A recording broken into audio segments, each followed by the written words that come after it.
In the dead of night, I walked into our home, only to find my wife and brother locked in a passionate embrace. The betrayal pierced my heart like a dagger. My world shattered in an instant. As I confronted them, their guilt was undeniable. The anger, the heartbreak, soul. It consumed me. Searching through her phone, I found months of secret messages and photos with our neighbor. But the horror didn't end there. An unexpected visit to her gym revealed another betrayal. She was entangled with her trainer, a man I thought was just helping her stay fit. This wasn't just infidelity. It was a web of lies and deceit. I knew I had to act, but the rage clouded my mind. I needed revenge, something to match their treachery. The fire of retribution burned within me. This is my story. Stay tuned. "Did you hear he's coming back to work today?" the lieutenant asked. "Yeah, I heard. Please don't tell me he's going to be in my team," the sergeant replied. "The sergeant said he's not going back on patrol. He'll be working with internal affairs," the lieutenant said. "I'm letting you know so you can warn your guys." "I don't want any problems. Can't they put him somewhere else?" the sergeant asked. "Our department isn't that big," the lieutenant answered. "If you weren't a hero, we could just let him go. But you know how it looks to fire him now. The internal affairs unit is the best place for him if we have to keep him. At least we'll know he's a traitor now," the sergeant said. "But the guys he reported needed to be reported. They weren't just ignoring things, they were involved." "Yeah, but he turned on other cops. That's just not right," the sergeant said. "It happens. Cops talk all the time. We just try to handle it quietly," the lieutenant replied. "His case didn't go away," the sergeant said. "He did his duty," the lieutenant said. "Then he's a junkie," the sergeant replied. "He went to rehab and is now cleared to work. He's coming back as part of the new internal affairs unit. The Department of Justice is watching us. If we keep making mistakes, we could all lose our jobs," the lieutenant warned. "So, like it or not, he will be here. He'll be in your morning meeting and then supervised by the detectives," the lieutenant said. "When does he start?" the sergeant asked. "In about 5 minutes, so you need to get ready to welcome him back," the lieutenant said. As the meeting was happening in the lieutenant's office, Roger Everhart walked into the assembly room. When he entered, all the talking stopped. He expected that cold welcome back. Part of it was because he had been in rehab, but more of it was because the other cops saw him as a traitor. It was bad enough that he had testified against several cops, especially those who sold drugs from their police cars. Now, he was back as a detective in the new Internal Affairs Department.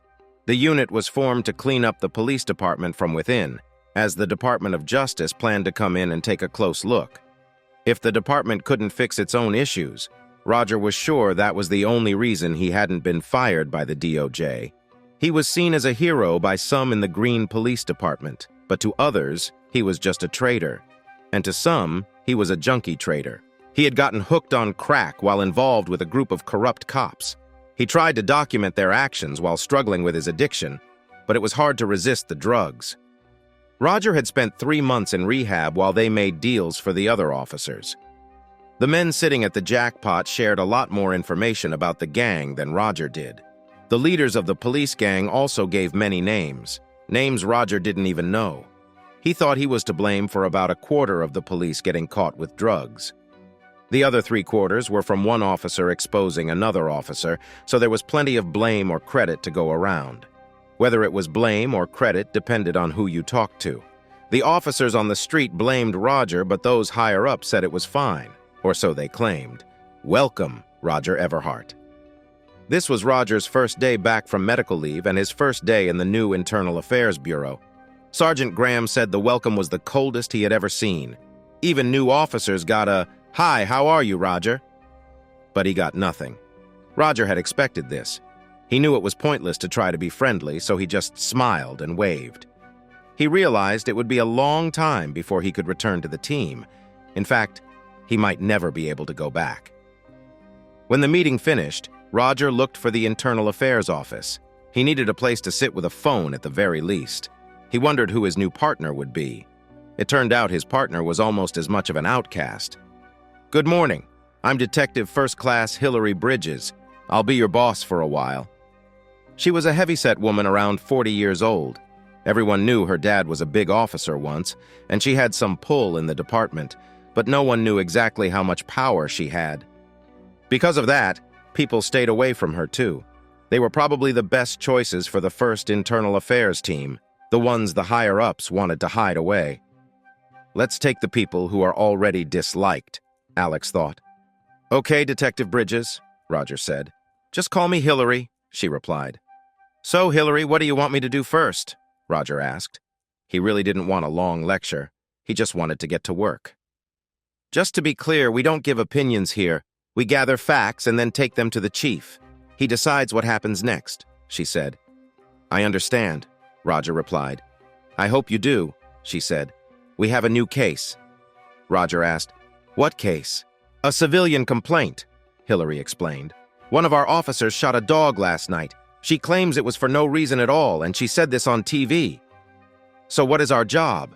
Roger asked.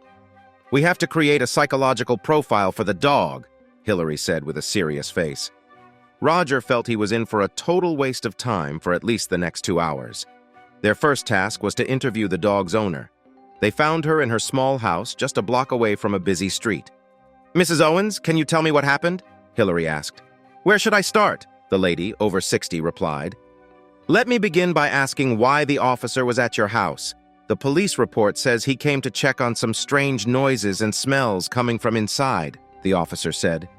I didn't know why he knocked on the door. I tried to answer it, she said. That's when Max ran by me. Max jumped up on the officer. The officer just shot him for no reason. How much does Max weigh? Roger asked. He weighs 65 pounds, the officer replied. He was a pure pit bull, but he played well with my grandkids and never hurt any of them. I understand you're a dog lover, Roger said. But he didn't see that officer like he would see your grandkids. My guess is he rushed out the door growling and showing his teeth. Maybe, the officer agreed. The interview mostly ended there. Their job was not to argue with the lady, but to gather facts. We will talk to the neighbors, the boss said. Once they were in the yard, 2 out of the 3 neighbors who were home said the dog seemed aggressive. The third neighbor didn't even know the woman had a dog. I mind my own business, the man said when asked about her. You know something isn't right, don't you? Roger asked. No, I don't, she replied. The aggressive dog got loose and attacked the officer. He used good judgment when he shot it. It's sad, but that happens, she said. That's what the facts show. There's more to it, Roger said. Like what? The boss asked. I don't know, but something's off, Roger replied. I don't see anything else to investigate in this complaint. We're closing the case. There's nothing left to do but take the officer's statement. He'll be in for the evening shift at 3 p.m. We can talk to him then, she said. I'll show you how to write up the report about our findings. We can finish and be home by 5. Roger agreed, but he didn't understand why she acted as if that were a bad thing. When they got back to the office, she had Roger look over some other open cases. These are a bit more serious than a dog attack, Hillary promised. These complaints seem safe for us. She had 2 reasons for showing him the files. First, to show him that there were many complaints waiting to be dealt with. Second, that there were more important things than the dog attack to focus on. Still, Roger couldn't shake the uneasy feeling he had about the old lady in her house. After spending a couple of years near the drug scene, he knew that things were rarely what they seemed in that part of town. Roger knew that most drug labs were just places where drugs were made. They often had a pit bull or 2 hanging around. The old woman next door didn't look like someone involved in drugs, but things can be tricky. The house next to hers was empty and falling apart. It was common to see abandoned houses in that area. Usually these homes were rentals that didn't meet safety rules. When they could no longer be rented out, the owners let them fall into disrepair. That empty house next to the old lady's was probably being used for drugs. The police noticed these places because so many people were coming and going. This made the house seem suspicious instead of just empty.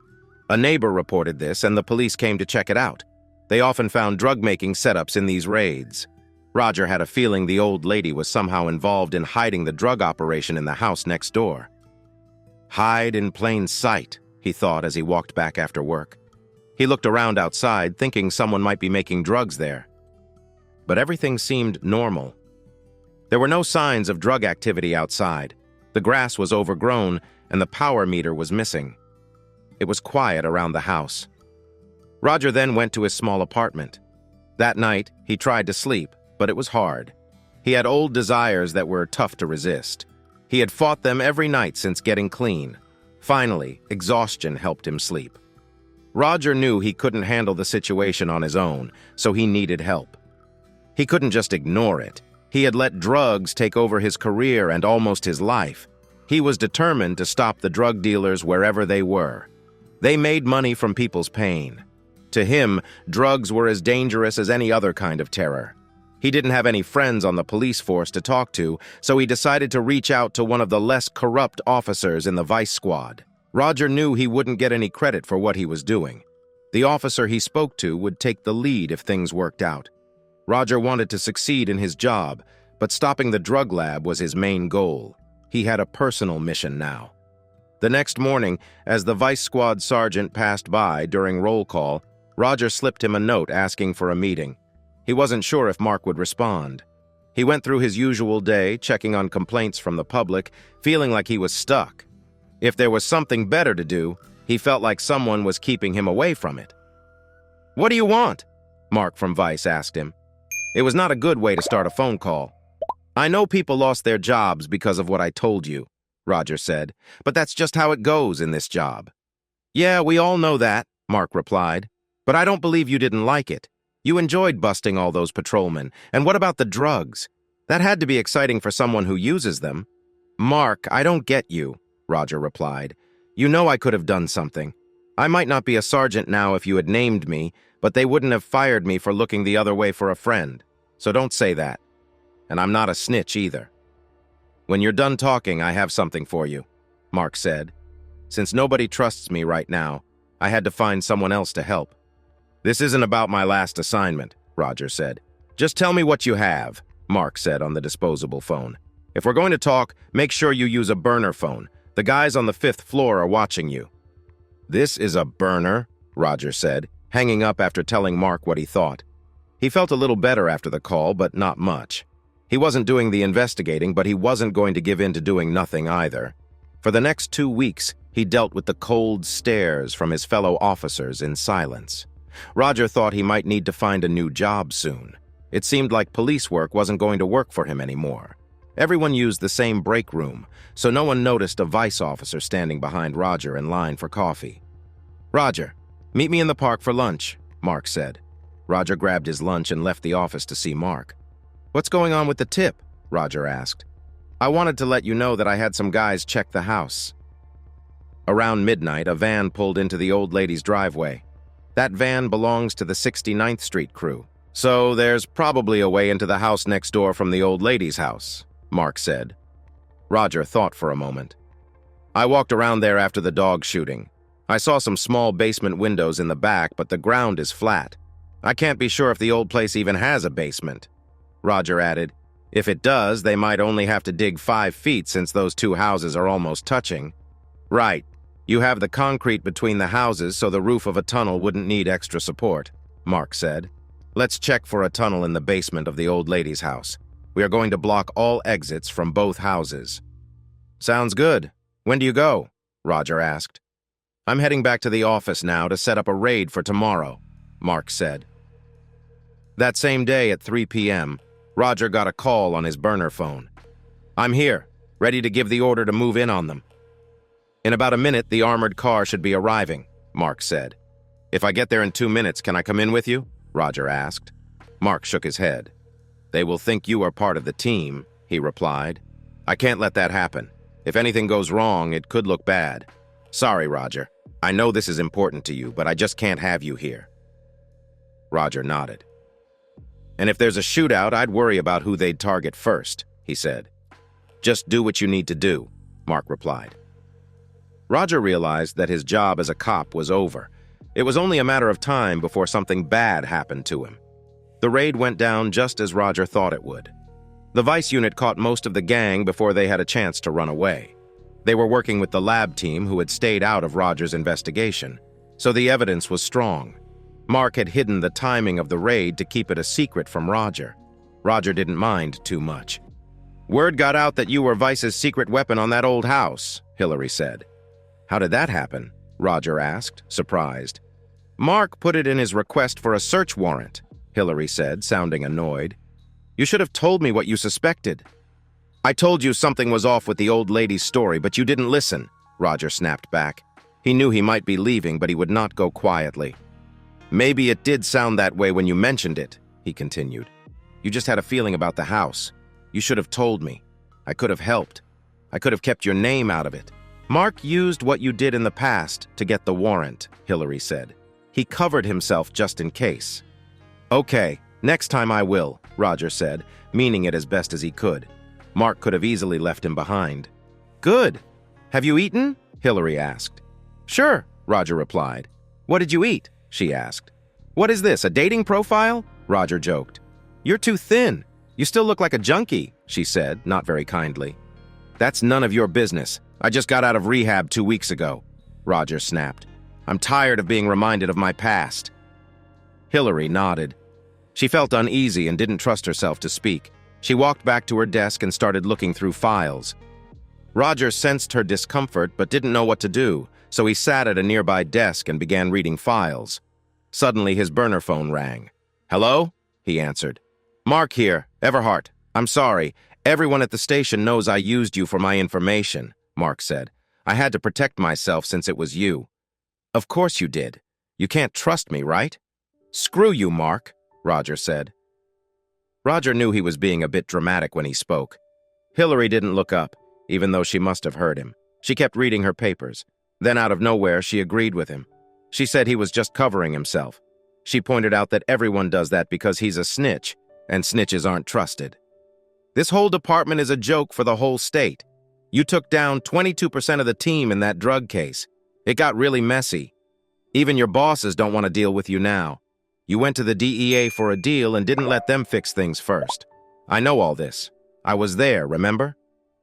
What are you saying? Roger asked. My point is they chose the wrong person for their undercover work. It became a power struggle in the department and they all lost. Roger, no matter what they say, you did the right thing, Hillary said with a smile that didn't seem sincere. Yeah, I've heard that from the feds a lot, but I still have to take drug tests whenever they want, Roger responded. He found that funny, but knew it helped him stay sober. The rehab program he chose was tough. It wasn't one of those easy, feel-good programs. It was run by the military at a Marine boot camp. They had a serious drug problem among the soldiers and needed rehab for those who could be helped. There were also DEA agents coming out of deep cover. It was all very secretive and quite strict. They made him eat real food, even though he felt sick every time he ran. There were 20 people in his group. They didn't have a name since they were supposed to be hidden. The training was hard on their weak bodies, but only a few of them gave up. Those who did got transferred to an easier, feel-good program. Roger wanted to quit every time it was time to run or exercise. They also had daily meetings that were basically checkups on how they were doing. He had to go to mandatory therapy sessions. He resisted at first, but eventually found that meditation helped him relax. He was trying to learn a new way to think, which meant he had to change his whole life. In the end, all he wanted was to get through each day without using drugs. You've been looking at the same page for 5 minutes. Are you okay? Hillary asked. Yes, ma'am. Just meditating, he replied. Roger felt uneasy around Hillary. He couldn't sense anything from her, which was strange. Usually, everyone has a feeling about them, but Hillary seemed to have none. He didn't know what to make of her. If you're not busy, let's take a drive. We need to talk to a college student, she said. That sounds interesting, Roger said. What's the student claiming? She says an officer asked her for favors, and when she said no, he arrested her for drunk driving, Hillary explained. But her test showed high levels of THC, she added. Is this a case of he said, she said? Roger asked. When will we know more? Hillary replied, We won't know until we talk to everyone. I'm not sure the officer even knows he's being looked into. Roger stood up from the office chair. At almost 6 feet tall, he walked to the unmarked car parked in the police lot. He couldn't take a police car because his driving license was taken away. This was due to a drug arrest, which was part of his cover story. He was waiting for a meeting with the motor vehicle department. Roger didn't mind too much because Hillary drove well, but she was very careful. He had bought a small motor scooter to use while he waited. It was hard to ride in the rain, but that's why he saved money for taxis. He couldn't call a coworker for a ride. They found the college student at her family home. Hillary had called ahead to set up the interview, so her mother was with her. "I hope you don't mind my mother being here," Alice said. "She wanted to be here." "Actually, we prefer it," Hillary replied. "Let's start with the facts we all agree on. First, Officer Gomez pulled you over on the night of June 17th of this year. Is that correct?" Hillary asked. "Yes, I was on my way home from my friend's house," Alice answered. "Could you please give me her name for the record?" Hillary asked. "Do I have to?" Alice questioned. "I'm afraid so. If this goes to court, the lawyers will want to know why we didn't look into everything," Hillary explained. "Tell her, honey," her mother encouraged. Alice gave Hillary a name and address, but she started to look worried. Roger sensed her mood change. He couldn't see it, but he could feel she was not telling the whole truth. "Maybe about the friend you were smoking pot with?"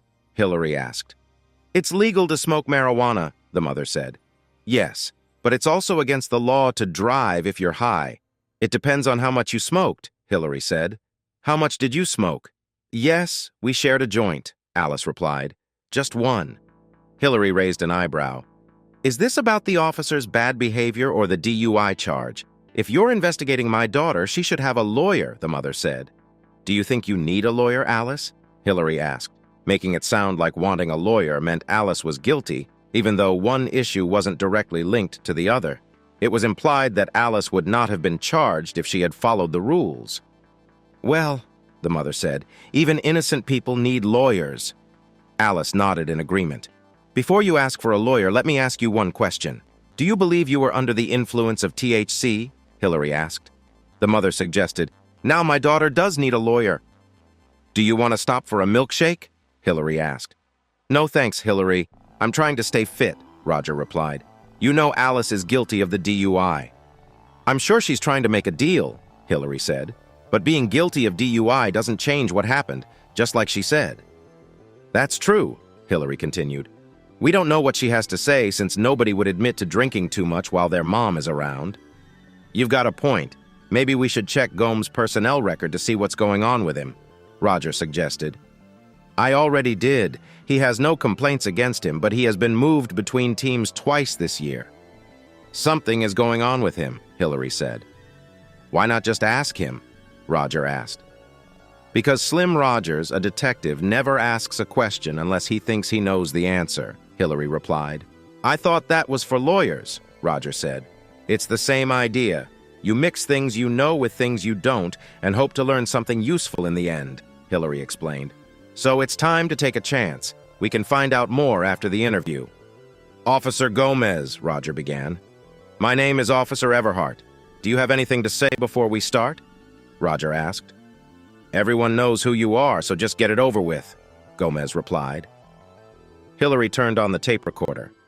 Present for the first interview with Patrolman Gomez are Detective First Class Hillary Bridges and Detective Everhart. I'm giving you a copy of the incident report for the arrest of Alice Belmont. Your report says you were following Alice's car when you saw she was having trouble staying in her lane, is that right? Roger asked. "If that's what it says," Gomez replied. "You know, our reports can be done quickly or they can take a long time. The more you help us, the faster it goes," Hillary said. "Yes, ma'am," Gomez said. He looked at Roger and asked, "Do you enjoy this? Are you asking if I enjoy helping cops who are in trouble like I'm trying to do now? Or do you mean the lying drug dealers wearing the same uniform I did? What do you mean, Officer Gomez?" Roger raised his voice. "Roger," Hillary said, stepping into the hallway. "Are you okay?" "I'm fine," Roger said, taking deep breaths. "Want to go somewhere and calm down?" she asked, half joking. "When this is over," he said, looking back at the door. "Well, Gomez, I see why you've been moved around 3 times in 3 years," Hillary said. "I was going to ask, but it's clear that you don't get along with others. Does that include the public too?" "I've never had a complaint from a citizen until now," he said. "That's not bad, but most cops go their whole career without a citizen complaint." "Let me suggest a situation that seems likely," Hillary said. "Alice came out of a known party place. You followed her to her car to make sure she was safe since she was by herself. You weren't sure how impaired she was until she tried to drive. She swerved around, so you stopped her. She tried to charm you, asking for a favor to let her go. You didn't answer and took her to jail. That was the right thing to do as a police officer. She had to tell her mom something. So of course her story changed to avoid trouble. Roger said you did everything right until she pulled over. When you approached her, you vented about drunk college kids. After that, you offered to let her go with just a warning. You knew she was high, so she might not remember anything. But Alice refused your offer. So you took her in and processed her. Hillary said that fits the story. So was it just you and Alice there? Yes, there were the body cam and dash cam. Hillary put a screenshot on the table. It showed Gomez leaning against the car, looking relaxed. The body cam is said to be off, Roger mentioned. This image shows you having a heated talk with Alice. So do you want to change what you said? Roger asked. Look, you worked as a patrolman before, you know how it goes. They try to charm you, hoping to get out of trouble. She offered me a favor to let her go. I refused, and I guess I lost my temper with her. The point is, nothing happened. I took her in. No, the real question is, did you ask for a favor from her, or did she offer it? Right now, it looks like she might be telling the truth. If she is, she could sue. We want to help you clear this up, but I can't do that without the body cam video. It's all just guesses. You have nothing, he said. When it comes to bad cops, Roger won't give up easily, Hillary said. Do you really want him asking your friends and neighbors? Hillary asked. I don't care who he talks to, Gomez replied. I'm not answering any more questions without my union rep or a lawyer. You have the right to have either or both. This is not a criminal inquiry, but it can become one, Hillary said. Back at their desks, Roger was trying to calm himself down. Hillary was looking through Gomez's file. He is guilty of something, she said. Sure, being rude, but that's not a crime. If she didn't have to tell her mom, she wouldn't have brought it up. If she was really upset, she would have said something to the officer at that moment. Maybe she did, Hillary suggested. Let's talk to the booking officer. Why not catch him while he's working? That would be easier, Roger said, and not as scary. Hillary said Roger called the booking officer. He gave him a heads up to have time to recall any details. Roger knew there were cameras in the booking room. They had been put in place saying it was for the officer's safety. It felt like a test he didn't want to take. Roger had spent 3 months in rehab and 2 weeks at home trying to deal with the problems coming at him. Most people who struggle with drugs often created their own problems. Roger hadn't. He was just as much a victim as anyone else who walked in there. Unlike them, he didn't try to blame others for where he was now. He was just trying to handle the mess. Deputy Alan Watkins walked in. Hillary greeted him. Roger sat quietly while Hillary talked about the cameras and recordings. Do you know why you are here? She asked. Yes, I do. I checked her out on the computer. I brought the video and a laptop to show you that no one harmed her. I know there is a claim of harassment. I can show there were no problems during her booking. We want to see her behavior while she was booked, Hillary said. Did she accuse the officer of anything? Hillary continued. We hear it all the time. They come in acting all upset and say they were mistreated. She was a bit worse than usual. I'll have some strong words for your badge. It's all on tape. Is she saying an officer hurt her while she was in your care? No, not at all, Roger replied, looking back at him. Good, because nothing happened to her in the jail. I have minute-by-minute recordings of her leaving. He then pulled Roger aside. They say you are a drug addict who became a cop, the deputy said. Yes, they do. I've been clean for months. I never thought I would struggle, but the drugs took hold of me anyway. It was because of the job, Roger said, needing to explain. They say once a junkie, always a junkie. I hope you can prove them wrong, he replied, shaking Roger's hand. I'll write an unclear report. There's no clear proof against him. I'll have his captain look at the tapes. He might be moved again, Hillary said. Not many places left for him to go, he said. What about you as a school resource officer? She suggested. Oh, really? If I had a kid, I'd want him as her officer, Roger replied. You make a good point, Hillary said. So they were pretty tough on you. Are you doing okay? They are me and I am them, Roger said in a mysterious way. Wow, she said with a smile. What does that mean? Hating them would mean hating myself. I'm trying not to hate who I am, Roger shared. I want to understand myself so I can forgive myself. Understanding is the first step to forgiving. That doesn't sound like one of the steps in the program, Hillary said. "It is in my program," Roger replied. "I can't imagine asking for forgiveness from the people I hurt while I was using," he explained. "Most of them were dirty cops and drug dealers. I hurt them all and have no regrets." Hillary just nodded, showing she understood. "Hillary, I need a few hours off this morning," Roger said. "Is everything okay?" she asked. Hillary had grown close to Roger over the past month.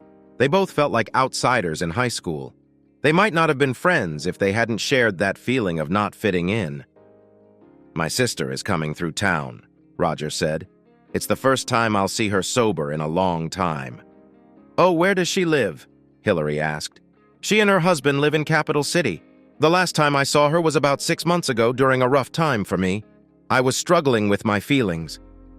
Roger recalled that many memories from their childhood came up when he was with her husband. "I see. Is she your older or younger sister?" Hillary asked. "Older," Roger replied. "She blamed herself for the fights between us while I was using drugs. Things got so bad I even told her husband that I could hurt him if he kept yelling at her." "I know he reported you," Hillary said. "How many complaints do I have?" Roger asked. "Well, they are all cleared away, but I keep things. I'm a pack rat," she admitted.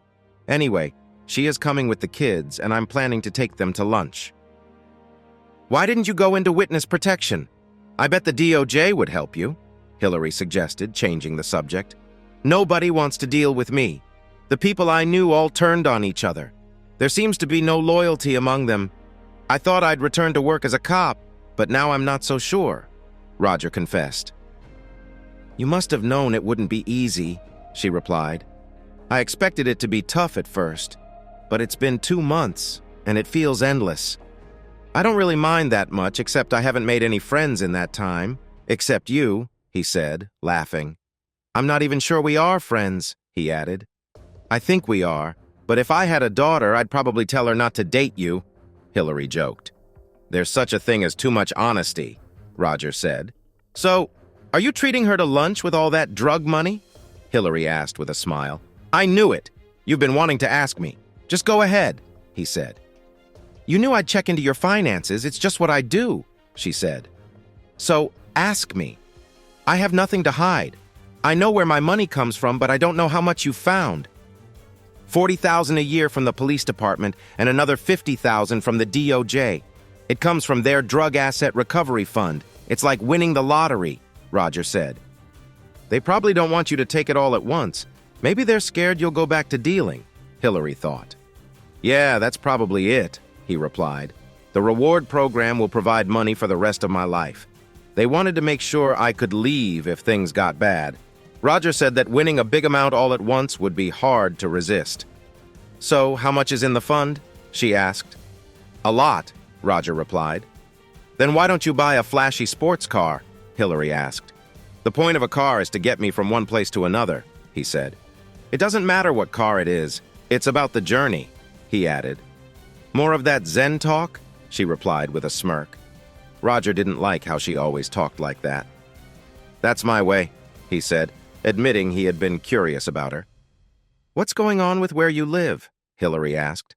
"When I got out of rehab, they told me to move away from everyone I knew when I was using drugs. I bought a house in the country to hide from my old life. But I found I couldn't escape my real enemy because I took him with me," Roger explained. "Does this story have a good ending?" Hillary asked.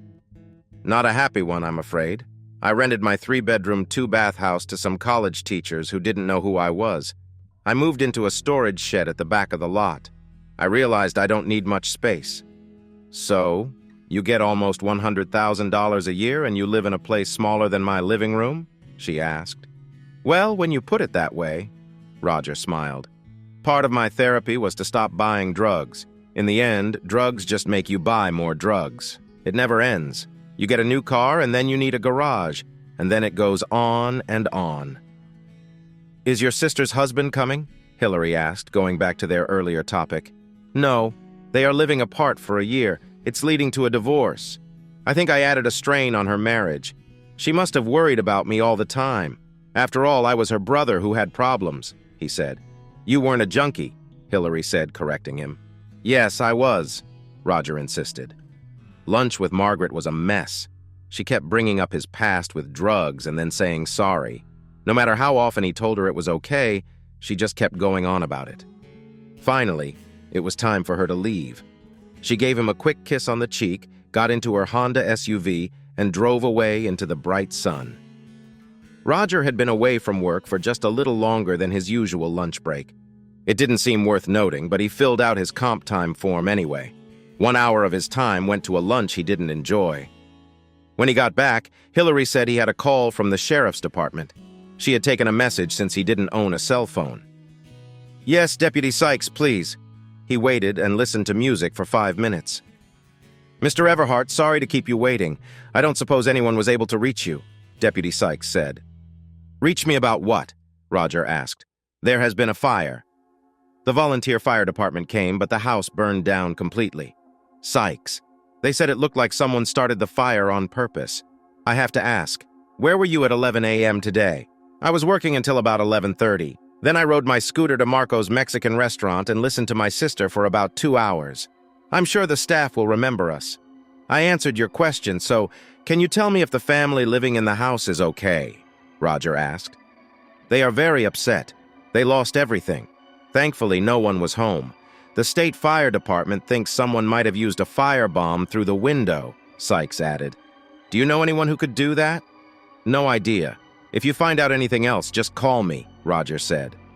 Roger, did someone burn your house? Hillary asked. She had been listening in. It looks like that's the case. They don't know much yet, but someone might have thrown a gasoline bottle through the window, Roger explained. Do they have any suspects? Hillary asked. You're joking, right? Roger laughed. I guess you're right. There are too many people who might want to do that. Has anyone threatened you lately? She asked. Not recently, Roger said, almost like it didn't matter. So what will you do? Hillary asked. I never cared much about the house. It was just a thing. No one got hurt, so I'm not too worried. Roger tried hard to believe what he was saying. The family that rented it is really upset. I believe it. I wonder if they had renter's insurance, Hillary said. I have no idea. I want to help them, but they won't come back. I'm not going to rebuild. Someone might get hurt if it happens again, Roger said. So you plan to do something? Hillary asked. Just to protect myself. It's normal to fight back when you're in danger, Roger said. Only for some people.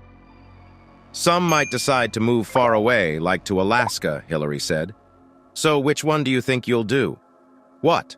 Roger replied. Do you think this was a warning or revenge? She asked. I don't know. We're not doing anything that would cause this kind of trouble, Roger said. Unless you're doing something secret. You know I'm not the secret type. Besides, this seems to be on you, she replied. Maybe the professor gave a student a bad grade or something, Roger joked. You know, those rich kids can be really mean. Roger called the professor on his desk phone. No answer, but his wife picked up. You could have told us that someone was trying to hurt you. Has the sheriff spoken to you? Roger asked. For an hour, she said. I'm really sorry about Wendy. I wish I could help. Roger paused and then asked, Do you have anywhere to stay? We haven't talked about that yet, she said calmly. Let me know if you need anything. I will, and I'll make sure to refund your deposit and last rent payment. If you need anything else, just tell me. I really want to help. Thank you for that. But my husband really believes in insurance, so we should be fine. She said, Please tell your husband to call me anytime. Roger replied and added, I'm sorry about Wendy. He felt anger after the call. Hillary noticed he was calm before the call, but upset after. What's wrong? She asked. Did they lose their dog? Roger said, No, their dog was killed. She isn't missing, Roger said. Are we going to look into this? Hillary said, It's not our area. Roger insisted, You know better. It's a crime against your partner. He tried to stay calm. We have a strange report to finish first. We can wait until tomorrow since no one was hurt. What is a strange report? Roger asked. An officer fired their weapon. You need to relax. You're getting upset, Hillary replied. When did it happen? Roger asked. Early this morning, she said. I have the report. We just need to talk to the officer. The detectives let her go since her shift was over. We can go to her house. I'll call and set it up. Unless you want to see the damage to your house first, she added. That's not necessary. The damage will still be there at 5, Roger said.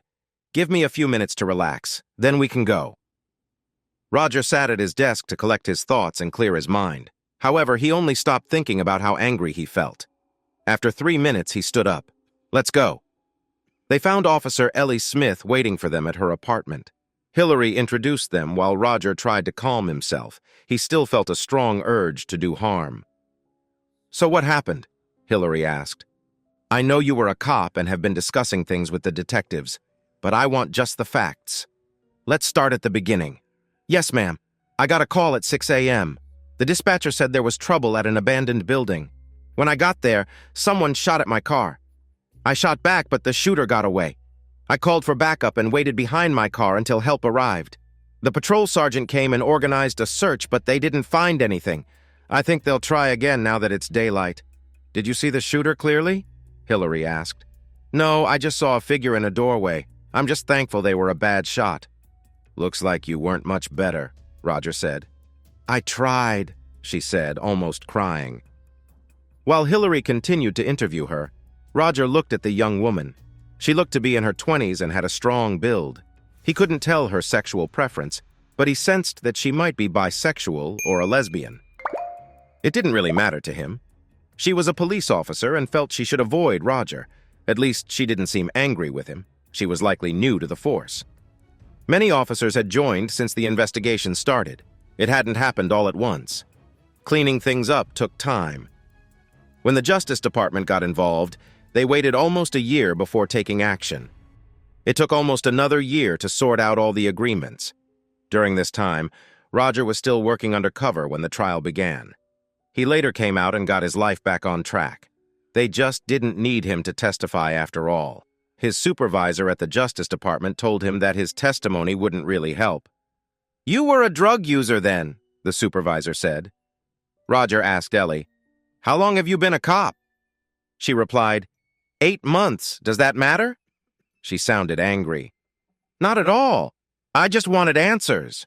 A bullet went through a door right near where you would have been sitting if you were in the car.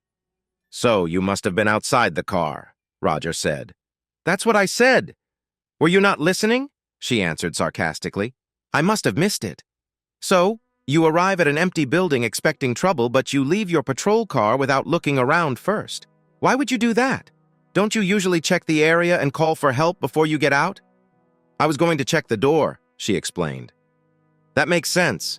But why didn't you wait for backup? Roger asked again. I thought it was a prank call, she replied. A prank at 6 a.m.? Roger was skeptical. Well, you must have had a reason to think that, he said. Roger, I left the car for a reason, but it's not about that, she said. Hillary commented that since Roger was already seen as the bad guy, they had fallen into the bad cop, good cop routine from the start. Why don't you just stay in the car? I'll finish up in here, Hillary suggested, while he sat in a chair thinking. Hillary got more information from Ellie Smith. She's lying, Roger said when Hillary got back to the car. I know, but I'm not sure what or why, Hillary replied. It's simple. Have you forgotten how dull a midnight shift is? Roger asked. Okay, but someone has to report the complaint, Hillary said. It was a man's voice, she added. She did it. If she was smart, she used a gun that didn't belong to her, but she definitely did it, Roger insisted. You don't trust police much, do you? She asked. They haven't given me any reasons to trust them, Roger said. Almost half of the department has been on the job for less than 2 years. They are still figuring things out. Then she said, We have to find out who is who. We owe it to the people in this town. Yeah, we've let them down long enough, Roger agreed. You? We have an hour left, then we're done for the day. Are you ready to see your house? She asked. They drove into the yard, which was for both his rental house and his small house deeper in the 2-acre lot. The storage building was found. It had been changed into a small studio apartment. The house looked just like Deputy Sykes had described. The roof had fallen in, and the walls had crumbled since people lived there. Old things like the stove and refrigerator were among the broken kitchen cabinets. Dishes were covered in soot, but most of it was still there.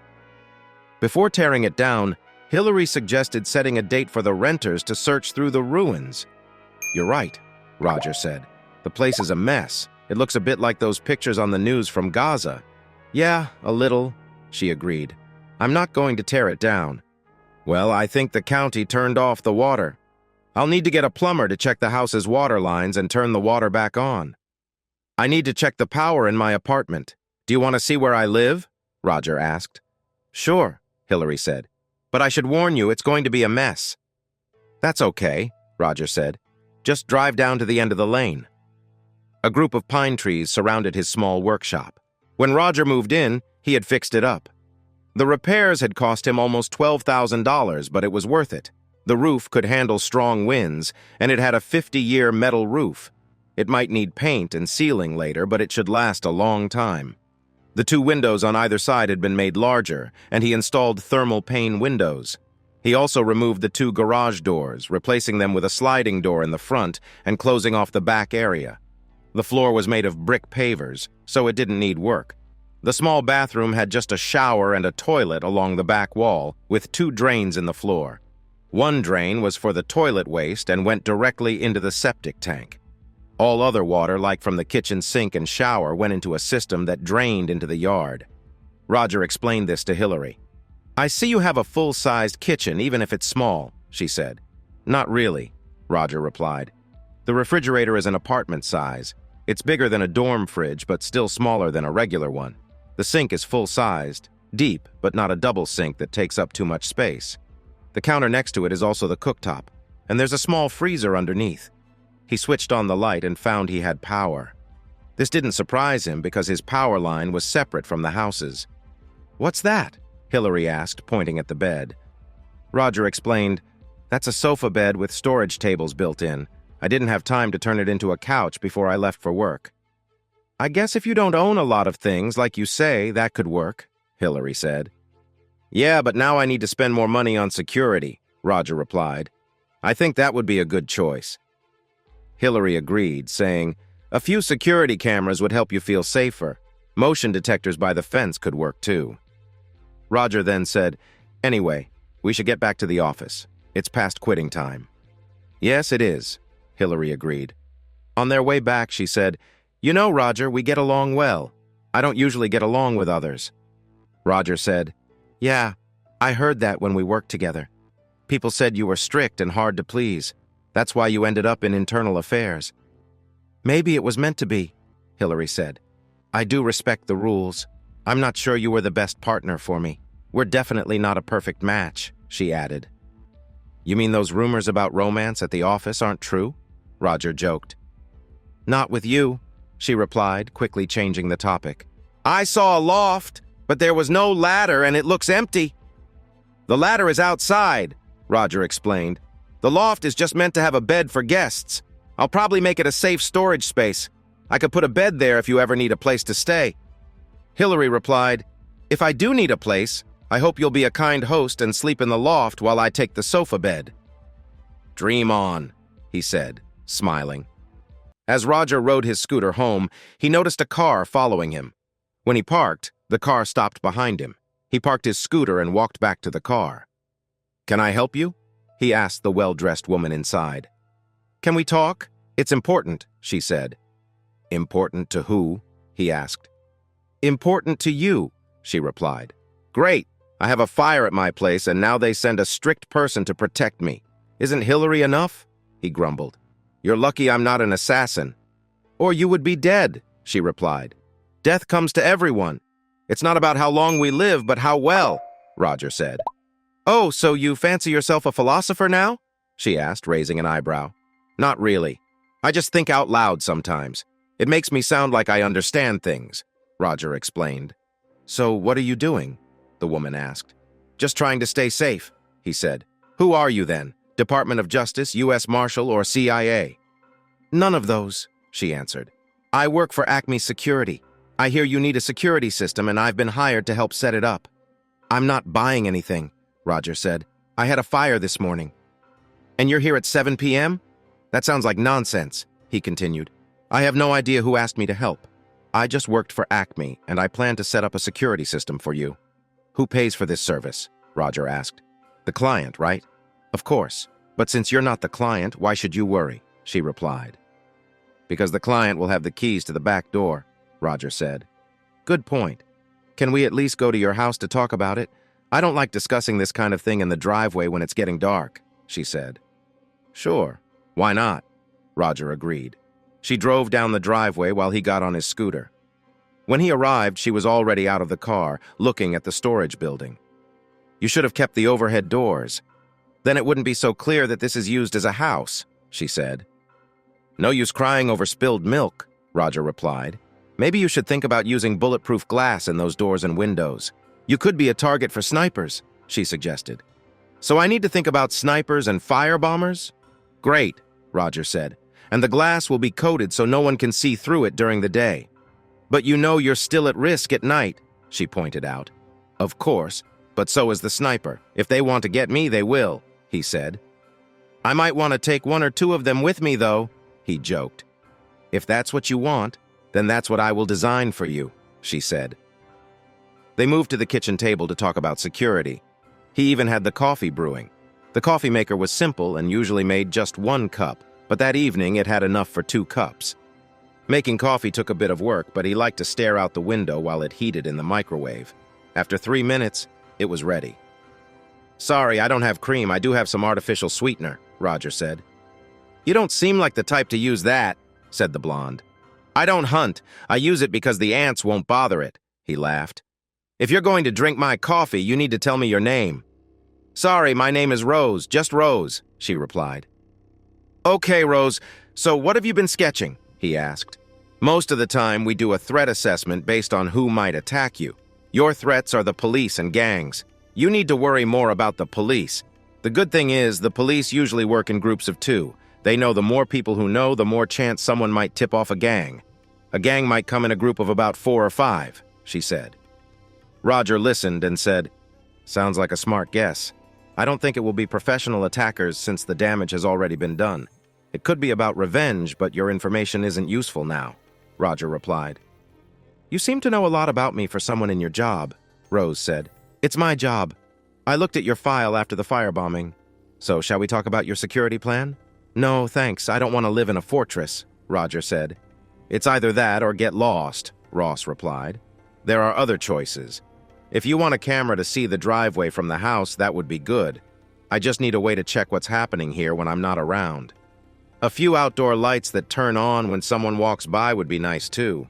A beeper to alert you when someone arrives would help, Roger added. Let's add one more thing.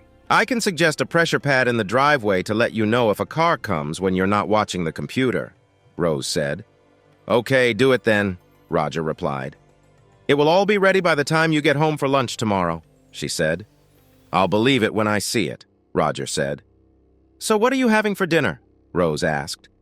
I'll just open the freezer and have a frozen meal. Why? Do you have a better idea? Roger asked. Honestly, I'm not sure how much better it is, but I can take you out to dinner. You can even stay the night at my place, she offered. Why would you do that? Roger asked. I need to keep you safe, at least until I get paid. Plus, I think my roommate might find that look in your eyes cute, Rose answered. Okay, but let's get pizza first, Roger said. A man cannot live on bread alone, but pizza is a whole other story. Rose decided to use her phone to order pizza. Then she thought they could pick it up on their way to her apartment. After Roger got the pizza, they drove to a tall concrete building near the city center. Nice place, Roger said when he saw the inside. It's corporate housing, Rose explained. The company owns it. If someone important needs the place, I can be asked to move out. For now, we can enjoy the view, she said with a laugh. I never get tired of looking down at everyone. She went into the small kitchen and opened the pizza box. The pizza place had included paper plates with their order. Rose just needed to pop open a cold beer. It's really good pizza, but honestly, most pizza is great, Rose said. 3 months on the farm gave me a new appreciation for junk food, Roger said, waving a pizza slice around. Those 3 months probably saved your life, Rose replied. Yes, I agree, but now I don't know what to do with the rest of it. I guess I'm just climbing the mountain 1 step at a time. Or moving forward 1 mile at a time? Roger asked. I get it. You're a walking cliché, Rose joked. After eating 2 slices of pizza, Roger was happy. So, where is this roommate that might like me? Instead of answering, Rose walked to one of the bedrooms and opened the door. A black cat jumped up at her, just like a small dog would. "Roger Everhart, meet Bella the cat," she said. "She's great company and doesn't eat all of my food. That makes her the perfect roommate." Roger agreed. He knew that Rose had sometimes caught the eye of a boyfriend. After they finished eating, Rose said, "Now that we are done, I'll show you to your room while I set up your system." The bedroom was smaller than his little house but had its own bathroom. The bathroom could be used as a private one or shared, depending on which door was locked. "I'm going to get your security ready. You can watch TV or do whatever. Just let me work," she told him firmly. "Does this building have Wi-Fi?" Roger asked. "Of course," she replied. "It's called Dream. The password is Blue Sky." He went to his room to check his email and reply to Hillary, who wanted to know how he was doing. After deciding not to buy the blue pills online, he searched for Acme Security. He found a lot of information, but nothing local. Rose might be a local worker without official papers, or she could be an agent from one of many government agencies watching him. They had cameras set up nearby. His plan was clear. Let them set up the hardware, then take control of the software. He stayed up late watching a popular TV show. It was a quirky cop show that was loved by many people. There were 3 versions in different languages. Each version had the same story and characters, but each one felt unique. He watched the latest 2 episodes since he missed one earlier. That was the great part about online TV. Everything was right there. He could choose from many shows, from gold mining in Greenland to chasing Bigfoot. There were reality shows and scripted dramas from all over the world. "What are you doing in here all alone?" Rose asked as she peeked into his room. "Just surfing the internet," he replied. She walked over to see what was on his laptop. "So, you find home renovations exciting?" she teased. "You can't deny that a building contractor can look attractive," Roger said with a grin. "I guess that's true. You don't see that every day," Rose added. "Are you going to be okay?" she asked. "I'd feel better if you came to bed," he said. "The idea is to keep you safe, not to entertain you," Rose replied, sounding serious but not angry. "Okay, I'll just watch TV until I fall asleep," Roger said. "I usually watch some nature documentary to help me sleep," she mentioned as she left the room. "By the way, I lock my door at night and sleep with a 10mm pistol. I even wear a Kevlar vest, just so you know," he said with a smile. It was 6:30 a.m. when he heard dishes clattering in the kitchen. He got out of bed, grabbed his clean underwear, and went into the bathroom. After that, he stepped into the shower. He stood under the hot water for a few minutes before turning it off. He put on the same jeans he wore yesterday but chose a clean black t-shirt. If he had brought his gang vest, he might have worn that. Instead, he slipped on a light jacket that showed he was a police officer. It was an old-style cotton jacket with lots of pockets.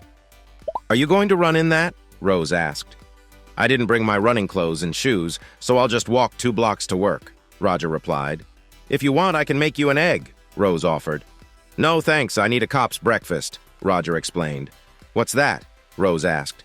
"A bagel and bad coffee at my desk," Roger said. "Okay, come by after work and I'll give you a ride home. I can explain the new security system to you," Rose suggested. "That sounds good," Roger said as he headed for the door. When he got to work, he found a bagel waiting for him on his desk, just like he expected. He took his coffee cup from a drawer and rinsed it in the break room before filling it with bad coffee. Hillary walked into their office with some papers in her hand. "I have the job records for Ellie Smith. I looked them over and want your thoughts," Hillary said. "Sure, I can do that," Roger replied. He took the papers from her and began reading. According to the records, Ellie was 25 years old. She had worked as a clerk in a convenience store at night while studying criminal justice at the community college. Her grades were excellent, and she was likely on her way to becoming a detective. "She looks good on paper," Roger said. "I thought so too, but something doesn't sit right with me about her story." "Do you know what it is?" asked Hillary. "If someone wanted to kill a police officer with 1 bullet through a car door, it makes me wonder," Roger said. "I could see them firing a full clip and then running away. But why just 1 shot? Was she a random target or was it planned?" "The shooter couldn't have known she would be the one at that call," Hillary said. "Come on, he must know which area she patrols and what shift she works," Roger replied. "Okay, but there are 3 cars in that area," Hillary said.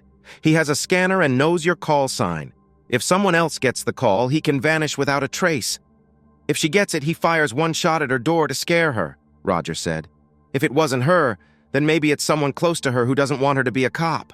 We need to look into her family, her mother, father, sister, brother, or boyfriend, Hillary said. No one heard the shot, so we can't tell if there was just one shot or if she shot back after being hit, Roger said. Even if she did return fire, she wouldn't have had a clear aim.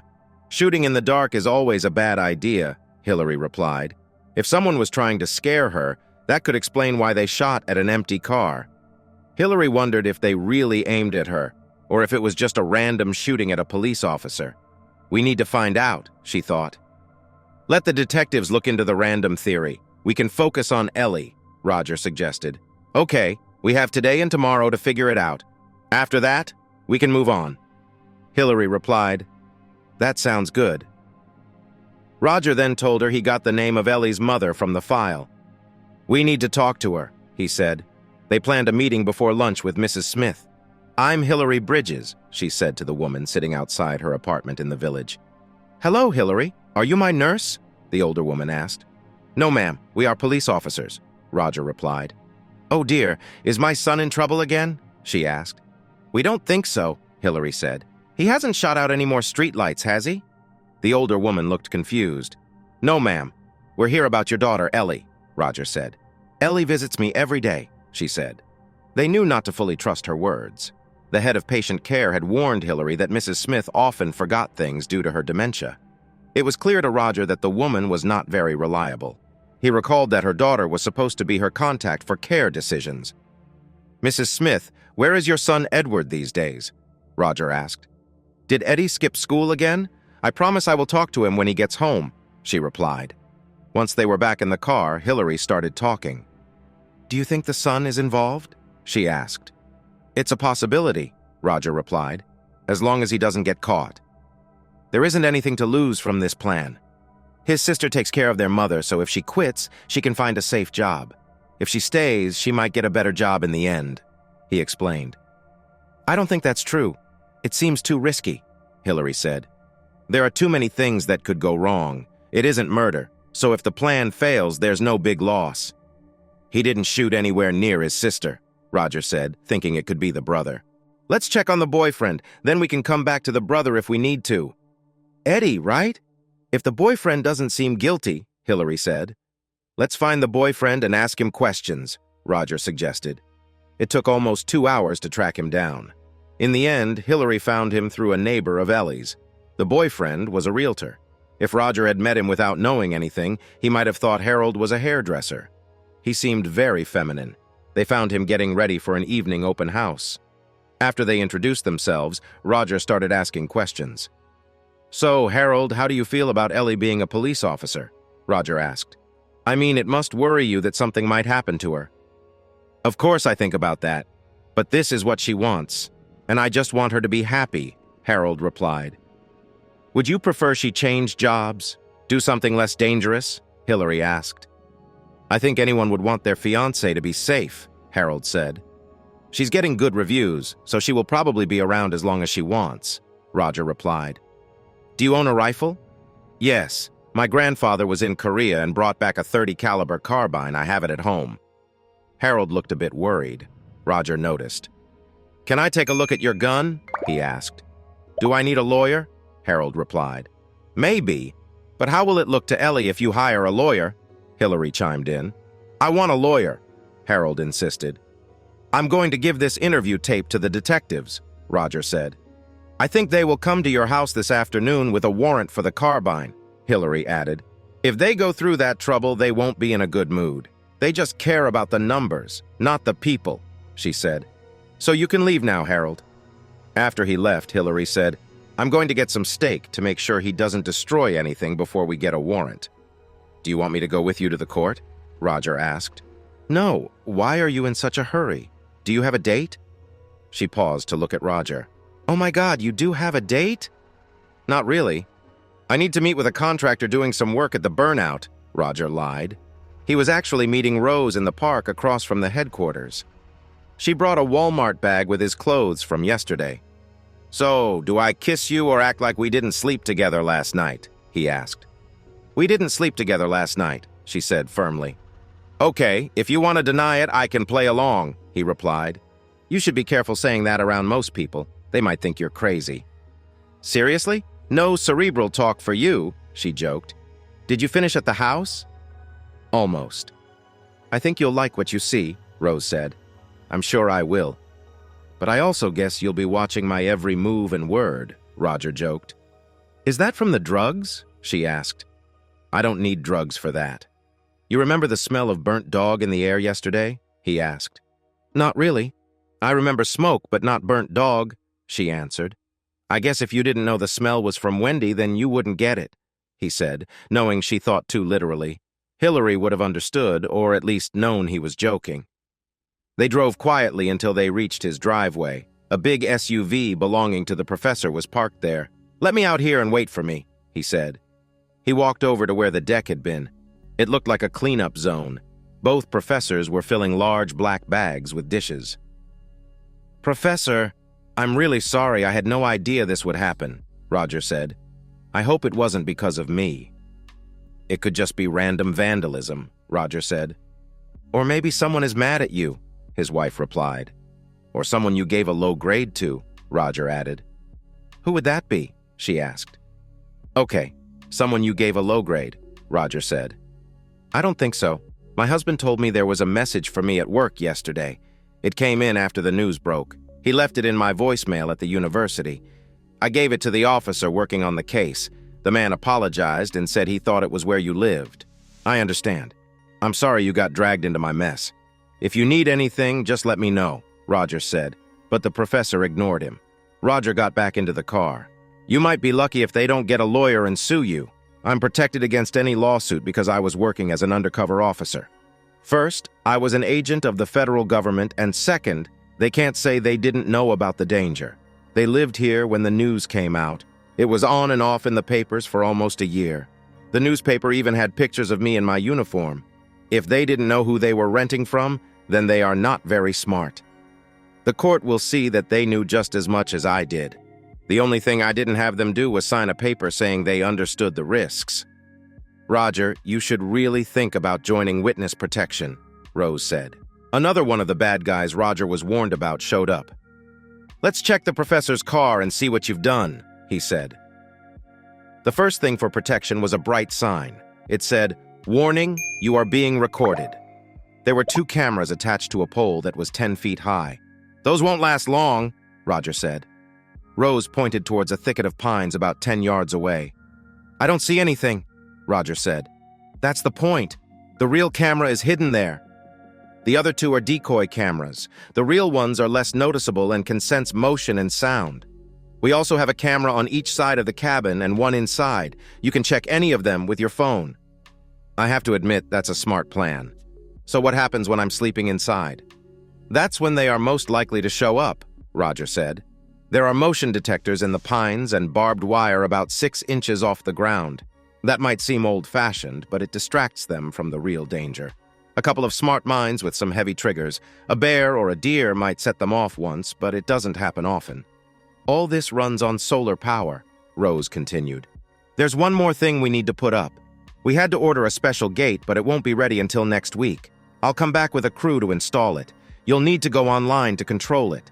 The good news is it can be opened with a code. That's also the bad news, so don't share it with anyone." "How about my floodlights?" Roger asked. Rose told him they were mounted on the cabin and ran on solar batteries. If someone tried to cut the power, they would have to get to the cabin, and that would be caught on the cameras. "You really know what you're doing, Miss Rose," Roger said. "Yes, I do," she replied. "Here is the number to call for service and your temporary password." "You have to be kidding. My password is dumb. 6,586, Roger said. "Is that your password? It sounds like it was made for a kid. The 65 and 86 probably stand for your height and weight. You need to change it," Rose replied. "Really?" Roger sighed. "The password needs to have at least 5 letters and 4 numbers." "That's right." "Are you coming in?" Roger asked. "Why?" she said. "We're done here." Then she added, "Just to make sure you won't call me again. Nobody likes a snitch." "Nice. I figured you were sneaky," Roger laughed as he got out of the car. Roger walked into the little house he built inside his shed. He made himself a peanut butter and jelly sandwich and poured a glass of sweet iced tea from a mix he got at Walmart. He bought most of his food there.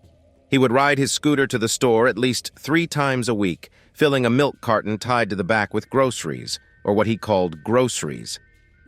That night, he watched old TV shows on his computer while he checked the outside of his place. It was kind of fun at first, but after a while he got bored. He didn't want to use his Wi-Fi because he thought Rose, the sneaky one, might be tracking what he was doing online. He could wait until work the next day to do his research. He felt better knowing his house was safe, but he knew he needed a shotgun. A pistol or rifle wouldn't help him much at night. He wasn't good at aiming, so he added a 12-gauge shotgun to his shopping list for the next day. The next morning, Roger woke up at 6:30 a.m. He couldn't believe he missed the workout program from the rehab center. He felt lazy and overweight, even though others said he was too thin. That was probably because most people were 10 to 20 pounds heavier than they wanted to be and claimed to be in shape. Roger really disliked running, even though he knew it was good exercise. He couldn't even picture himself running 5 to 10 miles every morning. There was no space in his tiny house for workout equipment, and he was glad for that. He knew he needed to come up with some kind of plan, maybe even join a gym, though not one of those fancy places, maybe an old boxing gym. But then he thought it would never happen. He was too much of a loner. Finally, Roger got out of bed, took a shower, and put on his jeans and jacket. Before heading to work, he checked the weather on his computer. He did this every morning, even though he parked his scooter in a safe garage. He kept one rain suit at work and one at home. He hated the thought of being wet all day. He remembered that the lieutenant still didn't have his driver's license back. It had only been 2 weeks, so maybe it was too early to worry. When he got to the office, he found Hillary really excited. "What's going on? Hills? Did something good happen?" he asked. "I wish the detectives found a big gun at the boyfriend's house when they went with a search warrant. The bullet we have is all damaged. The detectives made him think it wouldn't be long until they matched it to the rifle." That's what little quick talker Hillary said. "Is it what we thought?" Roger asked. "Yes, it is," she replied. Officer Smith didn't know anything about it. The boyfriend thought he could scare her into coming back to him. "You know, he must be really confident," Hillary said thoughtfully. "That's a pretty sexist thing to say," Roger replied. "Are you going to report me, Mr. Snitch?" she teased. Roger smiled. "The Detective Bureau will take care of the arrest, but we should make sure our report shows the work we did." "Of course," Roger said. "You know, showing off doesn't help. Good work is its own reward." "You sound silly when you try to be deep," Hillary said. Just then the phone rang. "It's for you," Roger answered. "Michael Peters here," the voice said. "Yes, Mr. Peters," Roger replied. "I'm a senior patrolman and training officer with D Squad," the voice continued. "Okay, what can I do for you?" Roger asked. "I'm also a contractor who hires off-duty cops for work. Some of these young guys need extra cash. I have a 2-ton dump truck as well," Peters said. "Is this about the fire damage?" Roger asked. "No," Peter replied. "The county will send you a notice soon telling you that you need to clear the lot. It's a breeding ground for rats. I can get a crew to take care of that in a couple of days." "Peters, do you know who I am?" Roger asked. "I know you'll be getting an insurance check and money is always good," Peters said. "I can give you a fair estimate. You can send it to the insurance company after they approve it. We can do the work and get paid." "No problem at all," Peters replied. "I'll have to think about it. Give me your number," Roger said. The call made Roger remember that he hadn't told his insurance company about the fire. So he called his mortgage company to find out the name of the insurance company. It turned out they were handling the insurance for him as part of his mortgage, so he was put through to the woman in charge. He explained everything to her. "Can you get the contractor to give you a price for cleaning the lot? Then we can move forward," she said. "Sounds like a good idea," Roger replied. After thinking about it all morning, Roger decided to go with Peter's price. "That was quick," Peter said. "Like you said, as long as it's done right, I don't care who does it. The weekend is almost here. Can you send the estimate to the insurance department at the First Bank of Belmont on Monday?" Roger asked. "Sure thing, Mr. Everhart," Peter answered. Roger worked until 5 p.m. on Friday. He read complaints and wrote follow-up reports. Most were simple complaints that weren't true. Sometimes he thought there might be small issues, but they were not big enough to worry about. He would make a quick report and move on. Roger had to be careful. All his reports, no matter what they said, had to go up the chain when he left the office on Friday night. Hillary suggested they go out for dinner, but not to a cheap diner. She wanted to go to a nice restaurant. When he agreed, he tried not to think of it as a date. After all, she was his boss, he reminded himself. Plus, there was a 10 to 15-year age gap between them. Hillary said she would pick him up at home. He needed to change clothes, and he still didn't have a car or a driver's license. They both agreed it was not safe for him to ride his scooter at night. That's how she ended up on his security camera at 7 p.m. on a Friday night. "Where are we going?" he asked as he got into her car. "I thought we could try that new steakhouse near the South Mall. All men like steak, right?" she suggested. "Of course," he replied. He liked beef sometimes, but he preferred smaller pieces. Still, he was happy to go with her since he didn't have any other plans. Eating at Hillary's place was okay. Whatever it was, he waited for Hillary to order first. He didn't want to stop her from getting her steak and potato. His dinner was a huge bowl of lettuce, bacon, hard-boiled eggs, tomatoes, and onions with fruit piled on top. "I feel bad eating all this food while you have a salad," she said. "You shouldn't feel bad. I chose what I wanted, so you should only feel bad if you don't enjoy what you wanted," Roger explained. After dinner, as they walked back to her car, Hillary asked, "What do people do on dates today, when it isn't really a date?" "I don't know. I used to go back to my place and relax," Roger replied. "That doesn't seem like an option, does it?" she asked. "No, it doesn't. I can't see you relaxing either," Roger said. "That is a nice compliment," Hillary replied. "So what are we celebrating?" he asked. "Our first week without a murder?" "Sure, why not? I think I've shown great self-control. I might have felt like yelling at you, but I held back," Hillary said. "In that case, we should go dancing," Roger suggested. "I think not. I don't dance," she said. "So what do you do on dates that are not really dates?" Roger asked. "You probably don't want to do that either," she replied. "Oh, well, if it means hurting small animals," he said. "No, I don't," she answered. "Are you saying I'm a witch?" she said, laughing a little. "I like that. If the shoe fits," he joked. "Usually we just go home for some fun," she said while looking away. "If we did that, I promise it wouldn't be personal. Plus, logically, it would be a bad idea since we work together. Right now, I'd jump in front of you to save you." "If you turn out to be bad at it, I might have to let you go," Roger admitted. "Don't worry. I would let you go anyway," she said, not smiling. Roger felt she meant it. "So, if this is going to happen, do I need to buy some protection?" Roger asked. "Always ready, huh?" Hillary said. "I use a very safe method for birth control." When they got back to his small house, Hillary hadn't changed her mind and went inside. "Let me see if I can turn off the camera," Roger suggested, since he had a few days to mess around. He found the camera controls and switched it off. "I kind of like the idea of keeping it on. Who knows? We might need a video later if one of us gets famous," Hillary said. "The problem is I'm not sure who might be watching," he whispered to her. "Should I be careful about what I say?" she asked quietly. He nodded. "Do you still want to go ahead with this?" "Now more than ever," she said, almost giggling. They looked like an odd couple. He was very skinny, and Hillary had a softer body. She wasn't heavy, she just had a round shape with no sharp edges. She started to take off her clothes while Roger pulled down the shades and covered the sliding door. He was surprised they both fit on his small daybed. He ended up pressed against the wall, but it wasn't too uncomfortable. Afterward, he said, "I have to admit, that was just okay." "I felt the same. I think you need more practice," Hillary said, pulling him back for another kiss. "I'll remember that," Roger said. "So what's your plan for today?" Hillary asked the next morning. "I plan to walk around the lot," Roger said. "Why not walk on the country road like everyone else?" she suggested. "Then I should probably wear a big sign on my back so the neighbors don't get mad at me again," he replied. "Good point," she said. "I have some fun things to do too. Want to take me for breakfast?" she asked. "I just want a fast food breakfast. It won't take more than half an hour," she added. "Sure, the track can wait," Roger said after their not-so-special breakfast. Hillary dropped Roger off at his small house. As soon as he got inside, he put on his boots. He only needed the boots for a small creek behind his house. He was worried about possibly meeting a snake. Roger really did not like snakes at all. He had hired a landscaping company to cut his grass back to the group of pine trees, so he only needed to make a path through them.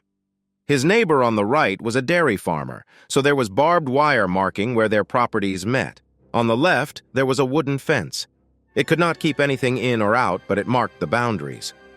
Roger carried a machete to clear the brush under the pine trees. Since this was just for a walking path, he didn't need to cut down any trees. He didn't even clear the fallen trees. He just moved a little to make the path. It is not safe to step over a fallen tree. You can't know what is on the other side. Plus, it could make you trip. It was over 100 yards back to the house. "I can't imagine crawling all that way with a broken ankle," he said quietly to himself. Roger thought he would clear the pine trees in a few hours, but by the time lunch came, he decided to take a break. He had made a path to the creek and along the bank until it left his land. He decided to finish the rest tomorrow. He was tired and dirty. He needed a shower and some food. Roger made it a point to check the cameras at his home before he drove there. He also checked them whenever he had a free moment, which he did while sipping a large iced tea at the McDonald dining room. Since they had free Wi-Fi, it was easy to do a quick check before heading to Walmart. The Walmart superstore was in the same parking lot as the restaurant. In the store, he found what he wanted in the sporting goods section. He bought a short 12-gauge shotgun, which was completely legal, and a box of shells. He had to put the gun together because Walmart did not want to sell a working shotgun and shells to the same person. He struggled to get the shotgun home. He took his time and carefully carried it into his small house. Roger worked for an hour putting the gun together, oiling it, and loading it. Most of that time was spent deciding where to keep the shotgun so it would be safe but easy to get. The tall kitchen cabinet was meant to be a pantry and broom closet. It seemed like the best place to store the shotgun. After that, Roger watched TV on his computer for a couple of hours. He thought about calling Hillary but decided not to. He felt that she would reach out to him when she was ready. After watching a movie, he fell asleep. On Sunday morning, Roger got back to work on his trail. It was easier now because there were fewer vines. Once he got away from the creek, he only had to use the machete a few times. Most of the time, he could just pull the vines off the trees to clear a path. What surprised Roger was all the paper in the pine thicket. It seemed that trash had blown in and got stuck there. Roger collected 2 big plastic bags full of paper napkins and other bits of paper. By 3 p.m., Roger was ready to say that the path was ready. His fancy phone recorded his movements on the trail. With that phone, he could figure out how long the trail was. After doing the math in his head, he found out it was 1/3 of a mile long. Exhausted from the work, he had dinner, watched some delayed TV, and then went to bed. He even dreamed about Hillary but couldn't remember what it was about. When Roger met Hillary after running 6 laps around the track, he felt a little embarrassed. He wasn't sure if it was about the dream or something else. The dream, even without details, felt much more exciting than being with Hillary. Being with her was almost like doing his office work. It wasn't a bad thing, but it wasn't as fun as he thought it would be. "Are you all right?" Hillary asked, noticing Roger seemed lost in thought. "Yes, I'm fine," he replied. Then she asked, "Do you know a woman named Rose from Acme Security?" "Yes, I do. She's the one who put in all the cameras," Roger explained. "Why do you ask?" "She called and left a message," Hillary said. "She said the gate will arrive on Wednesday." "Good," Roger replied, turning away. He didn't want to talk about it with her. He pushed thoughts of Hillary from his mind and focused on some cold complaint files. An hour later, he found a complaint about an officer parking his patrol car in front of an insurance office in downtown. The car was parked there every Wednesday night for an hour. "Hello?" Roger said into his work cell phone. "It's Mike Peters. I just called to let you know I gave our estimate to the bank's insurance department. They approved it, so we will do the job on Wednesday when we have the day off. It will only take 1 day," Mike said. "That sounds good. Let me know if you need anything," Roger replied. "Okay," Mike said before hanging up. He didn't seem excited about working for Roger. Roger still thought about the patrol car parked outside the insurance office and decided he should bring in all the officers on duty during the times of the complaints. He felt like, since this was about doing the right thing, nothing would happen. He could get a general warning about dating and relationships at work, but he wanted it to be more specific. He hoped it would come from the desk officers if the higher-ups thought it was important, especially since he was not popular with anyone. He decided that Hillary should definitely be the one to share the information. "Hills, I found some old complaints in that box of cold cases you told me to read," Roger said. "Okay," she replied. "I thought you might want to see this one. It's a report from the State Police Lab. Deputy Sykes sent it, and there's a copy for the volunteer fire department." As she read about the strange patrol car, Roger looked over the lab report. "They found the fire starter used in the fire at my house," he said. It was no surprise to him. It had been a glass bottle filled with gasoline. Finding a glass bottle was tough to explain. The burn marks showed that it had broken open. They also found a piece of colored glass on the floor under the window. It was probably from the broken bottle, which was green. The lab said that the pieces did not match the window. They also said there were no fingerprints on it. They figured out that the liquid was a mix of gasoline and oil, the kind used in a weed whacker. Roger remembered that everyone around owned one. He just filed this information away in his mind. "Someone is having an affair with an insurance agent at work," Hillary said. "There's nothing illegal about that. It breaks department rules, but do we really want to dig into it?" "Hillary, did you learn nothing from the past 2 years of my life? If you want to catch a cop, you have to start slowly. Then you apply more pressure. It might seem small now, but it makes him weak," Roger explained. "We just need to identify him, look into his past, then call him in for questioning. We can get it on record, even if we can't prove anything.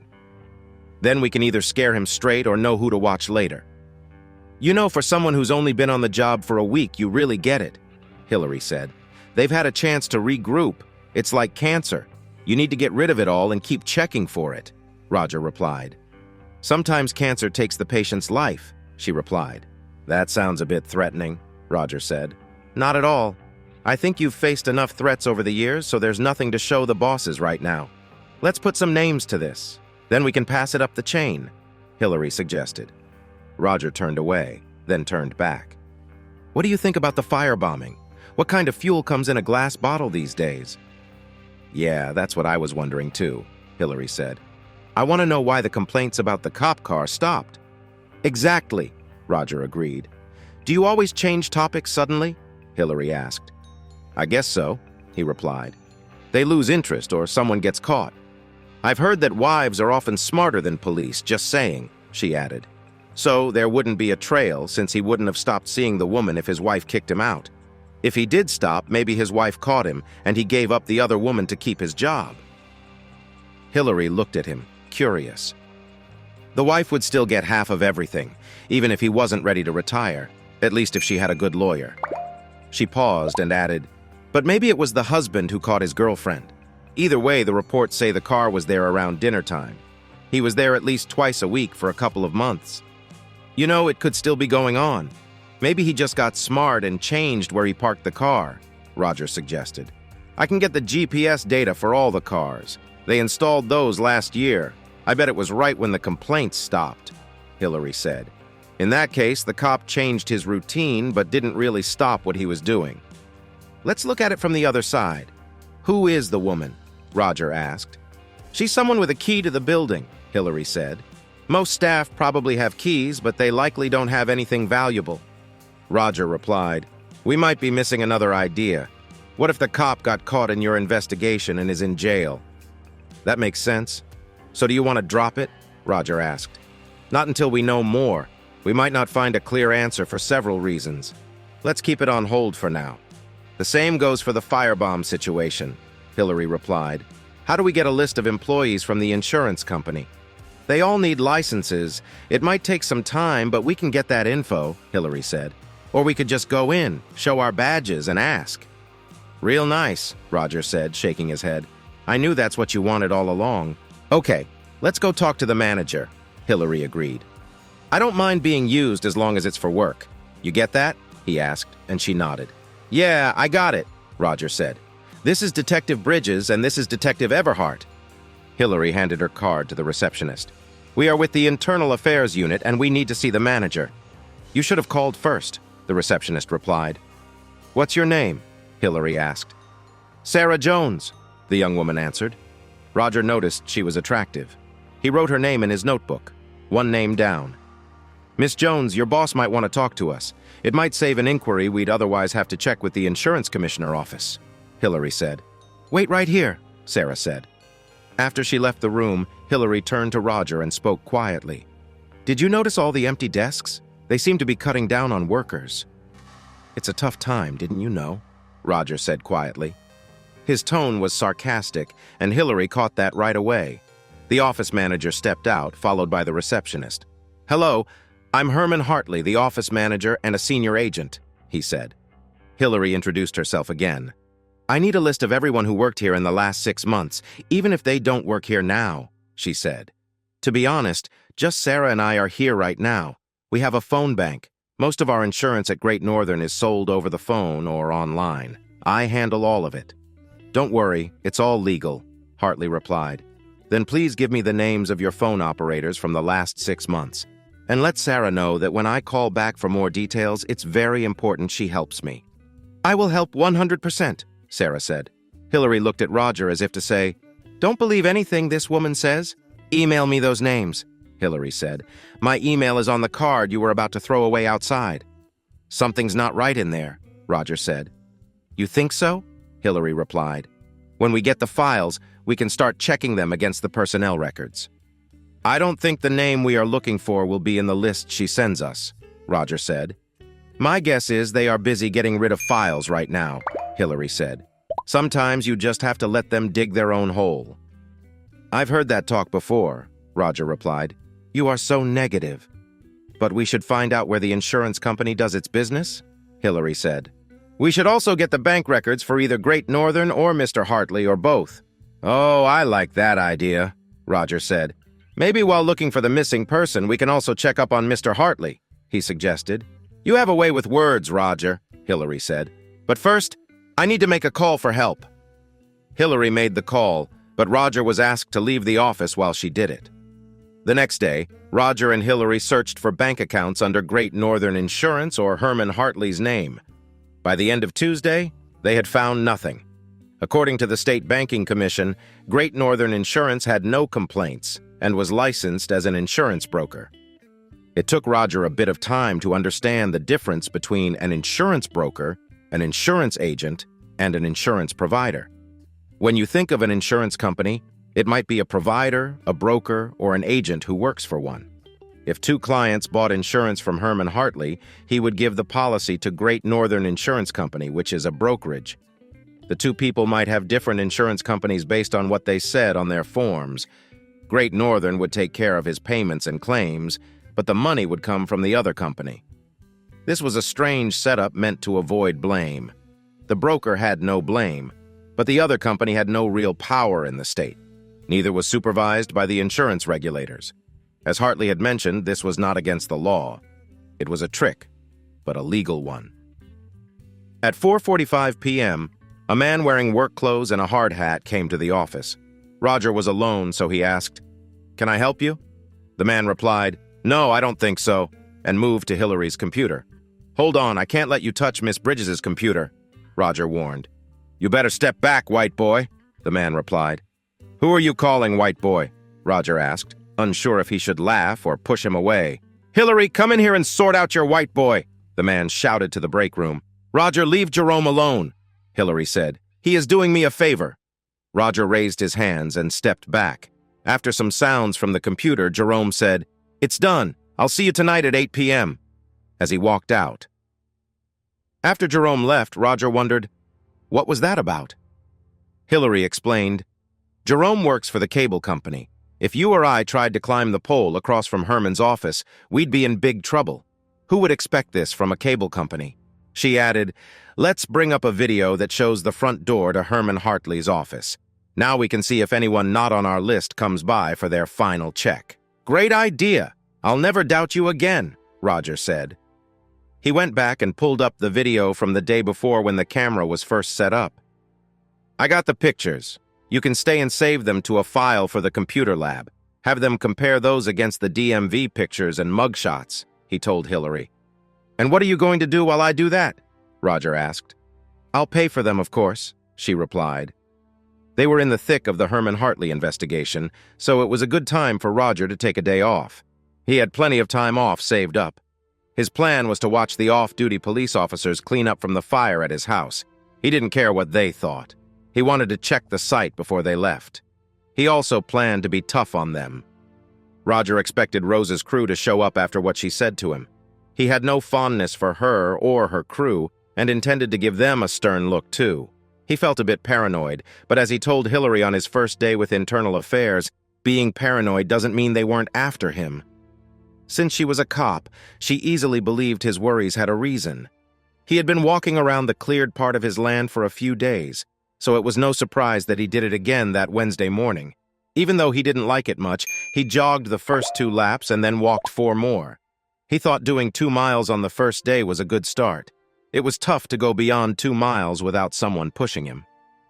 Roger chuckled at the idea of hiring a teenager to chase him around the track.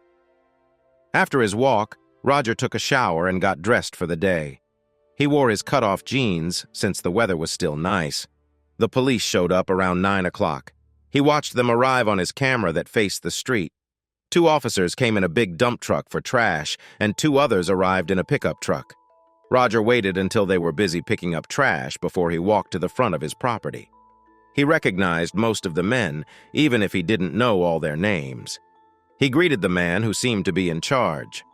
"Good morning. How's it going?" Roger asked. The man replied, "We just started, but everything seems fine. We have a few more guys and some equipment coming in soon. Once we clear the trash, we'll start with the building," he added. "That sounds good," Roger said. "I told the boss I wanted to keep the standing walls as long as they are safe. I know the roof has to come down. Just do what you need and I'll be here if you have any questions." "Great," said the man, and joined the others to help. Roger walked back to the house to grab his notebook. His plan was to ride his scooter to McDonald's for coffee and to check his private email. Roger didn't really have any secrets. The account was just for people who wanted to stay off the radar. His small notebook had no hard drive. Instead, it ran from a flash drive and stored information either online or on another flash drive. It also had strong security to protect his information when it shut down. The notebook was powered by 3 AA batteries. While keeping an eye on the workers, he looked up information on the Great Northern Insurance Company. He searched online for a while but found nothing helpful. After drinking 2 cups of coffee, he left the dining room. He fought the temptation to buy donuts and went straight home instead. He waited until noon for the fence crew to arrive. The gate turned out to be more complex than he thought. It ran on big motorized wheels, so it didn't need any tracks. The camera was placed close enough to the gate post so they didn't have to make any changes. The sign on the fence gave clear steps for using the intercom at the gate. When he pressed it, it called his cell phone instead. It was past 6 when the police crew finished cleaning up. The second team had brought a small machine to help them bring down the roof safely. They finished putting in the gate in just a few hours. They left before night came. They were not planning to come back. "Hello?" Roger said into the police phone. "It's Hillary. I saw a woman who isn't on the list. She looks like she is a college student. The names we got were mostly of people without jobs, hired as contractors. It's strange her name isn't on the list. We need to look into this more. I think I'll wait for you." "Are you coming back tomorrow?" she asked quickly. "Yes, everything is done," Roger replied. "Are you still at the office?" he asked. "Yes, but I'm about to leave," Hillary said. "Okay, I guess I'll see you tomorrow," Roger suggested. "Well, I thought I might get a pizza and come see you unless you have plans," Hillary said. "I don't have any plans, but let's do it at your place," Roger suggested. "Oh, I was hoping we could watch another movie," Hillary said. "Then why not use your nice phone to decide?" Roger replied. "All right, I need to get out of the house," Hillary admitted. "In that case, meet me at the pizza pit, and then after dinner we can come back to my place," Roger suggested. "That sounds good. Are you curious why I want to leave my place?" Hillary asked. "Not unless you're hiding something crazy," Roger said. "Nothing like that," Hillary replied. "Then I'm good not knowing," Roger said. He spent some time at home, watching a TV show from the night before. Roger watched mostly reality shows, even though he knew many were not real at all. They were more like drama shows based on situations. Most were interesting enough, if you could forget that the man alone in the wild had a camera crew with him. He wasn't really lost or starving out in the woods during his pretend reality show. He checked his phone again and saw that all the workers had gone home. The pizza at the pizza pit was great, as usual. Hillary was all about work, just like him. While having a glass of wine and a slice of pizza, she told him what she knew about the Herman Hartley case. "I hate to hand this over to the department," she told him, "but we have no choice. We can't connect the insurance scam to the cops. The police car parked there doesn't prove anything. The officer could have been off duty just stopping for coffee. We have the camera set up, and if he goes back there, we'll figure out who he is." "So it's too soon for another investigation," Roger said. "It's almost like you don't want us to do our job." "But I know you care a lot about this case," he added. Hillary said, "I think someone is stopping you. You really shouldn't be doing that." "What do you mean?" Roger asked. "Guessing? I thought I taught you better," she replied. Roger noticed she didn't deny anything he said. He remembered that there were only two bosses above her, the deputy chief and the chief. "So which one is it?" he asked. "Either way, the deputy chief knows what's happening." "Give me a break," Roger said. "He was told to do an illegal thing and he did it. We haven't done anything wrong, we just don't want the department to have bad news about it." Hillary shook her head. "It doesn't matter why you are hiding what the cops did wrong," she said. "So, are you going to the DOJ?" she asked. "No, but I will tell on you all," Roger replied. "I've exposed bad cops before. I won't let a politician keep the old ways of ignoring problems." "They will harm you if I tell them you said that," Roger warned. "No, they won't," Hillary said. "Yes, they will. They told you to hurt me just like they told you to set my house on fire. You knew where I'd be and where I lived. You threw a bottle filled with gas through my window and went right back to work. Tomorrow, when I check the GPS on your car from that day, you will be in trouble," Roger said as he moved to the cash register. "I knew no one was home. I didn't know about the dog," she said. "Just do what you do best. Protect yourself," Roger replied, not looking back. He had recorded their conversation on his phone so it wouldn't be just his word against hers. It was a shame she hadn't mentioned the chief. If there were more bad news, he might have to go. It looked like the DOJ would get what they wanted, a chief of police who was questionable, removed from the job. Hillary might just get a light punishment and then be out of a job. For Roger, the big question was what to do next. He had thought about it a lot. All he had was Hillary's unclear confession. There wasn't real proof against her, just the timing of events. He needed to be careful. If the police were upset with him, it was very different than when a neighbor was angry. Cops could do many bad things. They wouldn't likely kill him, but they could harm his dog. He didn't have a dog now, but he might in the future. For now, they might just damage his car and ruin his life. So the offer from the DOJ looked better all the time. The best he could do was tell them about Hillary Bridges and hope they could look into it. Maybe they could convince her to talk about whoever told her to burn his house. "Hello, Idaho? 737 PDS?" he said into the phone to the voice that answered simply, "Hello. The digital transfer happened in just a blink of an eye." "What can we do for you, Roger?" a woman's voice asked. "I saw your ad in the Times. I'd like to see the house," Roger replied. "We can set that up. When would be good for you?" she asked. "Any time works, but the sooner the better," Roger said. "You'll hear from us later today," the voice suggested. Roger only remembered parts of the meeting notes because he never planned to stay. He knew he had to keep everything normal. A car was coming to pick him up. Everything needed to look natural up until then. He didn't even call in sick. He just didn't show up for work. After the call, he threw away his phone. He packed a small backpack with clothes and cash. Cash was always helpful when running away. He also packed about 10 small knives he had made himself. They couldn't be traced. He made them from bright orange driveway markers. They were easy to get at Home Depot. He simply cut them into pieces and used a tube for the handle. He sharpened the tips back when he used to take drugs. He had learned some useful skills. If things got really bad, he could always use a big pen. After showering, he put on clean clothes. He didn't know when he could shower again. He took out his keys and any ID from his pockets. He just had his driver's license and police ID. He was ready to go. He could have pretended to be dead, but that would draw attention. Everyone knew he had ties with the Department of Justice. He was set to leave at 9 a.m., so he sat and listened for his burner phone to ring. "The car is on its way. The meeting will be in Washington, D.C., a different voice said. Before Roger could respond, the phone went dead. When the car arrived, it wasn't a fancy limo, but a minivan with the words "Airport Limo" on the side. He trusted it was safe because no one else could arrange it so fast. Roger quickly got into the minivan with his backpack. The car was there for less than 5 minutes. Once they left his place, he said, "It's a bit chilly today," and put on a light nylon jacket he bought at a thrift store. The hood was what he liked the most about it. The minivan dropped him at the airport. Roger put on his big sunglasses and pulled up the hood.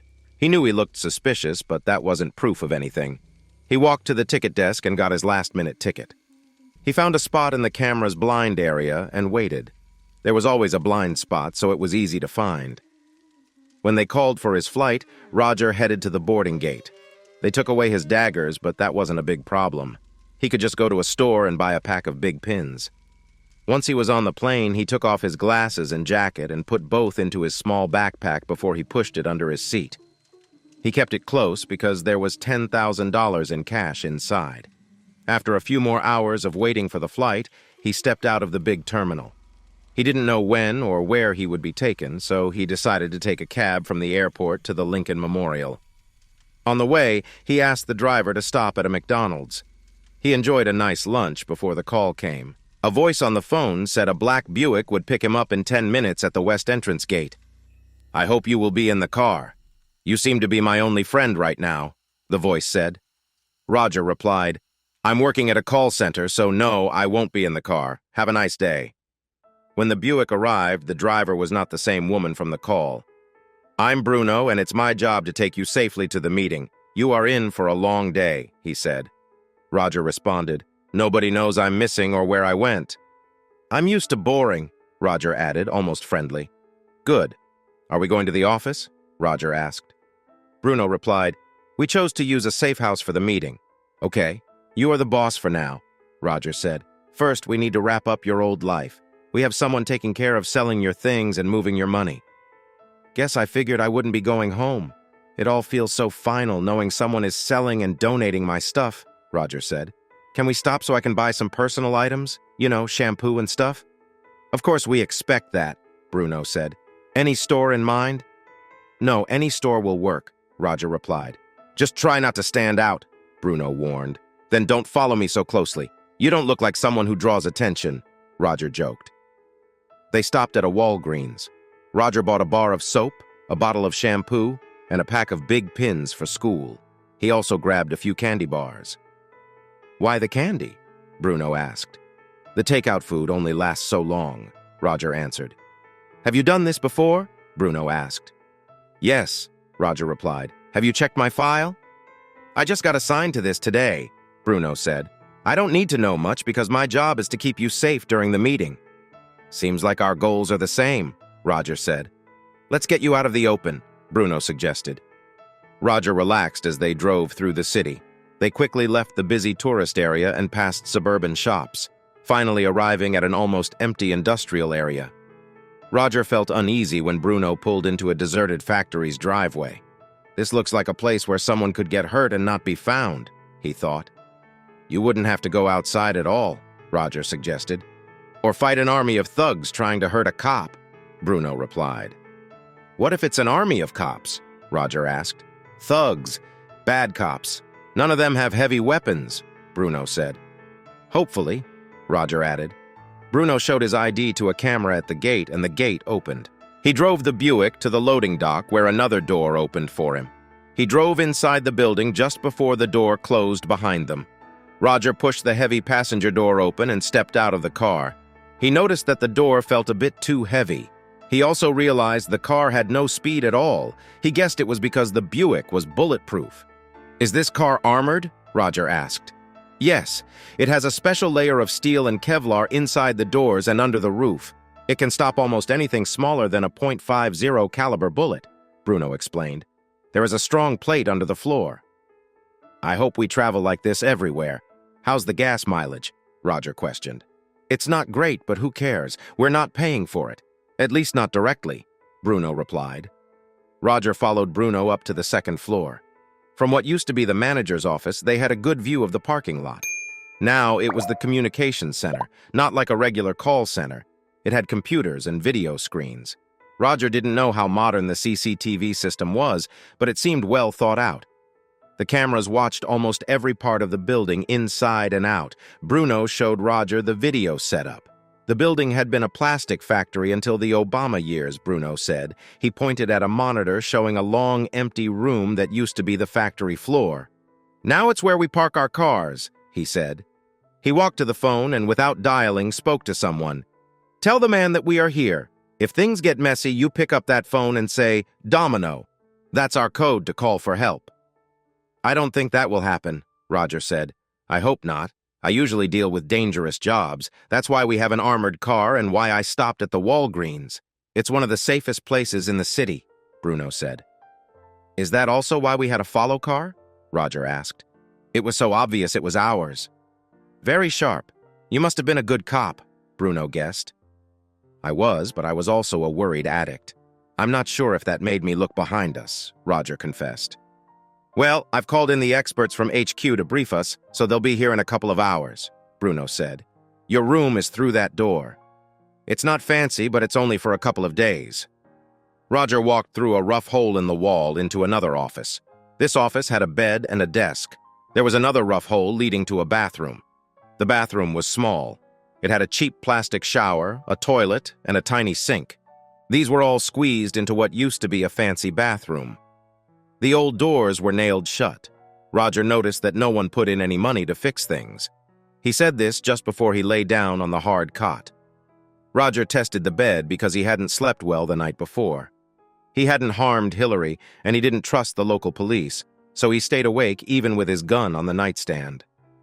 In the early morning, he decided it was time to run away. An hour later, he thought about calling the Department of Justice. They still had a big part of his money, and he felt he needed to tell them the police were still cleaning up. This made him get up and look for the empty plastic plant nearby. Roger didn't know he had fallen asleep until Bruno woke him. "Wake up, Roger. Some people are coming," Bruno said. "Who is it this time?" Roger replied. "They just told me the first car just went through the front gate. Come grab a cup of coffee and get ready," Bruno suggested. "Okay," Roger said. He went to the bathroom and washed his face and hands before heading to the observation room. There, he found the coffee pot on a small table. He could smell the coffee before he found it. Roger looked at the monitor and saw a man and a woman outside their car, clearly waiting for someone. He was on his second cup of coffee when he suddenly heard a voice. "Sam Abraham," the voice said. Bruno must have done something because the gate opened for Sam. Sam had helped Roger stay busy even when he was lost in his problem with addiction. For a little while, Sam seemed like a friend again after Roger got clean for a month. But Roger later realized it was just business, and that made him feel let down at first. In time, he understood it was just how things worked. That's how a hitman works too, he thought. Before he made a move, Sam joined two others, and they walked up the stairs. "Hey, Roger, how have you been?" Sam asked, falling back into his usual role. "I've been good since I got clean. Thanks for asking," Roger replied. "Honestly, I never thought we would see each other again." "Life is full of surprises," Sam replied. "This is Lois, Miles, and Devin Reese." Sam explained that there were 4 DOJ agents there to ask questions about a runaway cop. "That seems like too many people," Roger said. "Well, it's our slow season," Devin said with a friendly smile. "Look, Dev, I took all the classes and I sat through a 2-week debriefing, so let's not pretend we're friends. I'm just here to give you a warning. You didn't get rid of the problem after all. Once I clear my mind of everything, I'm planning to disappear." Only a few people knew what was really going on. Roger admitted, "Let's stop pretending and get to it." Lois said, "That way we can all leave quickly." "Sounds good to me," Roger replied. He felt a bit outnumbered, as it always seemed like he was losing in these situations. Still, he decided to make the best of it. Bruno held out his hand. "Good luck, Roger." That felt rehearsed. "Thanks, Bruno. Can you do something for me when I get home?" Roger asked. "It started when you said you weren't going back," Bruno answered. Roger shook Bruno's hand and then turned to the others. "Just let me handle this," he said, trying not to smile. They took him to a room just past the bathroom. Roger went in first. The room looked like a normal interview space. There was a wooden table in the middle and 3 chairs. He took a seat on the left side. He noticed there were no handcuffs. "What's this? No cuffs?" Roger asked. "Not this time," Lois said. "Today we're all on the same side." That's yet to be proven, Roger thought. Lois was around his age, maybe younger. She didn't look like a field agent. She seemed more suited for office work. She lacked the coolness of a field agent. Devon was different. He looked like the other FBI agents Roger had met, but seemed more relaxed. "Shall we start?" Lois asked when Roger nodded. "For the record," she said, "this interview is with Detective Roger Hartman from the Capital City Police Department. We are looking into an arson case there and interviewing him as part of our investigation into the police department." "Detective, how long were you undercover?" Lois asked. "It's not simple. I started working for them when I was 21. I was a beat cop for 2 years before the DOJ asked me to help. I agreed to watch and report what I found. I did that for 2 years, Roger explained. Some officers in the department were protecting drug dealers. They didn't just ignore it. They even drove patrol cars to the drug deals for protection." "Yes, we know about that. Was there a time when you sold drugs?" Lois asked. "Yes, some of us sold drugs from the squad cars. I provided information that led to arrests all the way to Mexico." "Give the guy a pat on the back," Devon said. "It's Detective Kid to you," Roger said sharply to Devon. "Who are you anyway?" "I already told you my name," he replied. "You gave me a fake name. Try your real one." Roger was frustrated. "You know I can't do that," Devon replied. "Let's get straight to the point. What happened?" "A cop burned down my house," Roger said. "The head of internal affairs did it. When I got my job back, they put me in internal affairs. It was their way of keeping me controlled. For some reason, the head of internal affairs decided to set my house on fire." "Do you think the chief of police ordered her to do it?" Lois asked. "Well, Hillary wouldn't act unless my story could hurt one of her friends. My guess is she did it when she knew no one would be home. She just drove by and threw a bottle with fire inside through a window and then left. It was very clean," Devon explained. "He figured it out, and she didn't deny it." Lois said, "She might have been reaching out for help." Roger replied, "Either way, she knows she's in trouble now. When I didn't show up for work today, she understood things are serious." "Are you saying we should send someone to talk to her?" Lois suggested. "I really don't care what happens to her," Roger said. "You didn't catch them all. I decided it was time to change my life. I'm telling you this because you promised to help me start fresh. I need you to keep that promise." Lois replied, "We will help you. Just give us a day to look into what you've told us, then we can talk again." "While I wait, can I stay here in this nice place?" Roger asked. "What? You don't like it?" Devon said. "It feels a little like a prison. And yes, I have been to prison," Roger admitted. "Was it 5 days to build your street cred?" Devon asked. "It felt longer," Roger said. "I promise you will leave here as soon as we make sure you are safe," Devon said. "They probably wanted to scare you. We'll look into this. In the meantime, we'll plan to move you. A U.S. Marshal will come to see you soon. We need to figure out how dangerous this situation is. Bruno will stay with you here or in a motel until the Marshal arrives. Then we'll relocate you. Just so you know, no goodbyes are allowed," Lois warned.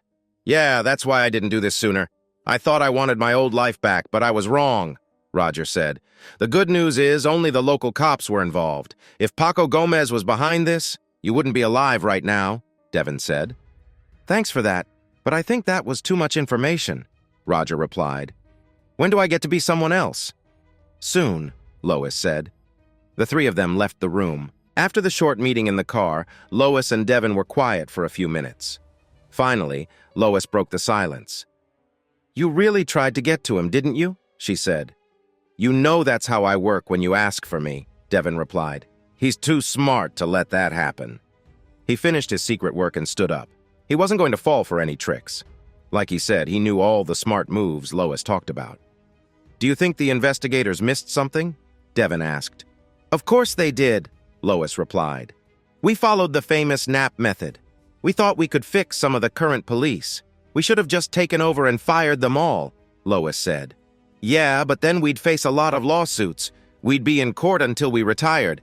But that's looking back. We need to move ahead. Let's go to Capital City and talk to Hillary Bridges." Sure, but Hartman isn't going anywhere, Lois said. The tech team will be busy building the ID for a few days.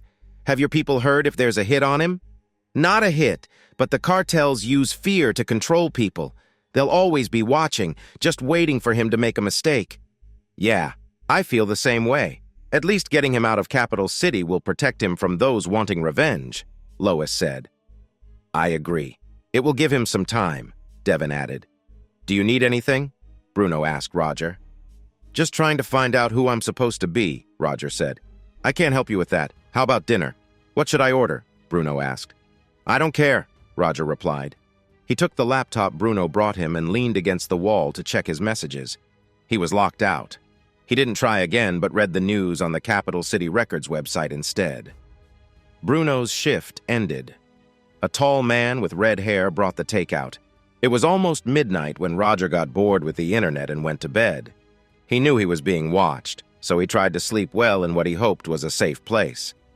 Time to wake up and start the new day, said a very blonde older woman. I'm Jan Brewer from the U.S. Marshal Service. I will help you move on. First, I'll take you to a better place. Okay, Roger said. He quickly decided Jan seemed capable. He knew first impressions could be wrong, so he planned to stay careful. Do you have a breakfast choice? She asked. Nope, I can pick something from any menu since it's Saturday morning, Roger said. Let's get waffles. My kids love waffles on Saturdays, Jan said. I'm easy with food, so waffles sound good, Roger agreed. Grab your backpack. We won't be coming back here, she said. After breakfast, we'll find you a better place. It will take a couple of days to create a new identity. Roger understood she wasn't going to help him find a place. She would just drive him to the chosen spot. He didn't mind as long as the bed was better. The cot was made to be uncomfortable for real questioning. The questioner wanted the person being questioned to feel tired and confused. The waffle restaurant was fancier than the Waffle House where he usually got his waffles. Is anyone using the office computers today? Roger asked. If there was an emergency, yes, the boss replied, but we thought everyone could take their regular days off, so if you have something you'd like to do, let me know. You probably won't like it, Roger warned. Try me. I'm flexible, Jan said. I want to get some coffee to go and sit by a lake alone. I need time to get used to the fact that I just left my old life. I've heard stranger requests, Jen replied. I bet. But I won't ask you to do anything you don't want, like work for me, Roger said. I'll hold you to that, Jan said, smiling. First, we'll get you settled in your new place. After that, we can go shopping or you can have some alone time. It's your choice. Thanks, Jan. I promise I'll behave, Roger said, as she was paying for their meal. Roger believed the government should cover his expenses. After breakfast, their first stop was a big, square, 3-story building. It looked like a place for many people to stay. The outside was covered with fake wood to make it look nice. The sign near the door said it was an all-suite hotel. It claimed to have free cable TV, HBO, and fast internet. It was meant for travelers needing a place to relax between business meetings. Most guests were likely like him, or so Roger thought. Though not really like him, he guessed they were people only staying for a few days. He couldn't see himself living there long-term. Roger dropped his backpack in the room, which seemed to have been booked before. It could even be used as a temporary safe house. Jan then took him to a large store where he bought more underwear and some t-shirts with cool designs. He also got 3 pairs of work pants to replace the stained ones he was wearing. He hadn't eaten a proper meal lately. While shopping, he saw one of those net bags that European shoppers use for groceries. He bought it, thinking it would work well as a laundry bag. Roger used the company credit card for these items, though he wasn't sure which company it was. Jan tossed in some soap, shampoo, toothpaste, and deodorant as well. I brought my own toothbrush, Roger said when he saw a new one being scanned. I didn't, Jan replied simply. With their bags in the car trunk, Jan started the engine but didn't leave the parking lot right away because there was a McDonald's nearby. She drove through the takeout lane and ordered a big box of coffee. The sign at the entrance to the park said County Reservoir, no swimming. It was one of those green signs you see along the road, which seemed a bit odd to him. Anyway, Jan parked beside an office building. The coffee is for both of us, so have a cup. When you need more, just come back. I'll stay here and play my music, she said. Won't you get bored? Roger asked. Probably. But if I don't, I might have to talk to you. And honestly, I'd rather not. I'm not your friend, I just do my job. I do a bit of everything. Just make sure your main job is to keep me safe. I suppose you don't need to be my friend to do that. Roger took a cup and filled it with coffee.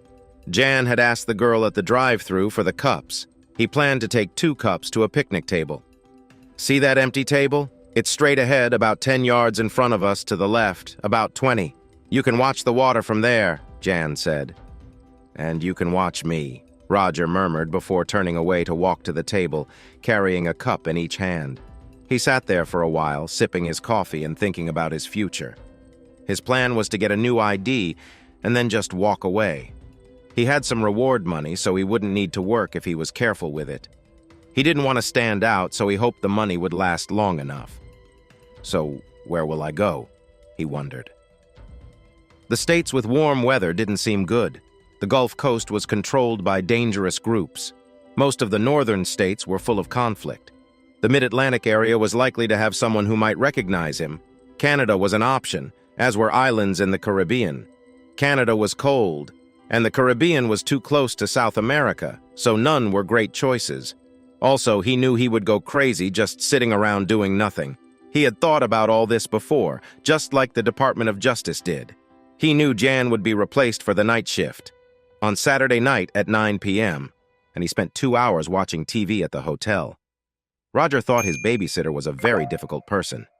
At 11 p.m., he went to the bedroom, took a shower, and went to bed. He hated watching the late news. Roger didn't want to talk about politics, which was why he left. Roger slept fairly well. He felt like he understood what was happening to him. They were hiding him pretty well. On Sunday, he seemed to relax completely, so much so that he felt bored. Not even the shift change at 9 a.m. was interesting. Since neither of his babysitters could say anything worth hearing, he realized the problem was really his. Monday felt a lot like Sunday. Jan told me that we were going to meet a man from the DOJ. This man would start working on the new ID for me. After the meeting, we would get going on the plan. Be nice to him, Roger. He's the one who can help you start fresh, Jan said. I'm always nice, I replied. Sure, you never joke around, she teased with a laugh. Just be careful with what you ask for. They have some wild ideas for new lives. They grab them whenever they can. I always thought a houseboat would be nice, or maybe being a farmer, I said. He has read your file, so skip jokes like that, she warned. He works best when he feels motivated. Don't bring up any drug stuff, Jan told me. What about being a park ranger by day and a superhero at night? I suggested. The ideas are endless. You've been warned. Just remember what I said, Jan reminded me. She turned back to the TV. I let my mind wander. I could be a game warden in South Dakota, and I thought that might be fun. At 11 a.m., Jan came to the bedroom door. The meeting is at noon near a picnic shelter at an Arlington reservoir. Let's grab some fried chicken for lunch while we talk.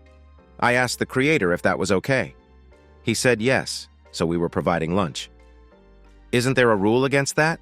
I asked. Probably, but you insisted, right? She replied. Of course, I agreed. Roger Hartman, meet Seth, your new best friend, Jan said. Hi, Seth, I said. Hi, Roger, he replied. That's a stretch. I hope to be a friend, but I won't be in your life much, Seth said. Let's get started. While Seth set up his computer, Jan got the food ready, and I looked at the sailboats on the water. I read your story from when you were undercover. Is there anything you want to add before we dig deeper? Seth asked. Nope, I said.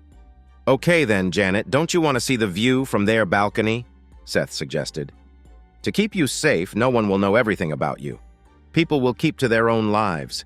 If anyone asks about your new identity, call me right away. Do you get that? Seth said. Yes, I understand, I replied. You will stay as Roger Hartman until you leave D.C. When you do leave, you'll be someone completely new. You need to cut all ties with your past. No calls, no emails, nothing, unless you want trouble, Seth added dramatically. I understand, Seth, I said. I'll lay out your background and you tell me if there's any part of the story you can't stick to. The best stories are based on real people with real pasts, at least mostly. Then we just fill in the missing pieces until we get to now. Are you saying I have to pretend to be someone else? Does that mean I might run into myself one day? Roger asked. Maybe in heaven or hell, since your look-alike has passed away. He served in Afghanistan when you did. He had no family, so when he died, his death might not be noted anywhere. To keep it easy, we chose someone who is your age. Okay, I get that. So what's next? Roger asked. You were a Marine sniper, and the new you drove a truck?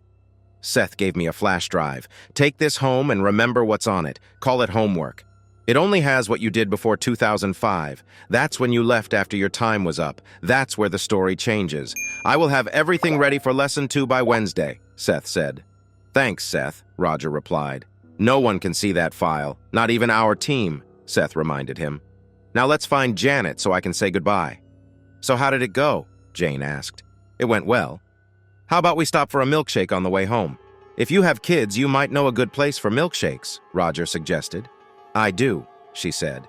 But I have a fitness test coming up in a month. So? Roger asked. So I need to lose at least 5 pounds, Jane said. I hope that's not going to become my life.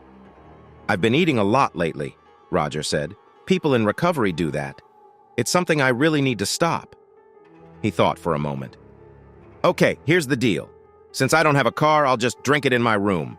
If you find a drive-through milkshake place, you won't even have to see me, Roger Everhart, Hartman suggested.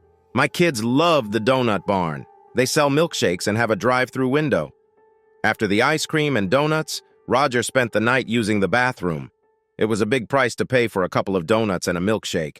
He saw that Jan was ready and waiting for her shift to end a bit before her time. What's up? Do you have a date? Roger asked. That's not your business, Jan replied, looking a bit nervous. Oh, wow, you really do have a date. Must be another Marshall, Roger guessed. Did you tell your husband? He asked. Of course not, she answered. I will, but I won't mention it to Tate. Why would I? And who is Tate? Roger asked. Tate is your night babysitter, she said. Is that his name? I can't believe I forgot, Roger said. Roger really needed to use the bathroom again. He was in the bathroom when Jan left and Tate arrived. Good night, Roger, Jan said through the door. Good night, Jan, he answered. When Roger came back to the living room, Tate had a coffee cup beside him on the table.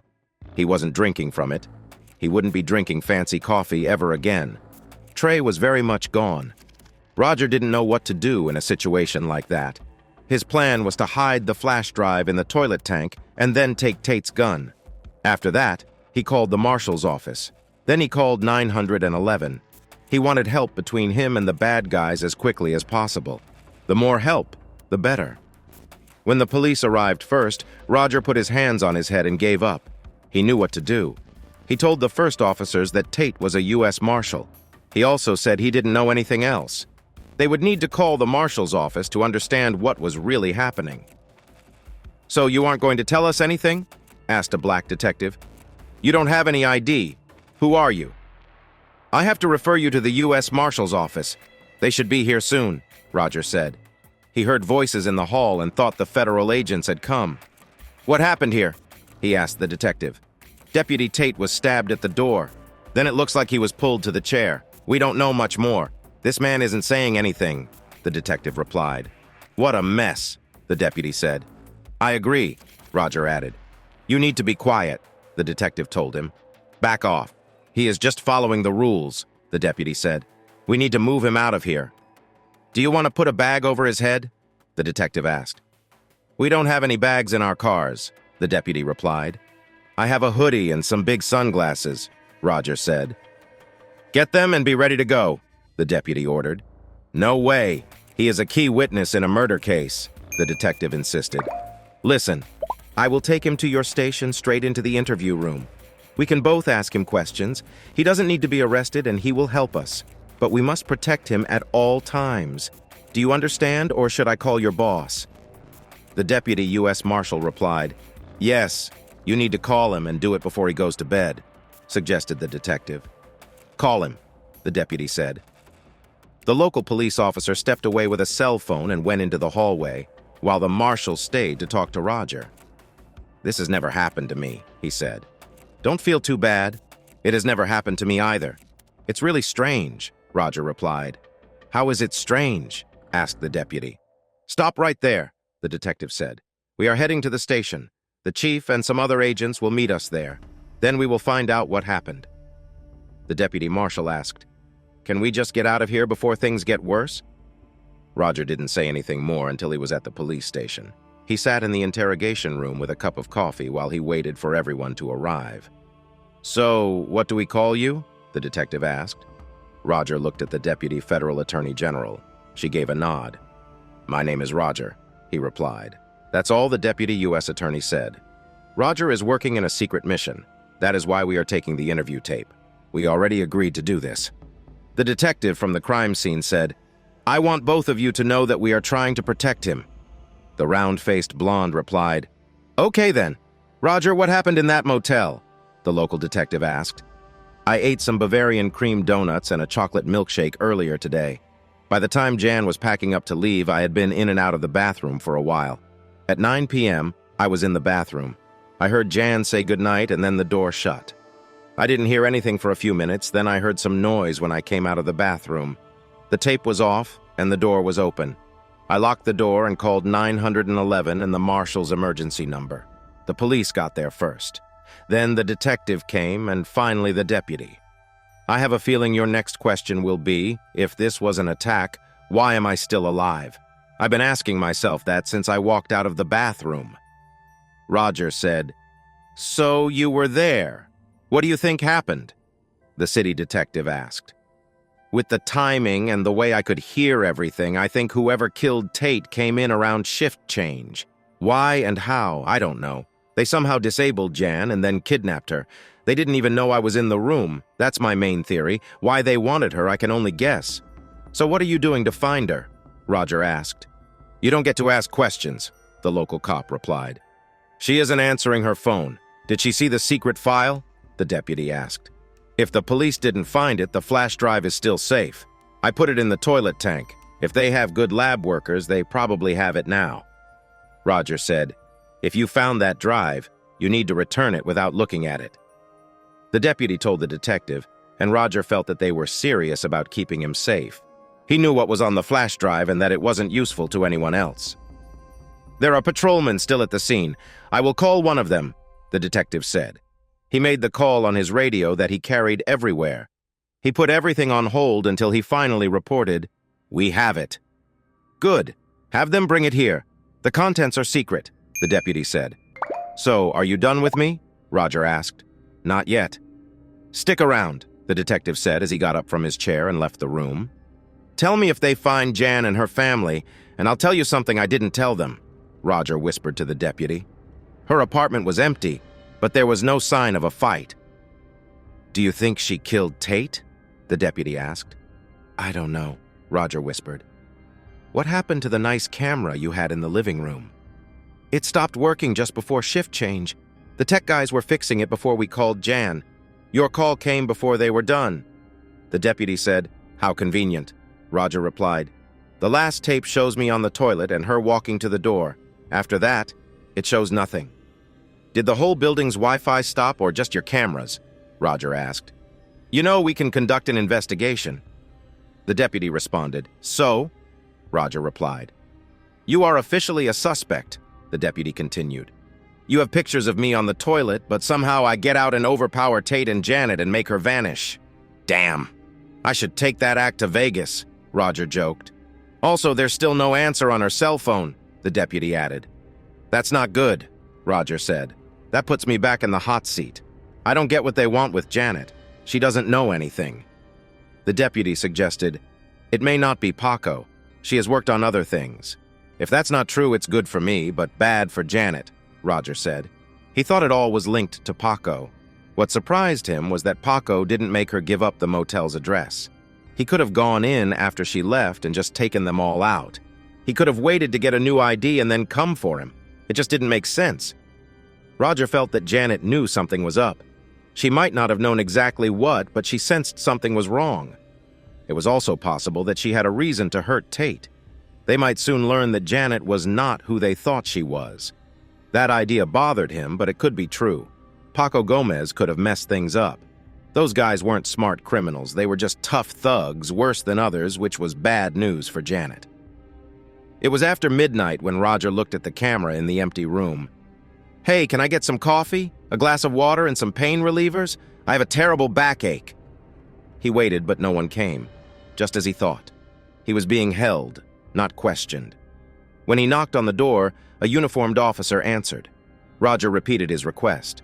The officer nodded and then closed the door, locking it behind him. Roger didn't like relying on anyone, especially the local police in a town he didn't know until a few days ago. That probably meant sending someone out for the medicine. Most likely it was a deputy who went. It felt like 20 minutes or more, Roger thought, since he had no watch and no clock on the wall.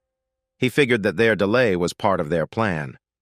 When the medicine arrived, it took 15 more minutes before he felt any relief. It wasn't complete relief, but it did help a bit. Roger laid his head on the table and was close to dozing off when a man walked into the room. "I'm Agent Pelham from the FBI, and I'm here to help you." The tall, thin man looked at Pelham. "You know, Pelham, I'm starting to see what people mean when they say, 'I'm from the government, and I'm here to help you.'" "It kind of makes you worry," he said. "Really? You'd rather I didn't come?" Pelham asked. "Right now, I think I'd feel safer if you gave me a gun and let me run for 5 minutes," Roger replied. "I'll pass that request to my team. Where should we send your new ID?" Roger asked. "I'll write down an address for you," Roger said. Deep down, he believed they would never agree to it. "Not so fast. If you want the ID, you must cooperate," Pelham replied. "I thought you might say that." "Does the Marshal Service have the drive now?" Roger asked. "Yes, and they know it hasn't been touched since they put it in the toilet tank," Pelham said. "It was password protected, so they would have needed to unlock it." "I doubt the local police had the time or skills to do that," Roger agreed. "So, are you ready to leave?" Hours went by. "Ready," Roger answered. "This time you'll be in an FBI safe house. No field trips. Get ready for it. The people you need to see will just show up. There won't be any set times," Pelham explained. "I knew it. You think I had something to do with it?" Roger said. "Honestly, I would wonder about it too," he admitted. "Good. We don't think you would betray us, but someone might recognize you. We suspect it could be Janet, but it's hard to say. You came in wearing jeans, a hoodie, and those goofy sunglasses. It's hard to think of anything that would attract more attention, but we have a plan. You'll be dressed as a police officer. Actually, a SWAT team member. 5 SWAT members will go into the building and then leave with a prisoner. The prisoner will wear jeans and a green jacket, but no silly glasses. If they use facial recognition, they might identify him, but not you. So get dressed. You're going to be an FBI agent for a few hours," Pelham explained. "When you are ready, most of the time nothing happens. But every now and then, something does. This move is likely to go smoothly." Roger found himself in another changed building. His new home had once been an auto storage yard. There were many damaged cars behind the fence, and a concrete building stood there too. It had a keypad lock and a facial recognition system. They had traded the SWAT armored car for a plain Chevy sedan. Pelham and Roger waited at the gate for someone to give the all-clear. Once they got the go-ahead, they drove into the yard. "I'm just curious. What would have happened if they didn't recognize you?" Roger asked. "Would we have been in trouble?" "Your family won't have to worry about a funeral," Pelham said. I found that very impressive, but I knew it was all nonsense. I had seen the gap in the concrete, 2 feet wide. I was sure it would flip up automatically if no one turned it off. I thought it had spike strips inside. Maybe it had a flashbang device too, something to stun the people in the car until others could come and take over. "My guess is the car would just become part of the junk in the yard," Roger said. "Something like that," Pelham agreed. When they parked the Chevy between the old stuff, Pelham opened his door. Roger did the same. "Honey, we are home," he said into his phone when he went inside the garage. The old office had a big window that looked out over the mechanic's workspace. They were using the office as a control center now. The repair bay had turned into a room filled with cots. "The FBI is planning to sleep here with me?" Roger asked. "Sometimes we need a place to rest, and this is it," Pelham replied. "Don't worry, there won't be anyone here for the next couple of days," Pelham told Roger. "The marshal's deputy assured me you would be gone by the weekend. This isn't a 5-star hotel." Roger said, "I look forward to better living conditions." Pelham smiled and said, "And I look forward to you leaving." Roger spent 2 days with the FBI under watch until the ID expert showed up. He had only a 5-minute warning, but it was enough time to remember the details of his new story. "Roger, how are you?" the expert asked. "They told me about the trouble you were in. I'm sorry you got caught in a family issue." "What are you talking about?" Roger asked. "It seems Janet and Tate were more than just co-workers. Janet wanted to run off with him to the Caribbean, but something happened and Tate called it off. Janet then killed him and went to the Caribbean by herself. They found her trail in Miami when she tried to board an international flight," Seth explained. "She just left her family?" Roger asked. "Yes. Love can be a terrible thing," Seth replied. "So I've heard. I guess I'm immune," Roger said. "Maybe that's because I never felt at home anywhere." Seth asked Roger a few questions about his new identity. Roger must have done well because Seth gave him another flash drive. "This is your new life from 2006 until now," Seth said. "Memorize it while I figure out where to put you. Do you have a preference?" Roger didn't want to go anywhere, so he said, "Not really." For a couple of weeks, life was pretty rough. Pelham kept him inside the garage until Seth returned. "Hello, Roger. I'm glad to see you are okay. I would hate to think I wasted all this hard work," Seth said after being gone for 12 days. He handed Roger another flash drive. "I had no idea it would take so long to make a new ID," Roger said. "Life can be lived quickly, or you can take your time to do it well. Since your future depends on how good these plans are, I thought you'd want to do it right. Honestly, I want it done right too. I could have paid a lot of money for some fake papers that would pass a quick check online. That would have been much easier. But then again, you might never find real work again. Not in a job you would actually enjoy," Seth said. "The first thing I need to look into is my last run-in with the police. So, tell me what happened," Roger insisted. "The official story is that Janet was cheating on Tate. He wanted to end it, but she was not ready to let go. She had already decided to kill him and leave. So, she called Paco before she did it and left the door open for Paco's men. His team was held up at the front desk and couldn't get to the room in time. You called the police and had Tate's gun? The whole time the police were there, Paco's team was still in the hotel. It was a total mess. Now you know more than anyone outside of the investigation team. She had to reach out to Paco to betray me. He wouldn't have known I was in town otherwise." "Exactly. That's why it was such a badly thought-out plan. Paco had less than a day to make it work. His men were just low-level thugs. She gave them the hotel name and room number. She even left the door slightly open for them. They were supposed to wait in the stairwell and rush in to cause chaos. The problem was that by the time the message reached the thugs, they lost the room number. They were trying to get the number from the clerk when the cops showed up with sirens blaring. Like I said, it was a total mess." "Do they have Janet in custody?" Roger asked. "No, but they are calling all cars to find her," Seth replied. "What?" Roger asked. "Didn't you ever watch an old black and white movie?" "Forget it," Seth said. "So are you ready to hear my plan for you?" "Sure. Give me the details and I will do my best to understand," Roger agreed. "When you leave here, do not use your real name or any cover name you might have had. From the moment you step into the airport, you will be Peter Sims." "I trust you know your backstory by now?"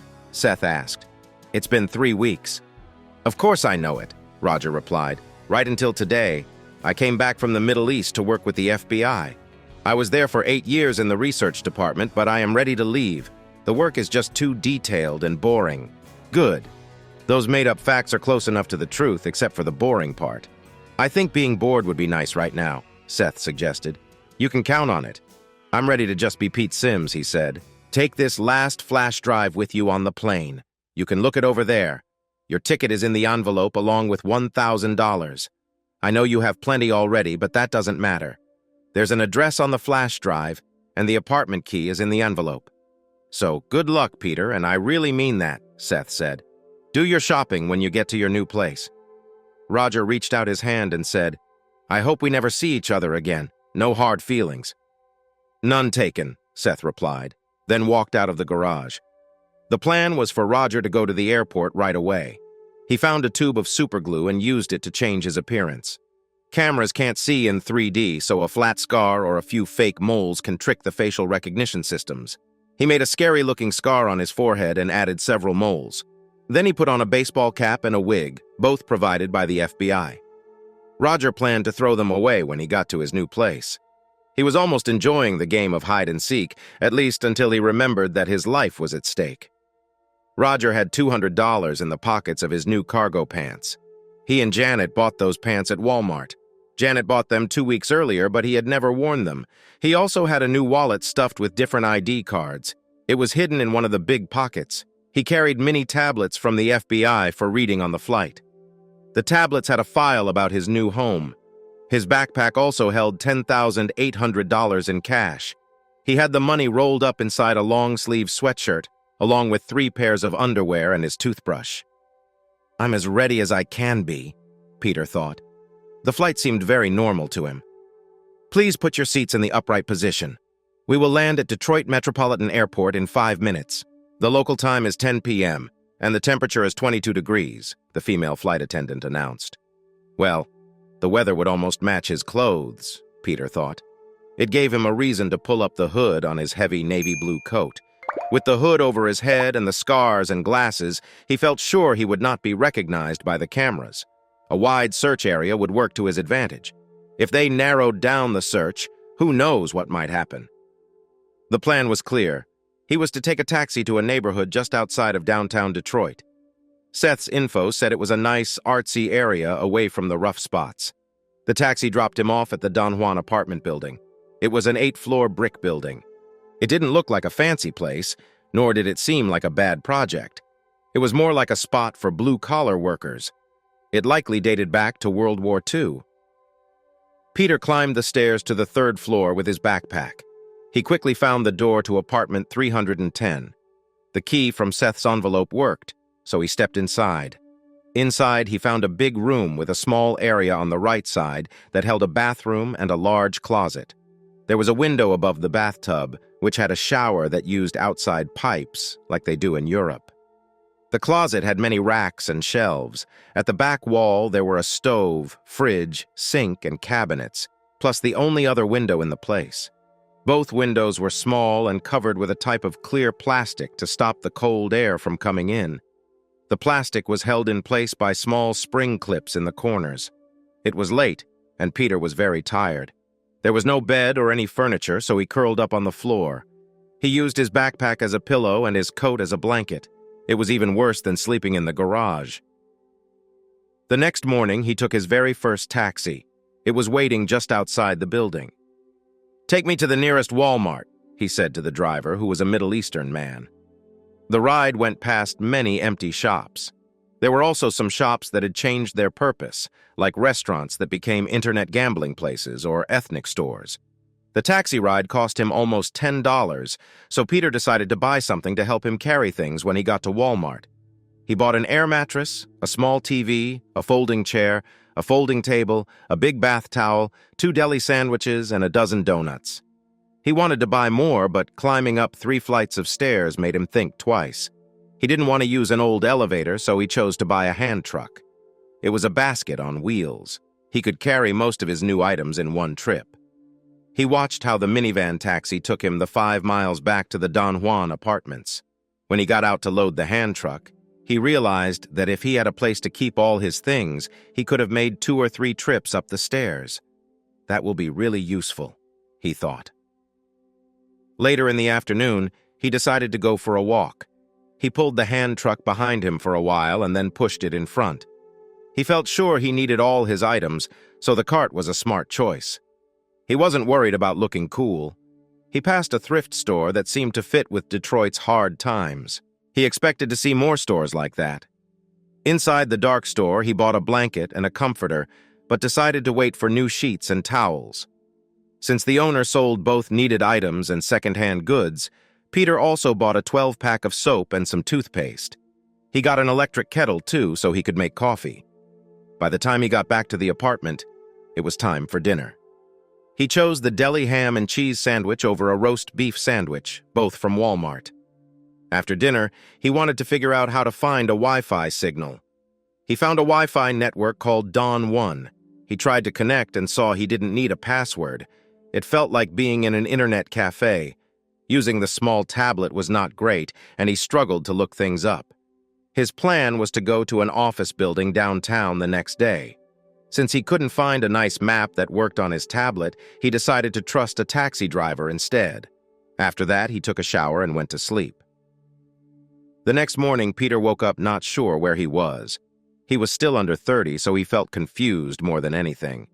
Sleeping on the floor in a new place made him feel uneasy. Even after staying in 3 safe houses, it was hard for his mind to understand it all. After getting off the bed, he made himself some coffee to wake up.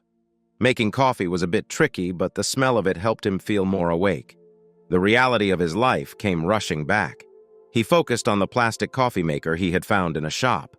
The coffee maker came with 5 filters, so he added filters to his list of things to buy later. His list also included a microwave. The room felt warm, so it seemed like the apartment had heating and electricity. It was clear that both the stove and the fridge were working. He realized he had running water. He remembered that he had hot water the day before.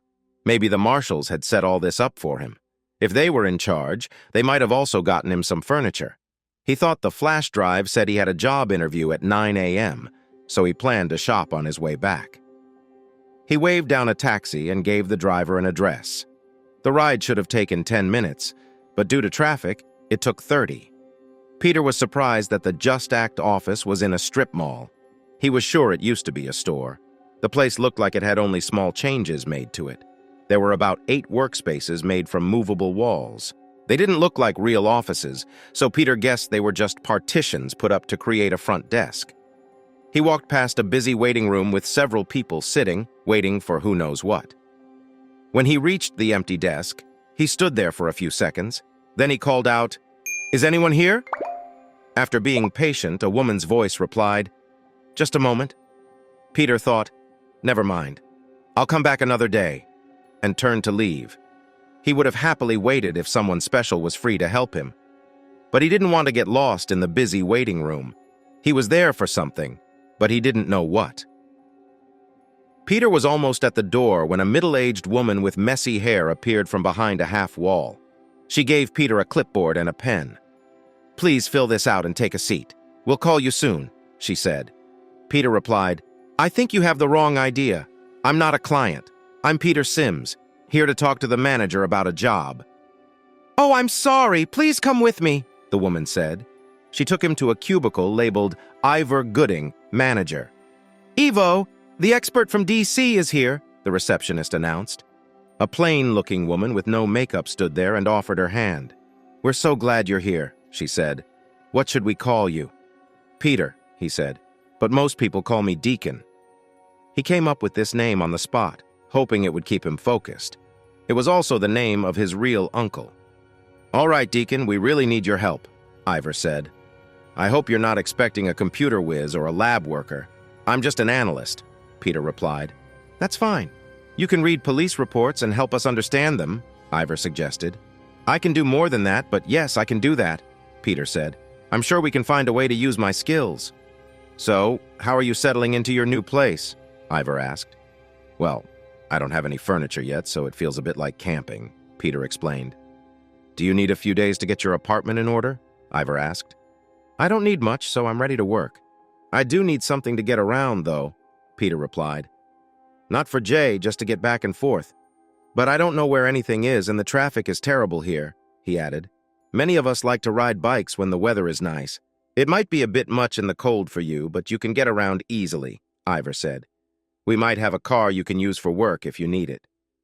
"Maybe you could suggest a place I could explore," Peter said. "Let's introduce you to everyone first. After that, you can take the day off and come back tomorrow ready to work. Does that sound good?" Ivor asked. "That works for me," Peter replied. Most of the desks were empty, showing they were not being used. He would have several to choose from when he was ready to work. Ivor took him to a cubicle near the back door. "Trish, this is Deacon Sims. He is our new records analyst and investigator," Ivor said. Peter shook her hand. "Nice to meet you, Trish. How long have you been an attorney?" he asked. "I passed the bar last month," she replied. "Are you leaving us soon if a big company offers you a job?" Peter asked. "I have sent out some job applications," she replied honestly. "That's great," Peter said. She felt a bit shy as she took him to meet an older man. "Martin, this is Deacon Sims. He's our new analyst," she introduced. "Hi, Deacon. How are you? If you need help getting settled, just let me know. I'm the senior lawyer here," Martin said. Deacon asked, "Can you tell me what you do here?" "We try to help innocent people who are in jail because of wrong information or mistakes," she explained. "So the name on the door is short for that?" Peter asked. "Yes, we are called the Justice Action Team. We started in New York with some young lawyers. In 5 years, we have grown to big cities all over the country," she said. "Who pays for all this?" Peter wanted to know. Martin looked like he wanted to stop Peter, but Peter continued, "Maybe I'm not the right fit here. We get our funds from the Justice Department. They want to look good by helping," she said. "There are also some other groups and wealthy people who donate." "So the clients don't pay anything?" Peter asked. "Do you really care?" she replied. "Yes, I do. It's important," he said. "We check our clients carefully, and you will help with that," she said, leading him to a nearby cubicle by the empty reception desk. "You've met Helen. Helen, this is Deacon Sims. He's an analyst and used to work with the FBI," she introduced. "Oh, why did you choose to come to Detroit?" Helen asked. "I needed a change," Peter said, sounding a bit mysterious. After leaving the office, Peter walked around the small mall. There wasn't much to catch his interest, but he noted where a few businesses were for later. The restaurants and grocery store seemed most important.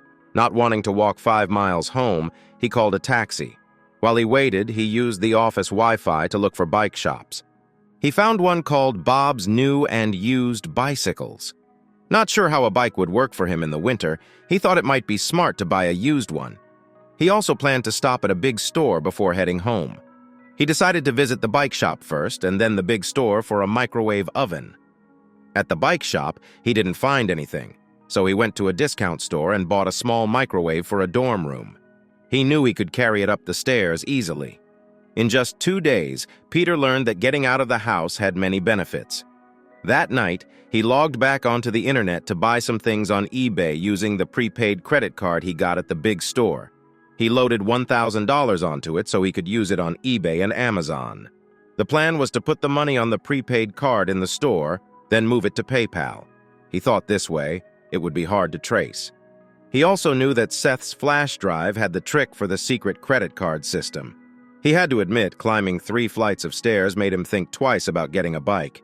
He still liked the idea of a bike, but it just didn't seem practical. The next morning, Peter met his neighbor.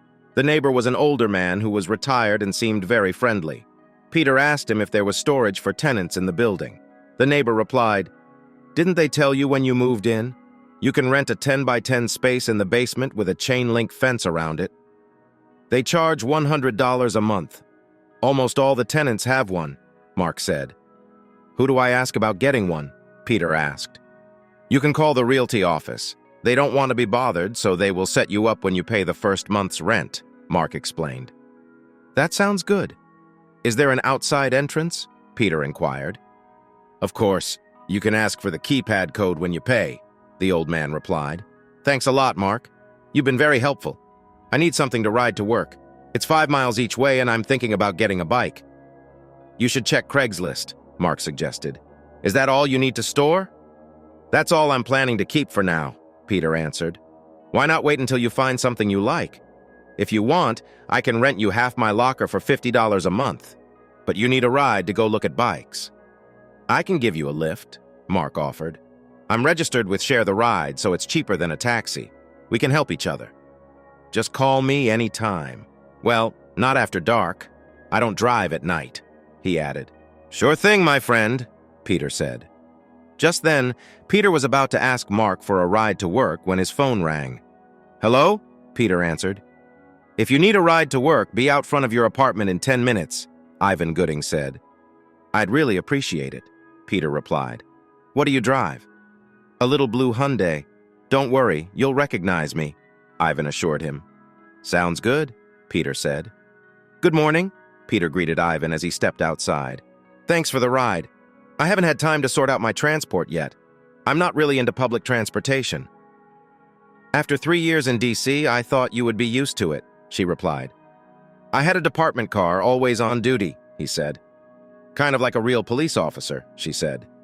"Yeah, something like that," he confirmed. "You were some kind of spy, weren't you?" she asked. "Not at all. I just worked with crime scenes, looking at the evidence and giving suggestions on what to search for, he explained. If you say so, she teased. Have you eaten breakfast? No, he replied.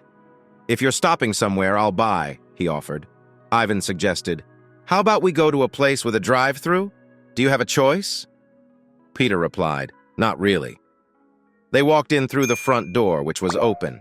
The door was open because a middle-aged woman with bright red hair, cut like a teenager's, had arrived before them. Good morning, Helen, Ivan and Peter both greeted. Heckle and Jekyll are here to see you, Helen said to Ivan. Deacon, Martin wants to see you, she added. She left Peter with her while she walked to her office. Helen gave Peter a bag of food and coffee. I'll meet you in the break room. Don't drink all the coffee, she instructed. Peter returned to the cubicle where he found Martin the day before. Martin, I haven't eaten breakfast yet. If you need to talk urgently, come to the break room. Otherwise, I'll be back in a few minutes, Peter said. Martin responded, I need some coffee, so I'll join you. Sounds good, Peter answered. A couple of minutes later, Peter bit into his bacon, egg, and cheese biscuit. This is really good, he said happily. My cholesterol just went up 2 points, Martin joked. So, what do you want to talk about? Peter asked. Martin replied, Stop by my office when you can. I've had something on my mind for a long time. How long? Peter asked. About a year or more, Martin said. That's a long time. What is it? Peter wanted to know. It was a case I handled when I was with the DA's office, Martin explained. Was it something wrong with how the trial was done? Peter asked. No, we followed all the rules. It's something we didn't know about, Martin clarified. Come by my desk, get the file, and do your thing. Is this a real case or a personal issue? Peter asked. We all have our challenges, Martin replied. Just look it over, please. All right. Should we keep this from the others for now? Peter asked.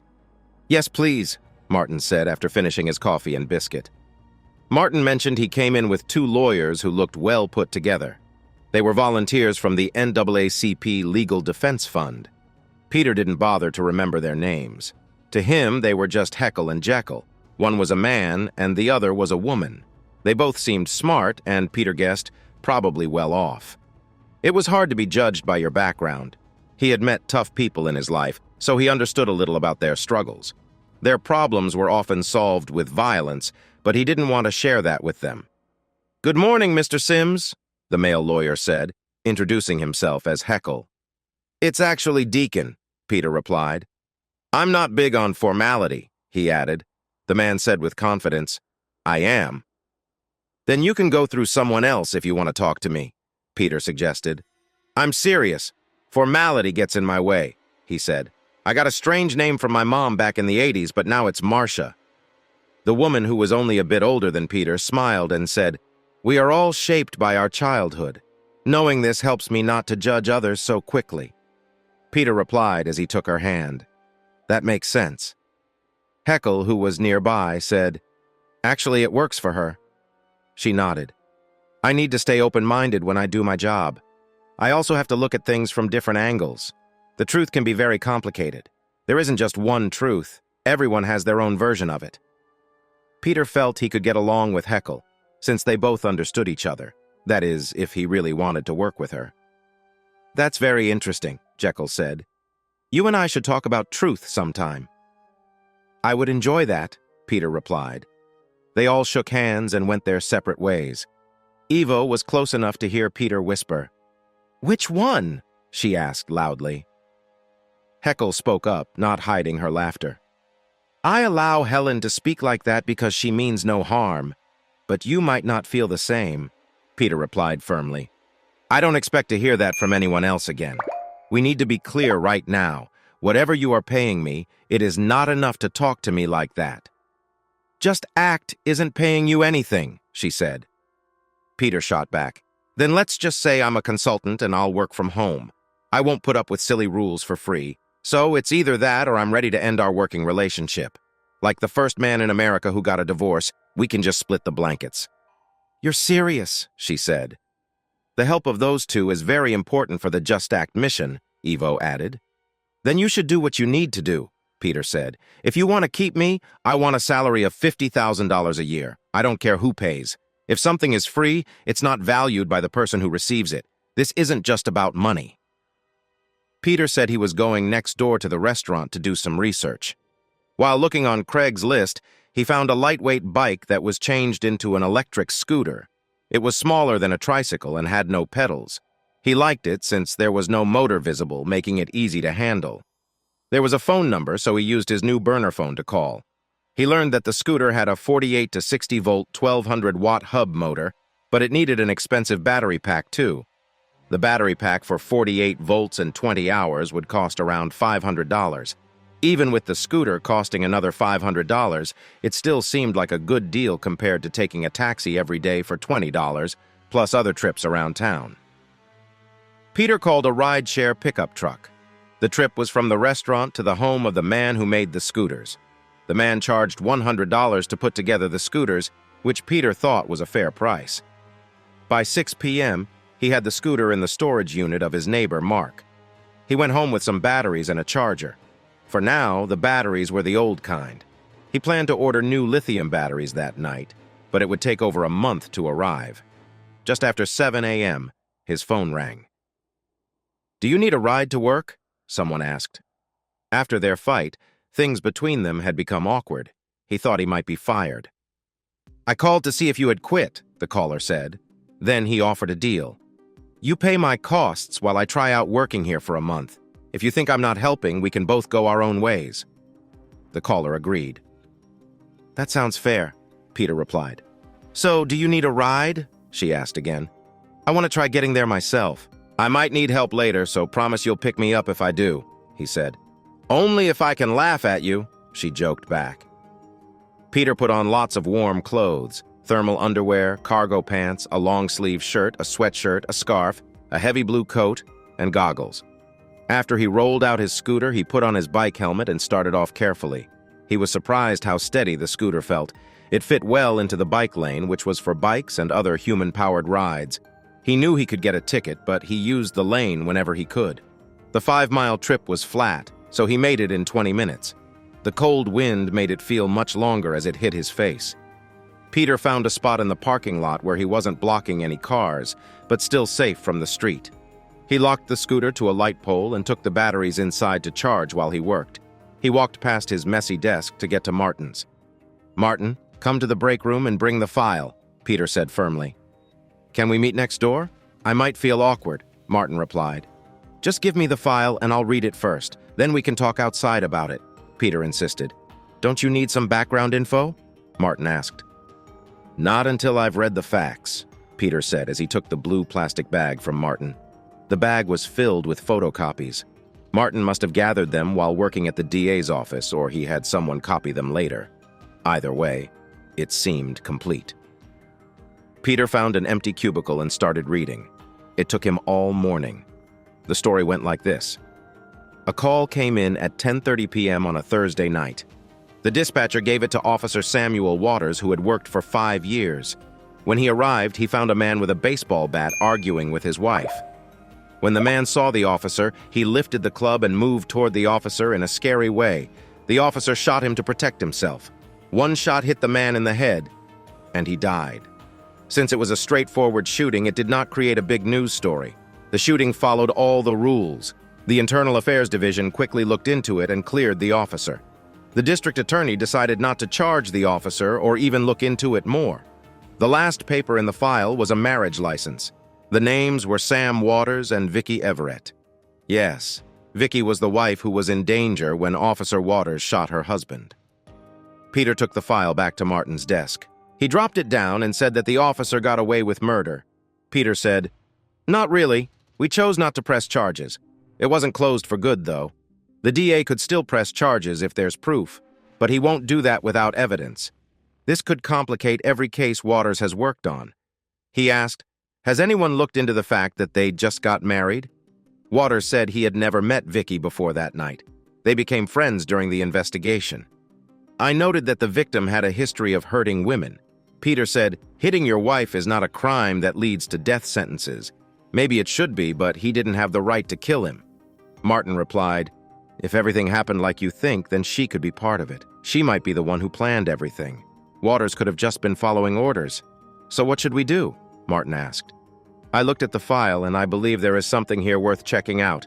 That's my job, Peter said. Get Martin to approve it, and I will start asking questions. Peter asked, Did you choose to let the officer go free?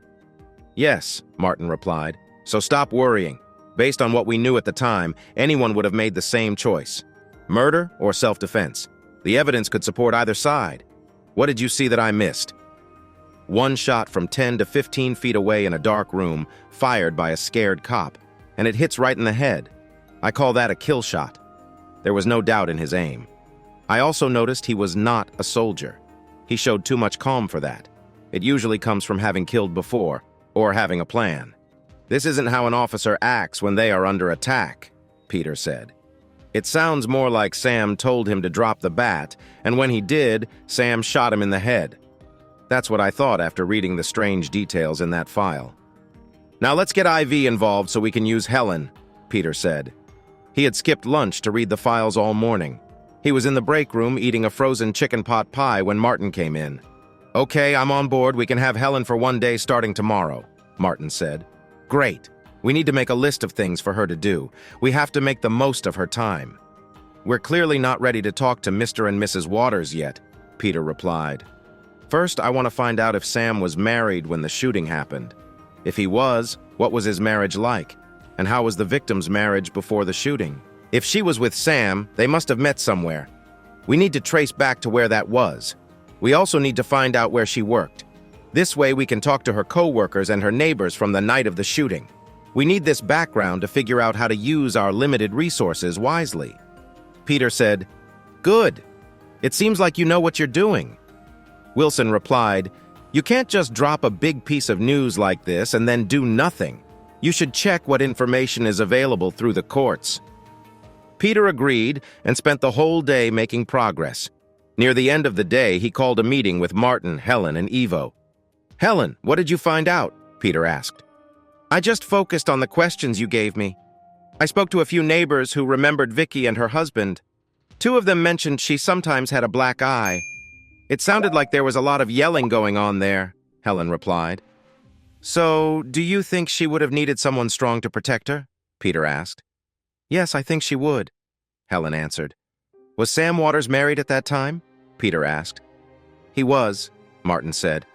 A search through the courthouse files revealed Sam's wife's name and when their divorce was finalized, exactly 6 months after the shooting.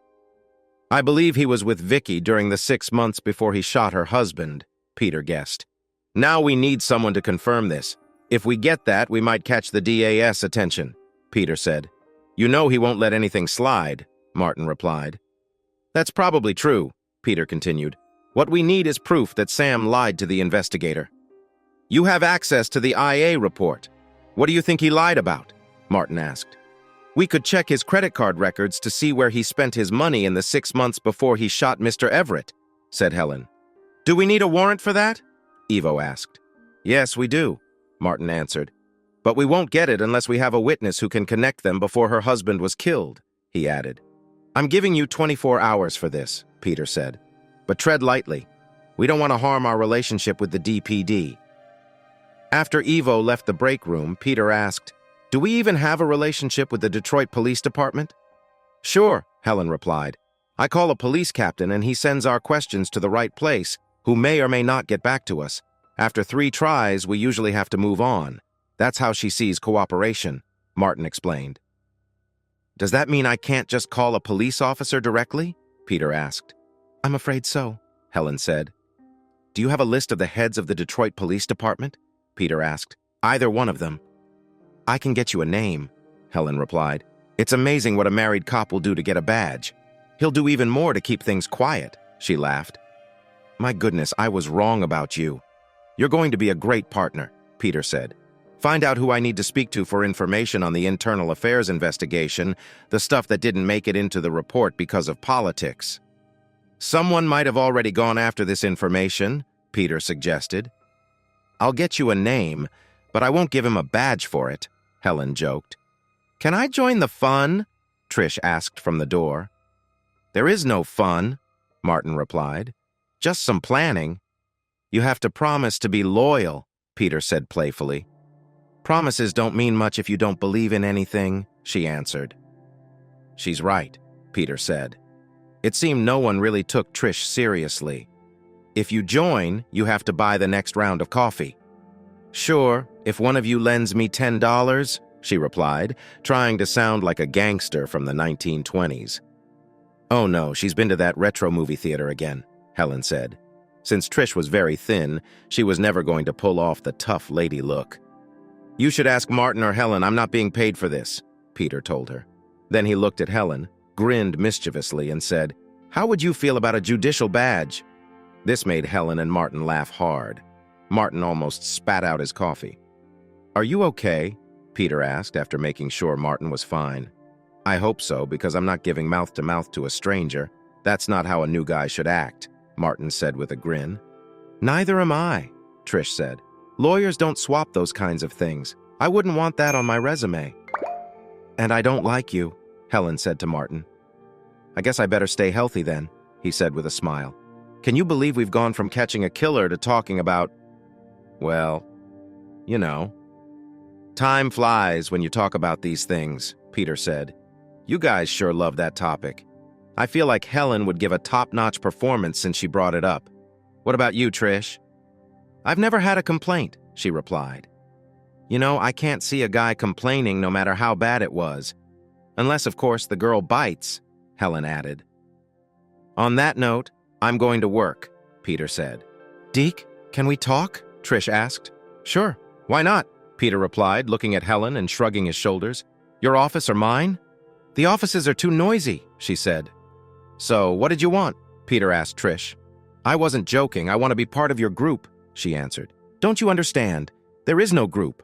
I'm just looking into this case during my free time, which you're taking up.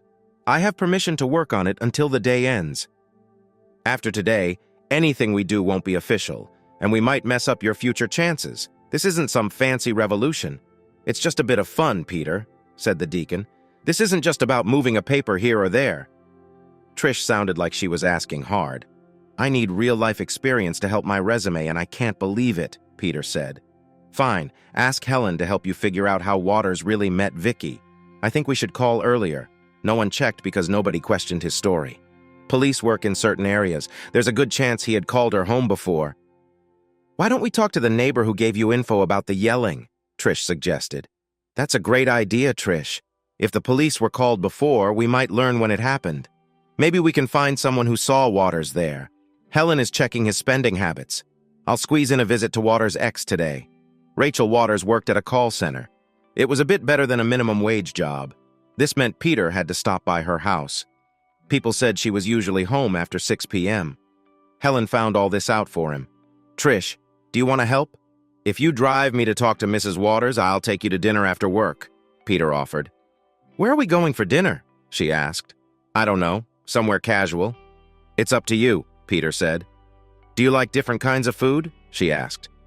Tex-Mex is about as different as I get, he replied. He could have joked that old Big Macs from a trash can were as low as he'd go. He was tempted to tell her, but he didn't want to explain it. Would you try Chinese food if I order for you? She asked. As long as there's no chicken, I can manage, he replied. The rest of the day passed without any new info for the case. Helen was busy working on a case about a man accused of robbing a store. Peter was sure the kid was guilty. After going through the case files, he told Ivor that the chances of police doing something wrong or misreading evidence were about 100 to 1. The kid should have asked for a plea deal for a shorter sentence, Peter said. But you don't make those calls, she replied. Just give me your thoughts on the police reports, he demanded with an annoyed tone. You're still looking into the Waters case, right? I won't lie to you. I'm not, he said, telling a clear lie. Good, she said, thinking there was some truth in what he said. He hadn't checked into it for over an hour. He thought it was around 5:45 p.m. by the time Peter got his three-wheeled scooter ready. To his surprise, Trish arrived with boxes of takeout. He had been waiting by the front door for about 10 minutes, thinking he was going to dash out to her car. Instead, she caught him off guard from behind. I thought it might be more fun to see your apartment, she said, still acting just like she did at work. She seemed cold and distant. Good. Let's try the elevator. It's powered by a vent in the basement, he said. Her comment about his apartment was very plain. She brought 2 plates of food from a Chinese restaurant. Each plate had a small serving of 4 different dishes. They shared everything, but only after he paid the bill. "You don't have to pay," she said. "Sure I do. I asked you to dinner," he replied. "But you didn't really," she said. Her voice never changed. It wasn't completely flat, but it had no feeling. She seemed to be struggling to find the right words and tone. He thought she might be trying to seem smart, like certain times needed specific feelings. After dinner, they drove to Rachel Waters' house. It looked like a rental. "This looks a lot like my rental," Trish said coldly. Rachel answered the door when they knocked. "Hi, Miss Waters. My name is Peter Sims. This is my colleague Trish. We'd like to ask you some questions about your ex-husband," he said. She looked back inside before answering. "Can we talk out here? My son is in the house, and I'd rather not have him hear this." "Would you like to get your coat? This won't take long, but it's really cold out here," Peter said. "No, like you said, it won't take long," she replied with a warning tone. "All right, let me get straight to it then. In the months before your divorce, was your husband acting differently?" Peter asked. "Differently?" she echoed. "You know, like being out late after work or picking up new hobbies," Trish added, trying to sound concerned. "Or long times when you didn't know where he was. Anything like strange charges on his credit card?" Peter continued. "Why are you asking all this?" Rachel questioned. "To be honest, we want to see if he was having an affair with his current wife. We're really looking into her for the family of her late husband," Peter explained. "Oh, I see," Rachel said. "I can't say who it was, but it could have been her. Someone came by the house almost every time he was home at night. He worked rotating shifts, so he was only home 2 out of 3 nights. Even then, he found reasons to be out after our son was in bed. There was always a cop who needed help with something. He also got a lot of text messages. He even went fishing with his friends for a few days on his breaks," she said. The boy came to the door. "If that's all, I need to make dinner," she said. "Of course," Peter replied. They both said goodbye and thanked her for her time. "So, what do you think?" Trish asked. "Oh, he was definitely seeing someone," Peter said. "Sure. Here's the rewritten text in simpler, clearer language. Yes, I thought so too.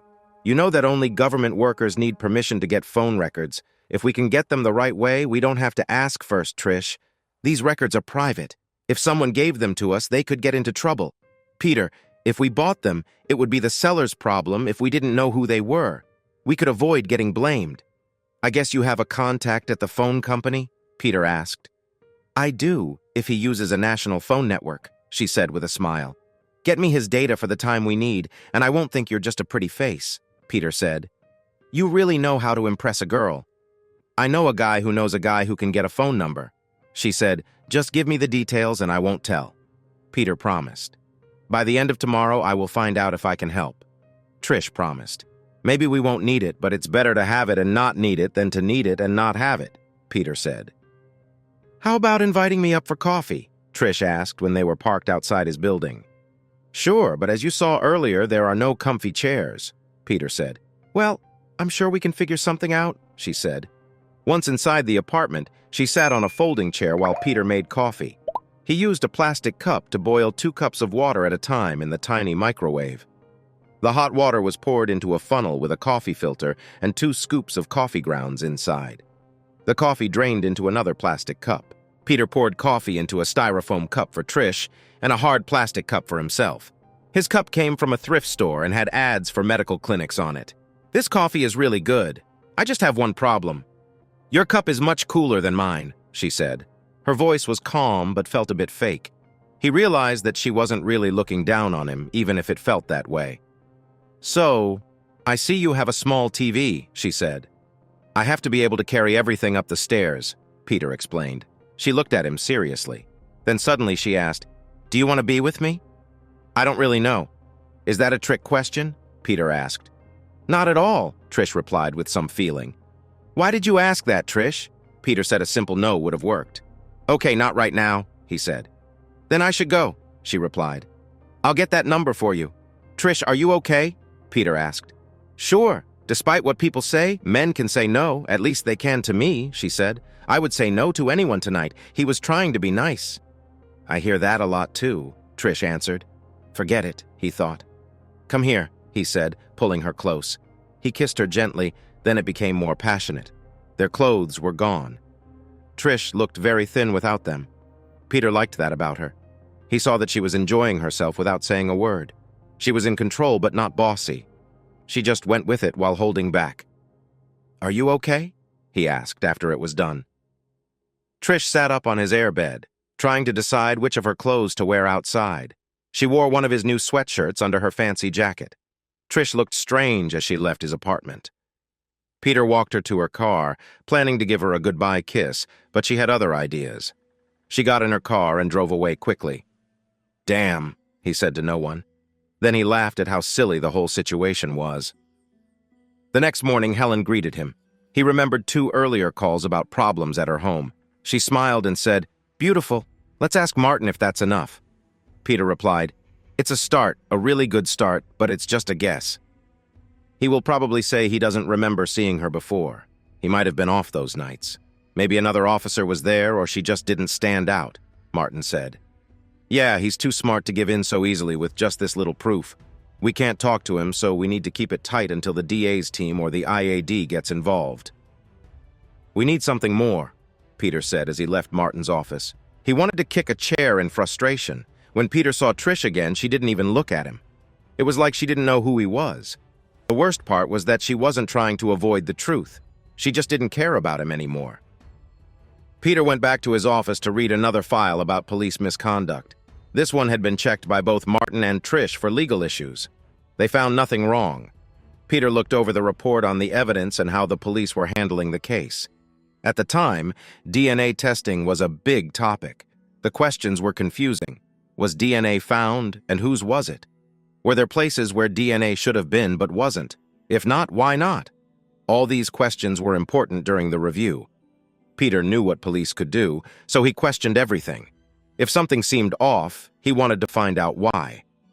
He started to lose faith in the police when he saw them selling drugs from their cars. The last straw was when his house was burned down. Or maybe it was when he found out a hit team was coming after him, sent by the FBI agent who was supposed to keep him safe. His doubts made him the right person for this job. The current case on his desk seemed as clear and right as it could be. Peter's suggestion was to tell the kid who was found guilty of killing another kid that his DNA was all over the crime scene. The kid had hurt himself while stabbing the other boy. His blood was on the victim's clothes and even inside the wound. The knife had his DNA and bloody fingerprints on it. The kid in jail was lucky the police didn't give him to the victim's family.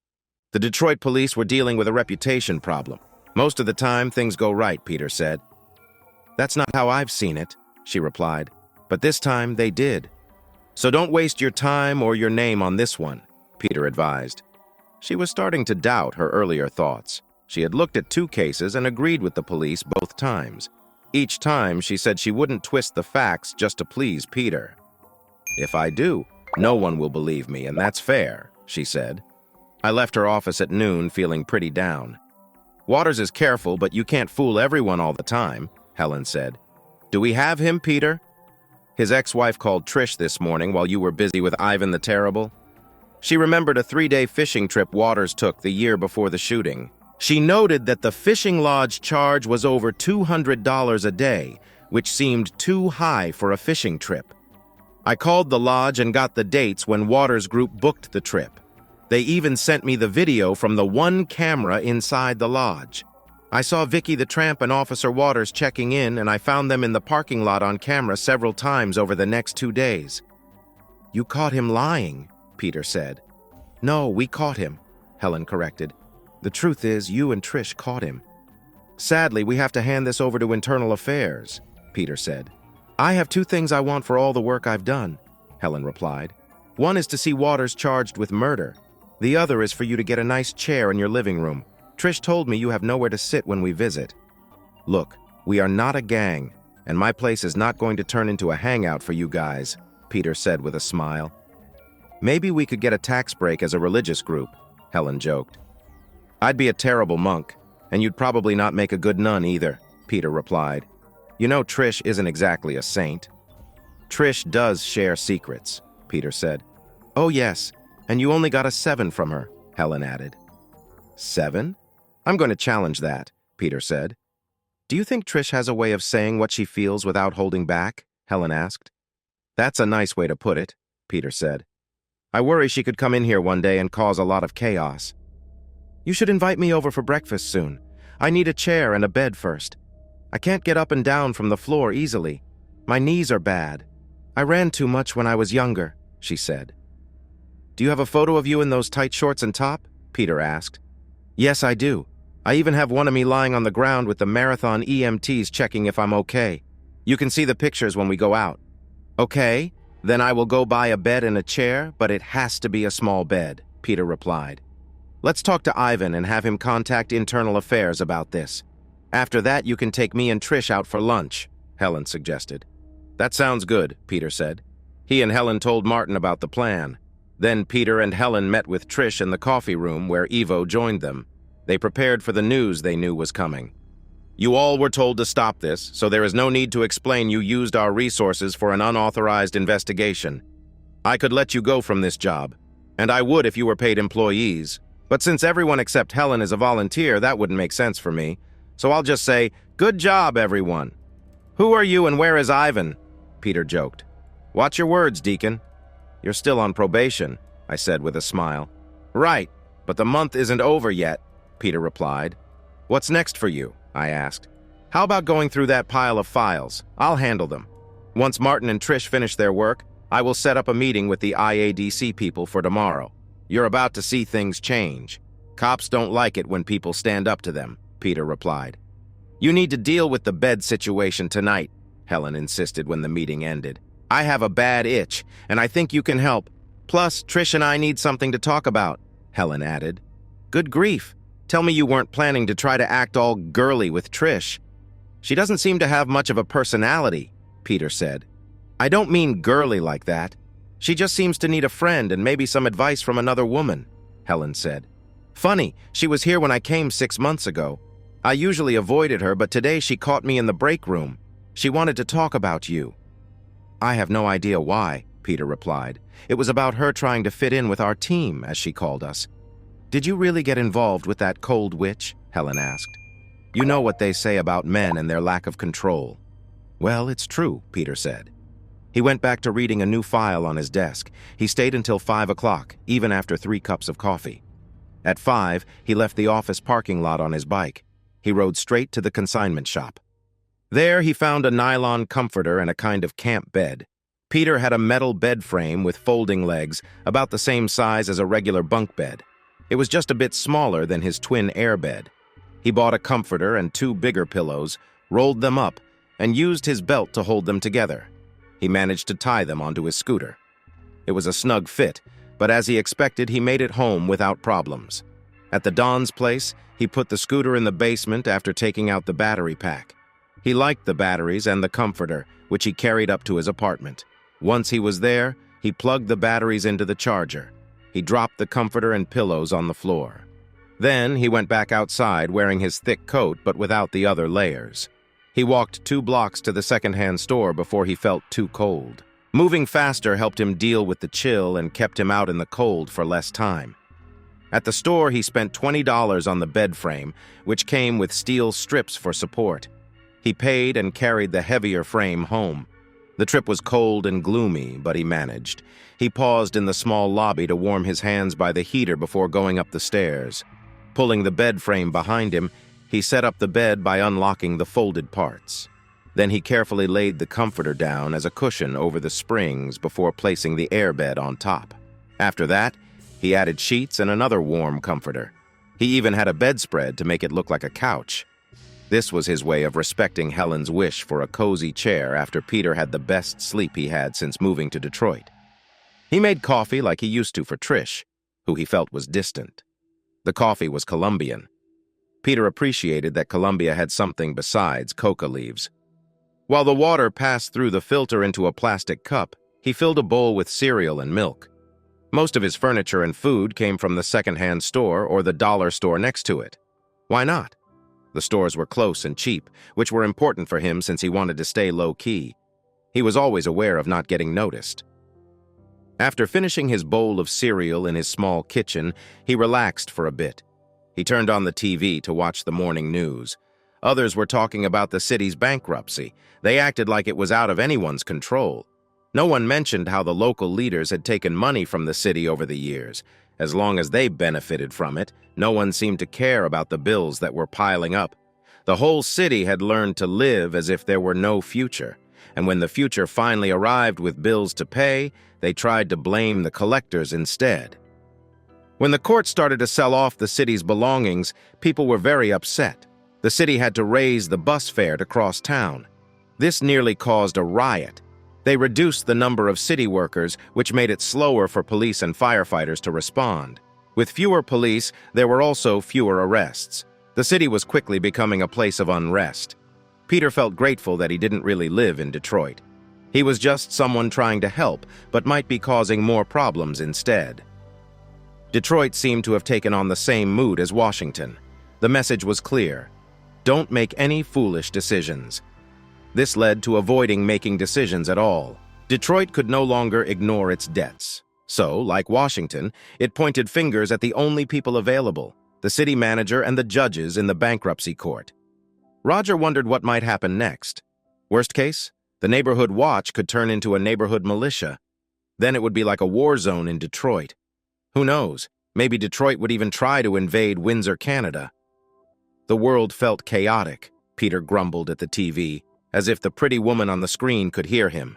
The chilly ride to work after sunrise made everything clear. He wished for a warm car to take him to work. In the end, it was about the individual. Peter would rather endure a cold 20-minute bike ride to work than protest in the streets. He didn't know what this meant for him. Maybe it made him a bit of a tourist. He thought about that during his ride through the bike lanes and had a close call at an intersection. A car sped through a red light just as he was passing. Just another day in Detroit, he sighed.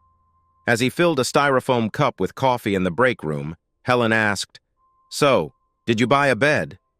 "I told you I would. I keep my promises," Peter answered. "It's small, though, but I slept well." "Well, enjoy your sleep tonight. Tomorrow is Friday," Helen said. "We have a date." "I don't remember inviting you," Peter replied. "I invited you," Helen whispered.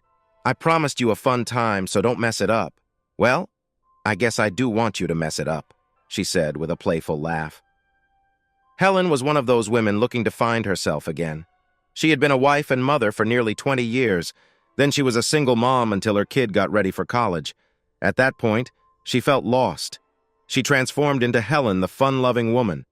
Everyone loved Helen's lively spirit, which made her act even bolder. She also found out that she enjoyed dating. It was surprising to discover that she loved dating at 40. This was about enjoying herself just for fun. It was a time for a new chapter in her life. Helen, once a wife and mother, had become Helen, the exciting woman. The change was not hard for her at all.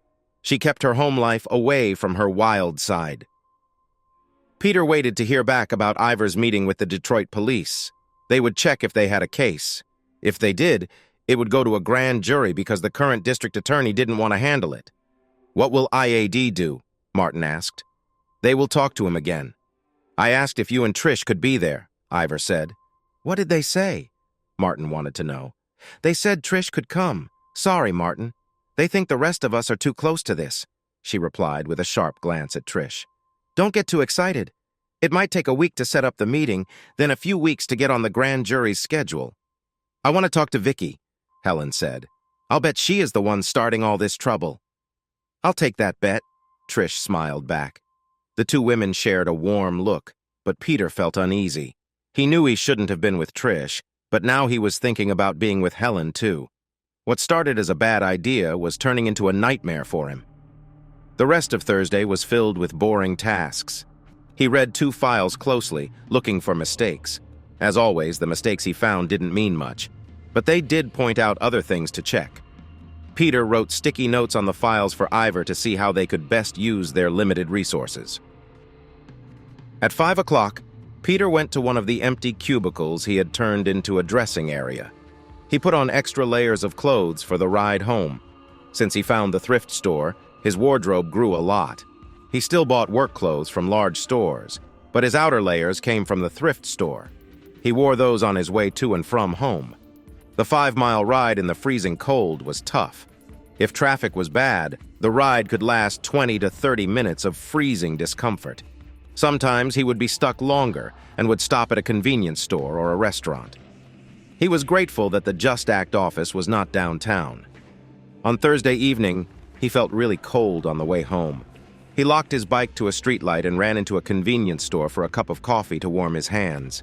Even with ski gloves, his hands felt cold and sore. He had charged his battery pack at home and work, but it was almost out now. The new battery pack hadn't arrived yet. He noticed a young man working in the store. The boy looked no older than 16 and kept glancing at the clerk with bright eyes. Peter felt he was trying to find the courage to do something wrong. He didn't know where this feeling came from, but he was certain it would happen. He moved closer and said, "Son, don't do it. If you go through with this and survive, you'll land in jail with someone much tougher than you. That's not a good place to be. Just walk out and stay free." "I don't know what you're talking about," the kid replied. Peter continued, "It's your choice, kid. But once they catch your face on camera, there's no going back. Their next step for you is jail or worse." After making sure the kid saw the camera, Peter walked to the counter to pay for his coffee. He noticed the kid hurried out after him. Peter got on his bike and rode home in less than 10 minutes. Friday came and went like Helen. She was funny, confident, and vibrant for a woman over 40. Even without her being dressed up, she was very appealing. Peter liked spending time with her as much as he enjoyed their intimate moments. Helen was simply fun, whether they were in bed or not. Saturday morning, the weather turned nasty. It was snowing heavily, almost making it impossible to see. The winds coming off the lake were making it cold and uncomfortable. It had been snowing since the night before. While they had dinner, Peter had swung by a donut shop on his way home. This allowed them to relax in bed after breakfast. They had good coffee and average donuts at Cafe Peter Sim's. After breakfast, they enjoyed their time in bed until 2 p.m. "Get out of bed and let's check out that restaurant I saw down the block," Helen insisted. "Okay, but we should leave a note in case we get lost in the snow," Peter replied. "It's a snowstorm, not a blizzard," Helen corrected him. "Now get out of that warm bed and get dressed. You'll need to lend me some clothes," she added. "I'm not taking a shower and then going out into the cold," Peter said. "I guess this will just be a continuation of last night." He pulled her closer and kissed her. Peter changed into fresh underwear but kept the thermal long johns from yesterday. He found clean clothes for Helen. They were a bit big on her, but her outfit from the night before kept them in place. His jeans were also too large, but she needed them to keep warm in the snow. Together they looked like snowmen as they left the apartment for the short walk to the restaurant. It was a tough walk, even with warm clothes. Peter wore thick ski gloves, while Helen had fancy leather gloves. Despite how they looked, Peter's gloves kept his hands warmer. But when they arrived at the restaurant in the late afternoon, it was closed. The restaurant had clearly chosen not to serve dinner that night. It was likely because they could only get customers who lived nearby. The people in the area were not likely to go out in the snowstorm. Most of them were older folks or younger professionals with big cars that weren't good for such bad weather. "If we walk another block that way, we should find a small grocery store. We can buy enough food for a nice dinner," Peter suggested. "What if they are closed?" Helen asked. "Then it will be a long night," Peter replied. "We need to hurry before it gets dark." He thought that once the sun went down, everyone would stay in. "Let's go," Helen said. The store was still open because the owner lived above it. But even though it was open, most of the food was gone. "Looks like you've had a tough day," Peter said to the man in a robe who owned the store. The man wanted to close up and go upstairs to eat his own dinner. Peter picked up a loaf of bread, a can of cherries, a jar of baked beans, and a wedge of cheese, putting them in a shopping bag. He paid $10 for the groceries, which had cost $5 the day before. There were rules against raising prices during bad weather, but Peter didn't think about reporting the man. "So how did you manage to turn a quick visit into a whole weekend?" Helen asked Peter. "I just try to live well," Peter replied. It turned out their weekend didn't end on Sunday. They stayed relaxed until Tuesday afternoon. They did get dressed long enough to go out for dinner and shop at the local store once the snow stopped. When Peter finally pushed Helen's old Ford out of its parking space, the area had just been cleared of snow, but but it was now filled with their dirty laundry. Since Helen had a washer and dryer, she offered to do his laundry. There was a lot of it, filling several plastic grocery bags in her trunk. Hours later, Helen dropped Peter off at his building's parking lot with the clothes inside the same bags. By then, the clothes were neatly folded instead of rolled up tight. After carrying all the bags up the stairs, Peter was ready to face the cold world outside. He went to dinner by himself, then returned home to watch TV. On the way back, he stopped at a consignment store and bought more sweatshirts for $3 each. "I need to go to the big box store," he said to the TV. He knew a bike ride there would have to wait until his new battery arrived. Even then, he wasn't sure how well he could ride in such cold weather. While he thought about the new batteries that were supposed to arrive by boat to Los Angeles, he searched the TV for something interesting to watch and caught a preview for a show called Gold Diggers. Here's a simplified version of the text you provided. The teaser for the show said that they filmed with the real cast until someone killed Miles while he was parked on a quiet farm road.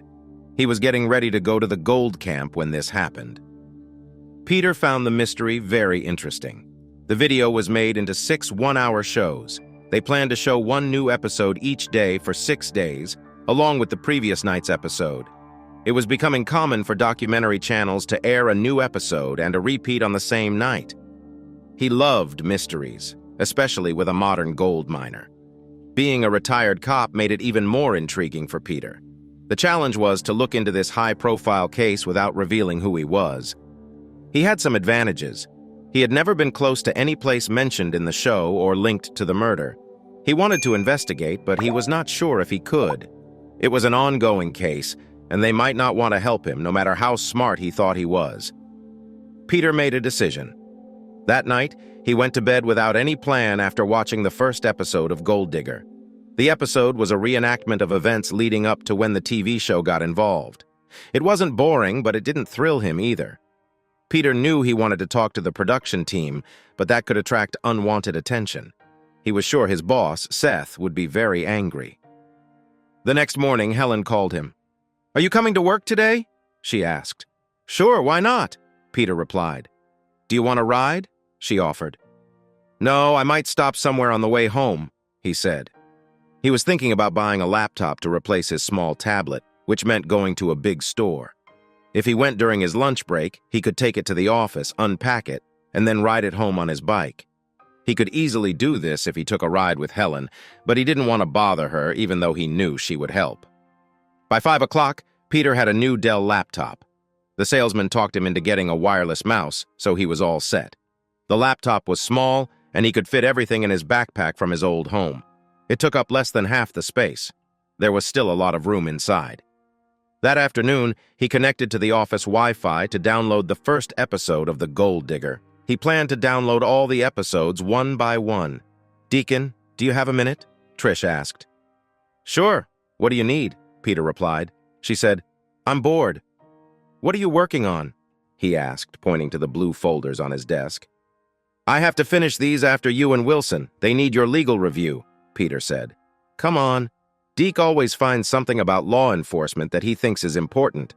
I'm sure being a real estate lawyer is really boring," Peter said. "You two are hiding something, I know it." "So just tell me," Helen said, while she walked up behind Trish. "Watch Gold Digger on the dock? You ran a network tonight from 8 to 10. We can talk about it tomorrow." They both understood that he wanted to end the conversation. Trish had already informed Internal Affairs at the Chicago PD to check the club where the victim was supposed to have been with Waters. Look for DNA on anything. Make sure they can identify everyone who touched it. Waters' DNA shouldn't be on the handle. The victim's wife's DNA might be there. If no one's DNA is on it at all, then someone cleaned it up afterward, and that would be a much bigger issue, Deke said. "We need to talk." Peter asked, "You want to talk here or in your office?" "I need a cigarette, so let's go outside." "Grab your coat," Deke replied. He put on his coat and went out the back door. The back entrance led to the alley where stores and restaurants received their deliveries. Usually it was quiet, but that morning there were many trucks trying to deliver supplies, making the snowy alley a messy sight. "You've been here for 2 weeks and already solved a murder. No one else could figure it out. You kept up with your files. Maybe you were partly doing your job well, but you also came up with ideas I had never thought of." I think we need to make a deal, Peter said. This will be a negotiation, not a surrender, Deke replied. So let's hear your offer. The DOJ has agreed to let you work as a consultant. You will have tasks, but you won't be a full-time employee here. Just know that anything I tell you is only a suggestion. We won't need to argue about it or talk about it again. You can't hire anyone else for your research. You will report your findings to me, and I'll decide the next steps. The DOJ has opened a low-priority research line based on your ideas. They will handle the criminal investigation, but not legal appeals. It sounds pretty confusing, Peter said. It's a new way of doing things, so it will take time to get used to, Deke explained. You can't contact the DOJ. I'm the only one who can do that, Deke added. So, I work for you, but I get paid by the DOJ and can't reach out to them? That seems a bit silly, Peter replied. Tell me about it, Deke said. Peter didn't share that he was getting rewards from the DOJ's war on narcotics funds. He also didn't mention that the no-contact rule was to protect him, not her. What is the DOJ offering? Peter asked. Is it $20,000 a year plus expenses for any trips out of town? He knew Seth had struck the deal. It seemed like everyone got something, but no one got everything they wanted. It looked like a fair deal for all. He thought that since he never saw a written agreement from the DOJ, he might end up paying his own salary from the reward fund. But he didn't mind. He lived simply. He had to stay out of Paco Gomez's sight to avoid spending what little he had now. Money wasn't the issue for him. He wanted her to feel she had something at stake. The value of something depends on how much you care about it. Since Ivo wouldn't pay, she lost control over him as a helper. He could say no to her at any time, but if he did, he would lose the protection of Just Act. So he had to think carefully before making that choice. Do you get it? Ivan asked. I understand, but do you? Peter replied. We will just have to be careful, Ivan said, keeping a serious face. She was still trying to be in charge. Once back inside, Peter sat in his small office to read another file. The first thing he did was check the evidence list. He set it aside to compare with the incident report. He expected to see missing items, not extra ones. In Susan Smith's case, there was a matchbook listed that, according to the reports, was never found at the scene. This was a big problem for the evidence chain. Peter took the file back to Trisha's desk. Did you look over this file? He asked. Yes, I did, she answered with a puzzled look. Did you find anything about the matchbook? Peter asked. Not that I remember, Trish replied. Please take another look, Peter insisted. The chain of evidence is broken for the matchbook. If we focus only on this, we can have it thrown out. Maybe, she said. Now I'm curious about who found it and why they didn't write it down as evidence. It just showed up on the list without a name. It could just be a mistake, but maybe not, Peter said. Evidence can be an easy way for a cop to sway a trial. It isn't mentioned in any documents given to the defense, so it must not have been used, Trish noted. We can track it down tomorrow. It's time to close up for the day. Peter checked the big clock on the wall and saw it was almost 5. Time really does fly, he thought. Do you need a ride home? Trish asked. No, I came by bike. I'm just going to put on my doughboy outfit and ride home, Peter said. How about you give me your share for dinner? I can stop at a restaurant and meet you at your place. We can watch your TV show together, Trish suggested. Peter packed the new computer into his backpack and hung it from the hook behind the seat, ready to head home. He rode carefully on the icy road after he put away his trike. He walked from the basement to his apartment on the 3rd floor. Trish knew the way, so he didn't wait for her. When he reached the door, Trish was already waiting for him. I see you got here before me, even though you stopped for food, Peter said. Well, it's easy when you're smart enough to call ahead, she replied. Once the door was open, she continued, You have what could almost be called a bit of style. You also have a rocking chair in your living room. It's a cheap one I bought from a big store. I brought it home in a taxi. It's just plastic with an old pillow, Peter explained. It looks comfy, Trish said. Well, at least you have one comfortable chair. Thanks, Trish replied, sounding very cold. She talked as if they were in a serious meeting. No wonder she hadn't found a job, he thought. The foreign food she brought seemed heavy with vegetables or pasta. Peter, like many men, preferred fried meat and potatoes. He ate his share of the Indian food with the Diet Coke that Trish also brought. Thanks, Trish, It was good, he said, but he didn't sound very excited. Unlike Trish, he usually had something to say about food. Did you not like it? She asked. It was okay. I just don't love bland vegetables, he replied, hoping she wouldn't be upset. I'll remember that, she said in the same flat tone. You don't have to worry about it, Peter said. You should pick what you like. Why do you say that? Don't you want to have a say in what I bring? She asked. Not really, but that's fine, he replied. There was a quiet moment while they finished eating. Then out of nowhere, she asked, Do you want to be intimate now or after the show? Let's just wait and see. Everything doesn't need to be planned, he said. What do you want? Spontaneous is fine, she said, looking at the small TV. Oh no, we have an hour until the show starts. How about we kiss? I would like that, Trish agreed. They kissed until suddenly she said it was time for the show. Since Peter had already seen it, he mostly focused on the details about the uncle and his niece. The show hinted at their lives together, but didn't explain much. Peter also paid attention to the forest scenes. It seemed Miles Adair warned the producer that moonshiners and pot farmers might be a problem. He didn't mention it strongly, nor did he worry much about landowners having them arrested for trespassing. It clearly wasn't a big issue for him, but something the producers should keep in mind. The first show didn't say anything about the uncle's relationship with the crew. That was something that needed to be looked into with his niece. Peter took notes while they watched the show. He thought the little hints of romance made it more fun. He said, I think that's how it is. During the break, Trish told him that Helen said he was great in bed. That's nice of her, Peter replied, but I'm still not sure about you two. Trish asked, Are you comparing notes? She said it with a straight face. Her tone was flat. She was just stating facts, not trying to defend herself. Peter laughed and asked, And you gave me a 7? That's better than just okay. Trish said, But it leaves room for improvement. Let's talk about improving when the lights are out, Peter suggested.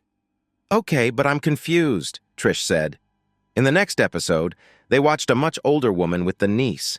It seemed like the show wanted to match the niece and the uncle, but most of the episode was about the uncle looking for spots to set up a dredge operation. Peter thought it was somewhat interesting without the mystery. He wondered how Trish felt about it. Trish, how do you like the show? He asked after episode 2 ended. I like the niece and her uncle, but it looks like they are trying to make the older woman seem like a bad person, she said. Peter replied, We should learn more about this production company. It was clear he wanted to know more than just a TV story. Trish said, The other people on screen should be easy to find.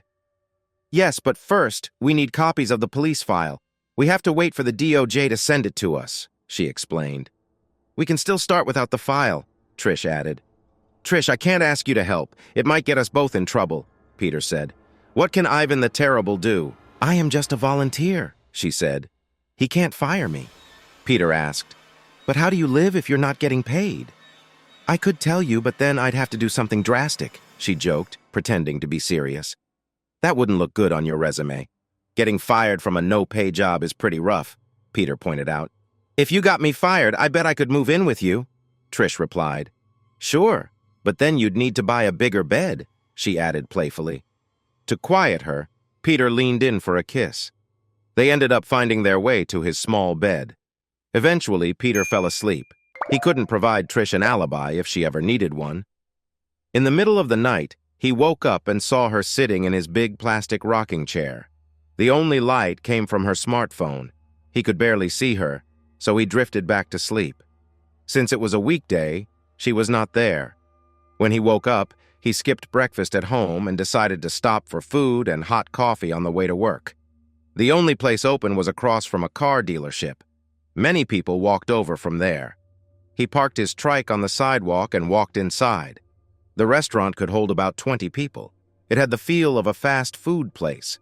Those types of places were everywhere in town. Busy fast food spots had turned into quieter neighborhood cafes. He could guess that the rent was much lower now.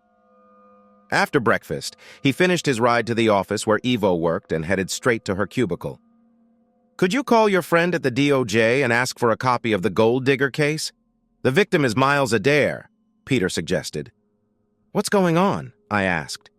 I know it sounds bad, but she just looked so tired. Her crooked nose and messy hair made her look strange. She also tended to wear dark clothes. Are you up to date with our files? She asked. For now. Helen is doing the checks we need, Peter replied. Okay, I'll send your request. I'm sure our contact at the DOJ didn't expect you to ask so soon, she said. What better time to see what we can do? Peter answered as he walked back toward the break room with the coffee pot. How was your date with Trish? Helen asked as she walked in. They jokingly called it the break room. It was much larger than the others, with a fridge full of bottled water. It was across from the old janitor's closet, which had a big sink. We like some of the same things now, like the Gold Digger show, Peter said. Be careful. Trish is a bit strange, Helen warned. Oh, really? Peter said, pretending to be confused. What do you mean? He asked. She called me after midnight to say either I have low standards or you're better with me than her, Helen said with a laugh. I think she was just bored. Bored? Peter replied. Well, she fell asleep. Unlike you, she's not too demanding. I'll talk to her when I can, Helen agreed. The two of them kept busy with piles of files. As the Gold Digger marathon finished and the time passed, Helen found the production company in New York. Their work often brought the three of them together outside of the office, even though it was risky for Helen. She was helping but needed to keep quiet about it. Peter's apartment turned into a place where they worked to catch a killer. While they waited for the files to come from the Department of Justice, Peter finished recording the Gold Digger series, and Trish went to meet with Officer Waters. Trish mentioned that the case might have ended differently if Peter and his team hadn't found important facts. By the end of the day, everyone understood that he had killed Vicky's husband. He didn't want to blame her, so he was going to take all the responsibility. He was still in love with her. These were the tricky feelings of people in love. Trish never really got it. The Just Act team finished their work on Officer Waters and Vicky, but they felt like real justice had not been served. The Gold Digger murder files arrived a few days later, just as boredom was about to take over. Peter should have been happy because either Helen or Trish would watch the shows with him and spend the night. But actually, he felt crowded by both of them. It seemed they all agreed that once the DOJ file came in, they would look into the murders together. The file arrived, and it was full of cold, hard facts. The information was much less than what the sheriff in the mountains knew, but it was a start. Miles Adair had been shot with a .40 caliber handgun at close range. There was no sign that he tried to fight back. He probably knew his killer and let him come closer. The police thought it could be a crew member, so the cameraman was their main suspect until they found out he had an alibi and no reason to do it. The dirt road hadn't been cleaned in years. To make things worse, it had been frozen for months.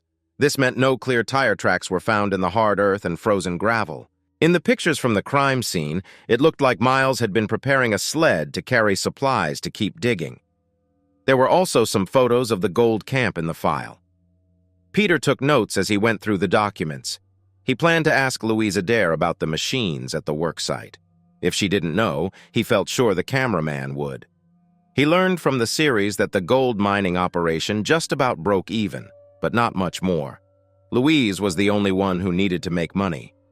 Miles and Ada did it more to prove a point. Peter had been in Detroit for almost 2 months when he told Helen and Trish, "It's time to talk to the usual suspects in the Gold Digger case." "Not without me," Trish replied. "You don't have to come," Trish said.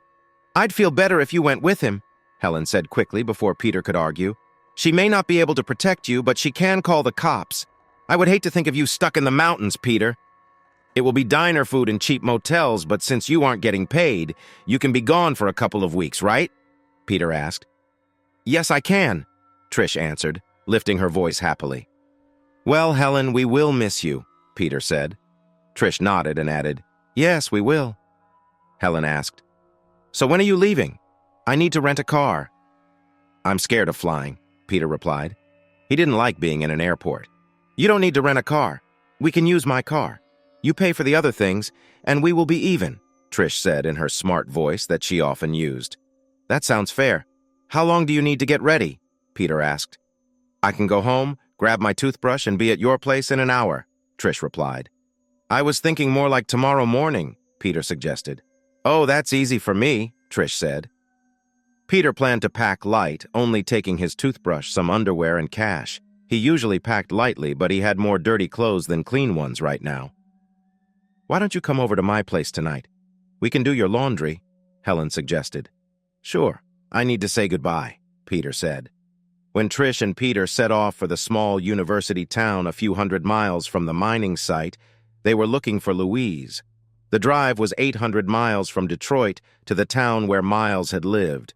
It took most of the day, even in the nice big car Trish had. Peter learned about the big Lincoln sedan when he met Trish in the parking lot of his apartment early in the morning. He stood looking out the window with his clothes for the trip and a bigger backpack. When she arrived in the black Lincoln, he didn't recognize her. She had to beep the horn for him. He expected her usual small car. "So, are you rich? I kind of thought you might be," he asked. He imagined she had fancy parents and a strict nanny. "I'm not rich at all. I just have a small trust fund," Trish said. "I just get to use some family money." "Sounds nice," Peter replied.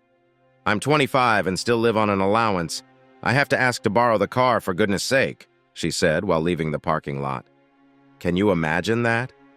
"Not really, or I wouldn't be jealous," Peter answered. They planned to surprise Louise without calling first, which turned out to be a mistake. "Should we wait until tomorrow? Or should we call now? Or just go over and take the chance?" Peter asked Trish. "Call her and ask if we can come over," she replied. "Maybe we should call and try to set up a breakfast meeting with both," Peter suggested. "You lead the way on this. We can try any of those options," Trish agreed. "Let's call Louise first, then check into a motel," Peter said. They stopped for dinner at one of the restaurants they liked before heading to the small, older motel.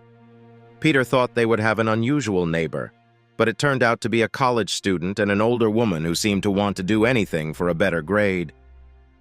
Peter kept this thought to himself. It was his and Trisha's first night in a big bed. They both enjoyed it. They spent a lot of time in their new, comfortable bed, which made them sleep longer than they meant to. They had a breakfast meeting with Louise set for early the next morning.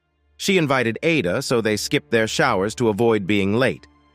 "One of you must be Louise Adair," Peter said to the two women sitting at a table by the window. "I am Louise Adair, and this is my old business partner, Ada Fine." The younger woman looked serious, but Peter could see she was hurting. Louise looked sad, but still had a kind of beauty that reminded him of a schoolgirl. "I'm glad you both could come this morning. Trish, my partner, and I really appreciate it. Can you tell me what happened during your last visit home before your uncle's death?" Peter asked after they introduced themselves. "Uncle Miles came home for Christmas and stayed until New Year's. Then he went back to the mountains," Louise replied. "There's not much more to say. The shooting happened on a private road leading to the gold camp. Did your uncle mention any problems at the site? Even minor ones?" Peter asked. Louise shook her head. He didn't say anything. He did have some secret talks with Sylvia from SH2. "I thought they were dating, and I thought it was sweet," she said. Ada jumped in quickly. "It was nothing serious. They just spent some time together. I know Sylvia is your daughter, but I think she and Uncle Miles were hiding something. There were phone calls and whispers that stopped when anyone else walked in. That looks suspicious," Louise said. "I think they just wanted to keep their personal life private," Ada replied. "Did Sylvia visit Uncle Miles at the home you shared?" Peter asked. "Who are you with?" Ada questioned them. "We are with ACT, an independent legal advocacy group. We are authorized by the Department of Justice to help with this case," Trish answered coolly. "Well, I guess we are done here," Peter said, placing his card on the table. "Call any of those numbers if you have questions or need to talk." He quickly took Trish out of the restaurant before Ada could take his picture with her phone. He knew it was a risk, but he had to try. When Ada began to ask more questions, he decided that her daughter might complicate things in the car. Trish commented, "We were about to find something out. Why did we leave? We need to split them up to learn more. Their stories don't match.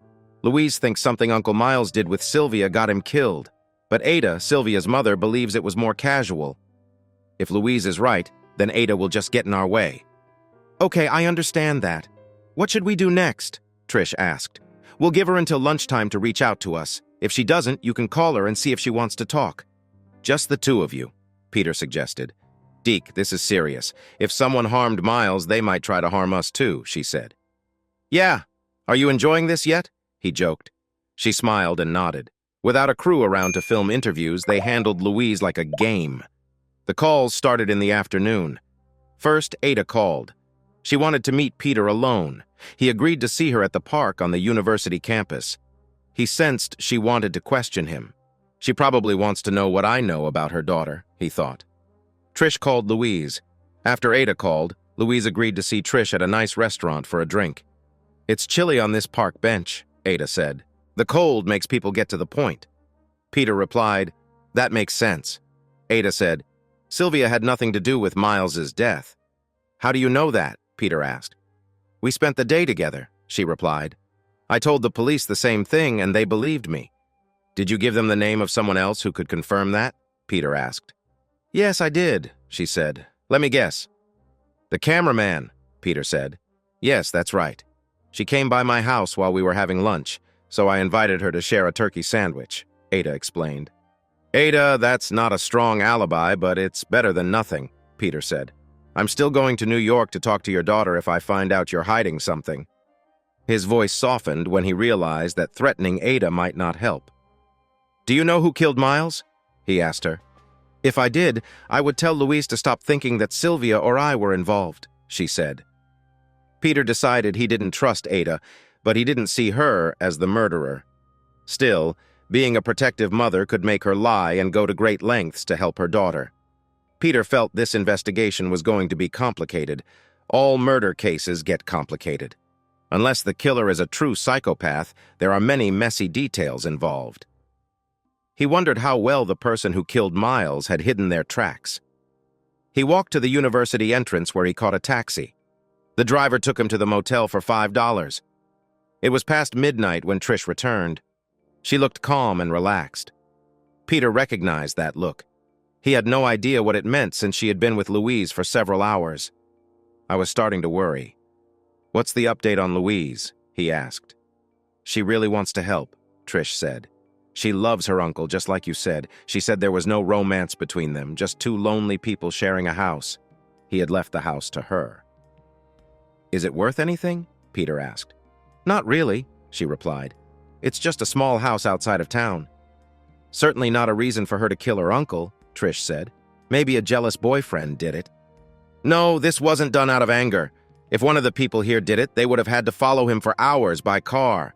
They would have had plenty of time to calm down. Peter spoke up. Louise thinks she knows something about Sylvia. She believes Sylvia is involved. Trish replied, What's Louise like? I think she is telling the truth, Trish said plainly. Then unless something new comes up, we'll leave. Louise, it's time for a road trip, Peter said. We're already on one, Trish said, sounding a bit annoying. All right, aside from the road trip, Peter said with a smile. They had changed Louise into her night clothes. He fell asleep in Trish's arms. Peter spent most of the night trying to piece things together. His imagination and the facts showed him that he didn't have enough details. He used the case file on the DOJ tablet, which he thought was linked to the NSA. He wanted to read the police reports on everyone involved. Since Miles had been killed in a nearby county, the sheriff's office passed the case to the state police after their investigation.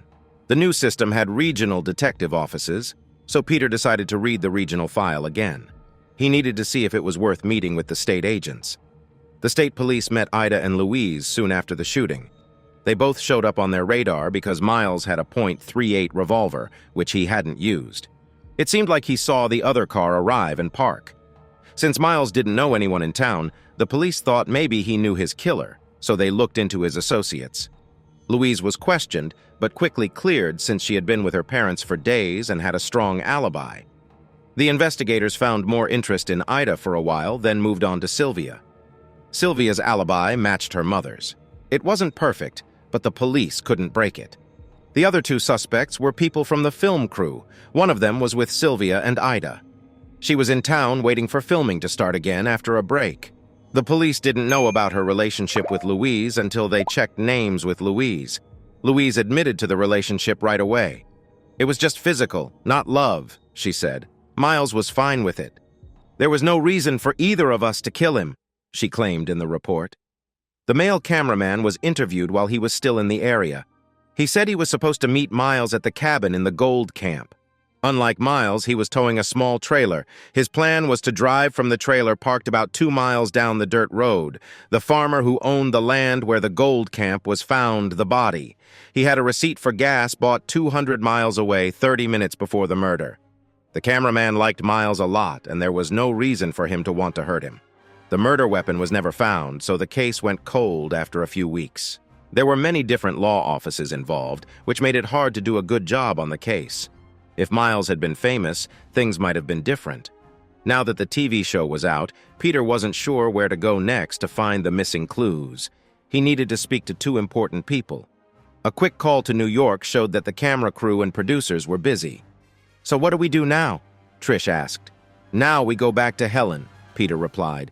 "We need her to look into the records for Miles and others." When they arrived back in Detroit, the work week was almost over. Peter went into the office because he had many files to check. He went through them quickly but carefully. Doing his job and paying attention to the bigger picture was important. He finished his review in half the time. Peter told Ivo he would be coming and going for the next couple of weeks. Then he asked Helen for help with the records. "You know the police did all this. Why not get copies of their reports?" Helen asked. "I could hug you," Peter said later. She joked, "Like after dinner tonight? Why don't you bring your laundry, and we can do it after I get a nice dinner? Even better, we can do it all day tomorrow. It is Saturday." "You don't have to do that," Peter said. "Hey, Trish is younger and prettier, but I'm more helpful," she replied. "Let's just say I'm more comfy to be around." "No comment," Peter said. "I'll leave work early and wait for you with my clothes." "Great. You can use my machines. But tomorrow, you will do the work. I will be busy going through the financial records for everyone," Helen said. "Fair enough," Peter agreed. They had dinner together, and Peter slept well in Helen's big bed. After breakfast, Peter got the files from his government pad. It had strong security on it, even though it was not a matter of national importance. The information came from a big research project the government was doing. Seth had moved Peter's request along, maybe because he felt he owed Peter for almost getting him hurt. Peter had ignored Ivo's clear order that all requests had to go through her. It was clear that the partnership between the 2 of them was over.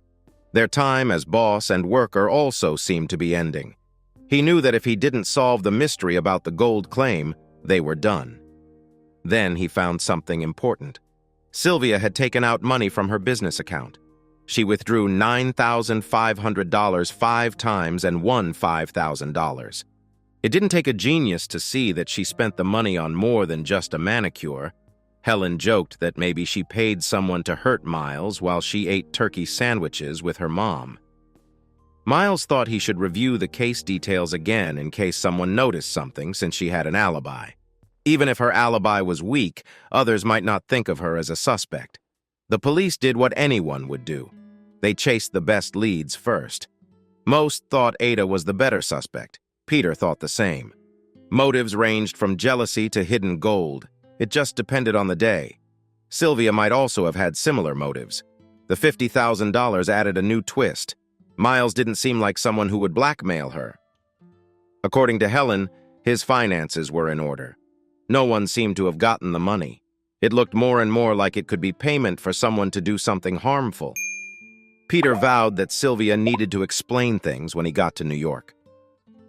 The team from the Gold Digger show was busy working on a new program called Homefront. This show was about a family living in a row of houses in Trenton, New Jersey, acting out life in 1939. They found a house that they fixed up for the show. The money from this project was meant to help their department. Peter thought this show would need a lot of editing to fit. That Saturday evening, Helen and Peter had gathered a lot of information. They had also done a lot of laundry.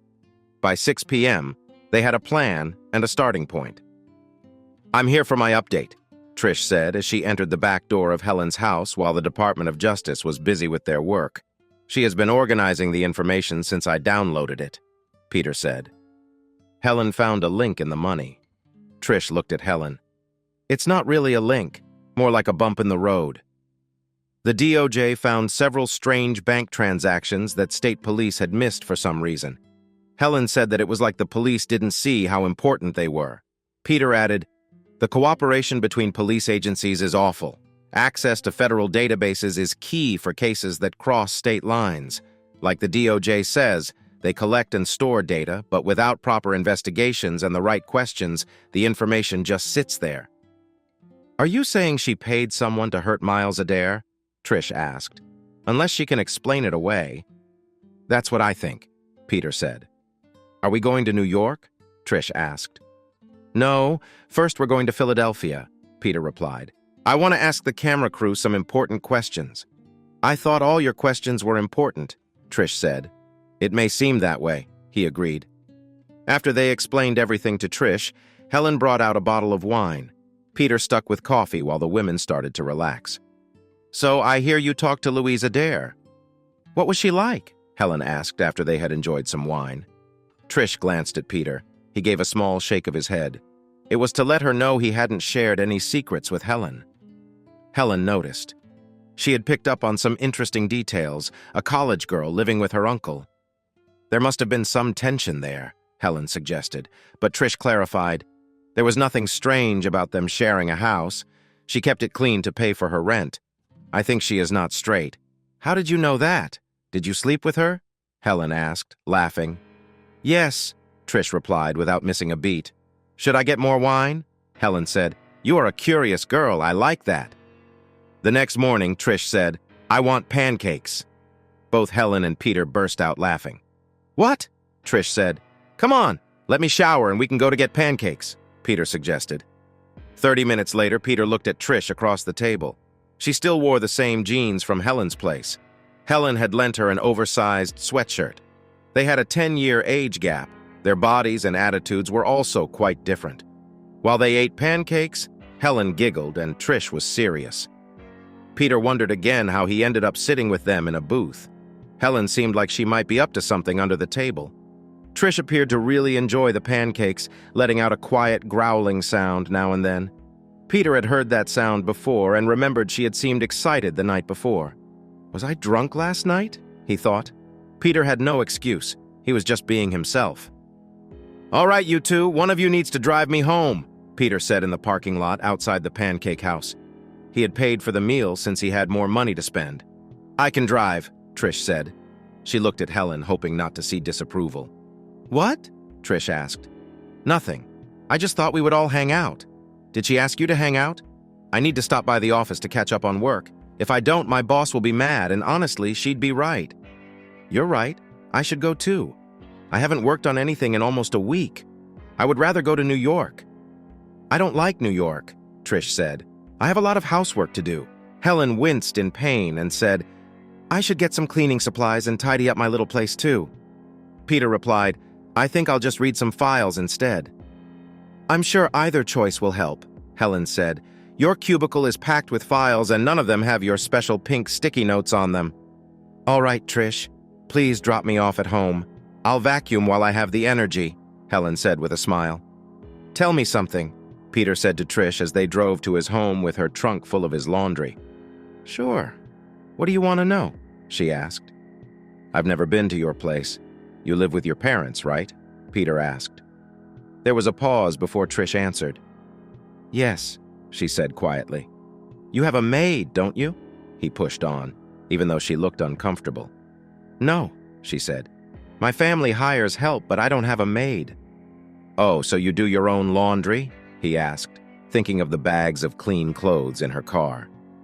No, someone from the household staff does it. Peter, I know you don't like our way of living. My dad wouldn't like yours either, she said. That's fair, Peter replied, sensing it was time to stop asking. That quick talk helped him understand why he had never been to her place and why she seemed to struggle with her own life. She was the same shy girl from high school, still caught up in her old ways and feelings. He figured she was really no different from anyone else, just trying to find her place in the world. Peter dropped off his laundry in a few minutes. Trish waited in the car and he didn't bother to put it away. When he got back, he saw she was on her phone. He caught the last bits of her conversation. Mom, I really have to go. I just wanted you to know Peter isn't a serial killer. She looked over at him while saying, Love you, Mom. Peter thought it sounded too formal, even for someone rich, but he kept quiet. The drive to the office was quick. Once they hit the road again, Peter said, "Let's call it a night. I'm tired of reading police reports. Plus, Helen has enough on her plate." "Good idea. I've gone through all the files that Heckle and Jekyll didn't finish," Trish replied. "So when are we leaving for the East Coast?" "I plan to give it another day while Helen sorts everything out. After that, we can head to Philadelphia or New York," Peter said. "Is it time to rent a car yet?" Trish asked. "Not unless there's something wrong with the Lincoln," he said. "No, it's fine. I just didn't want to take anything for granted." "How about dinner?" he suggested. "I know you think I'm strange, but how about some takeout? We can grab a pizza and a salad," she offered. "Sure," he replied. He probably meant yes. "I thought you were odd, but it wasn't what he said." After dinner, they watched some old TV shows online. Then they went to bed. They slept on a small bed all piled on top of each other.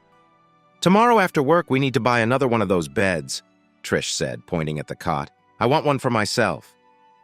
An hour later, they stood in front of their boss. "Well, look who's back. You two look great for zombies," she said with a smile. "Did you expect us to check in with you?"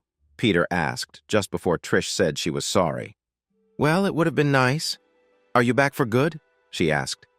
"Actually, I'm trying to get in touch with a company in New York called QE2. Once I talk to them, I will find them," Peter said, trying to keep Helen out of it.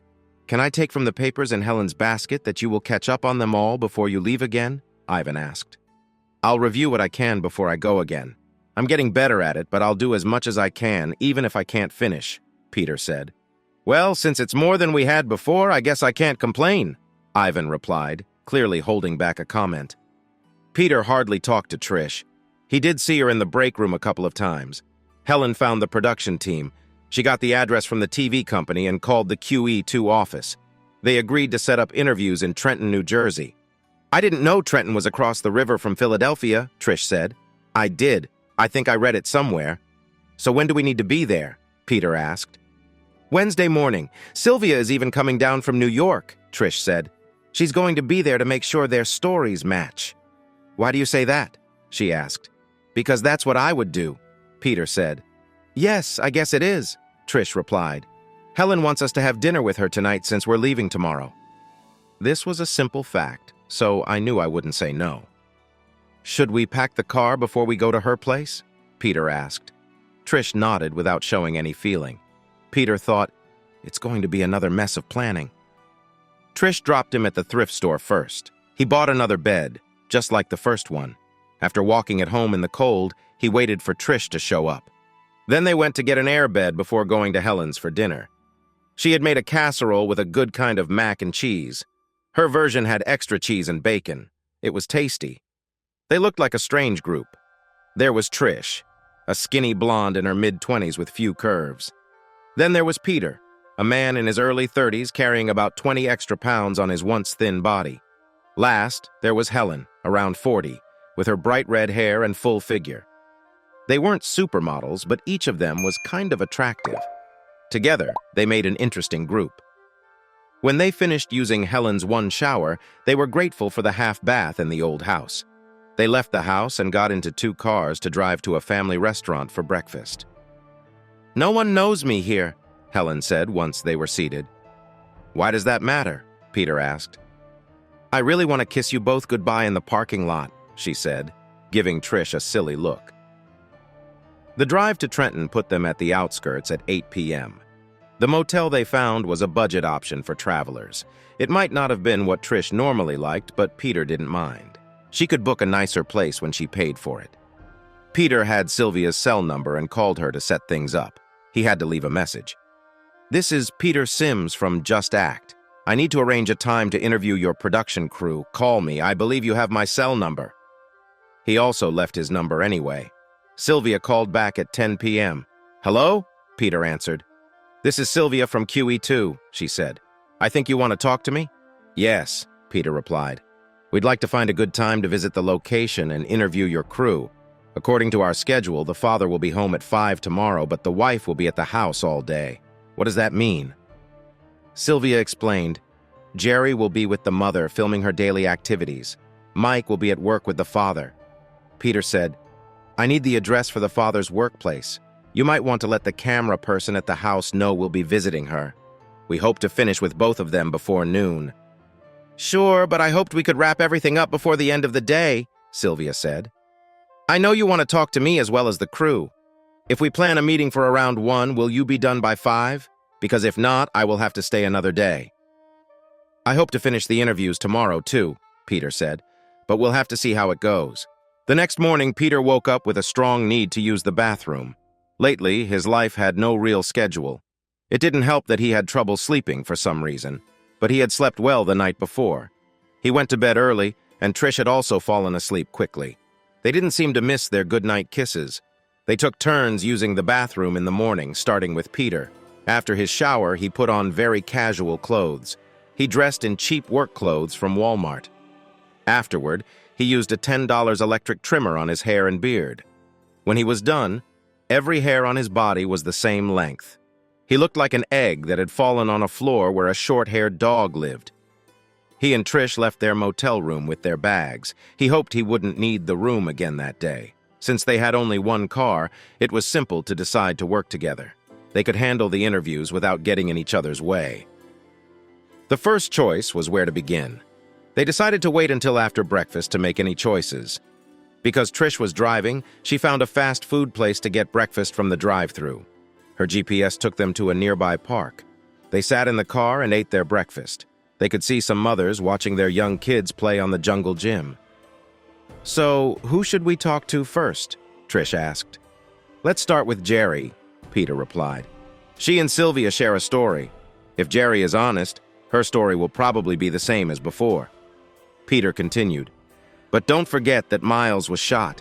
Either woman could have done it. There must have been some kind of fight. Miles likely wasn't upset with Jerry, especially since Louise said Miles knew Jerry helped her explore her feelings for women. Her uncle probably has old-fashioned views," Trish said. "That might not be a strong enough reason," Peter said. "If she is a strong feminist, she might not need a big reason," Trish replied. "We can see how likely it is, but I still think Sylvia is the one." Peter insisted, "Trish, when we get to the house, you need to introduce us." "Okay, boss," she said with a smile. They rang the bell at the door. The doorbell had a handle that pulled a bell inside. It looked older, maybe from a time before the 1940s, but it was definitely old.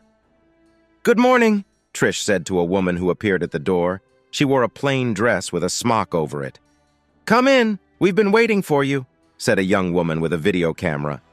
"I guess you're Jerry," Trish said. "I'm Trish, and this is my partner Peter." "Nice to meet both of you," Jerry replied. "We need you to focus. Could you please put down the camera?" Peter asked, adjusting his thick glasses.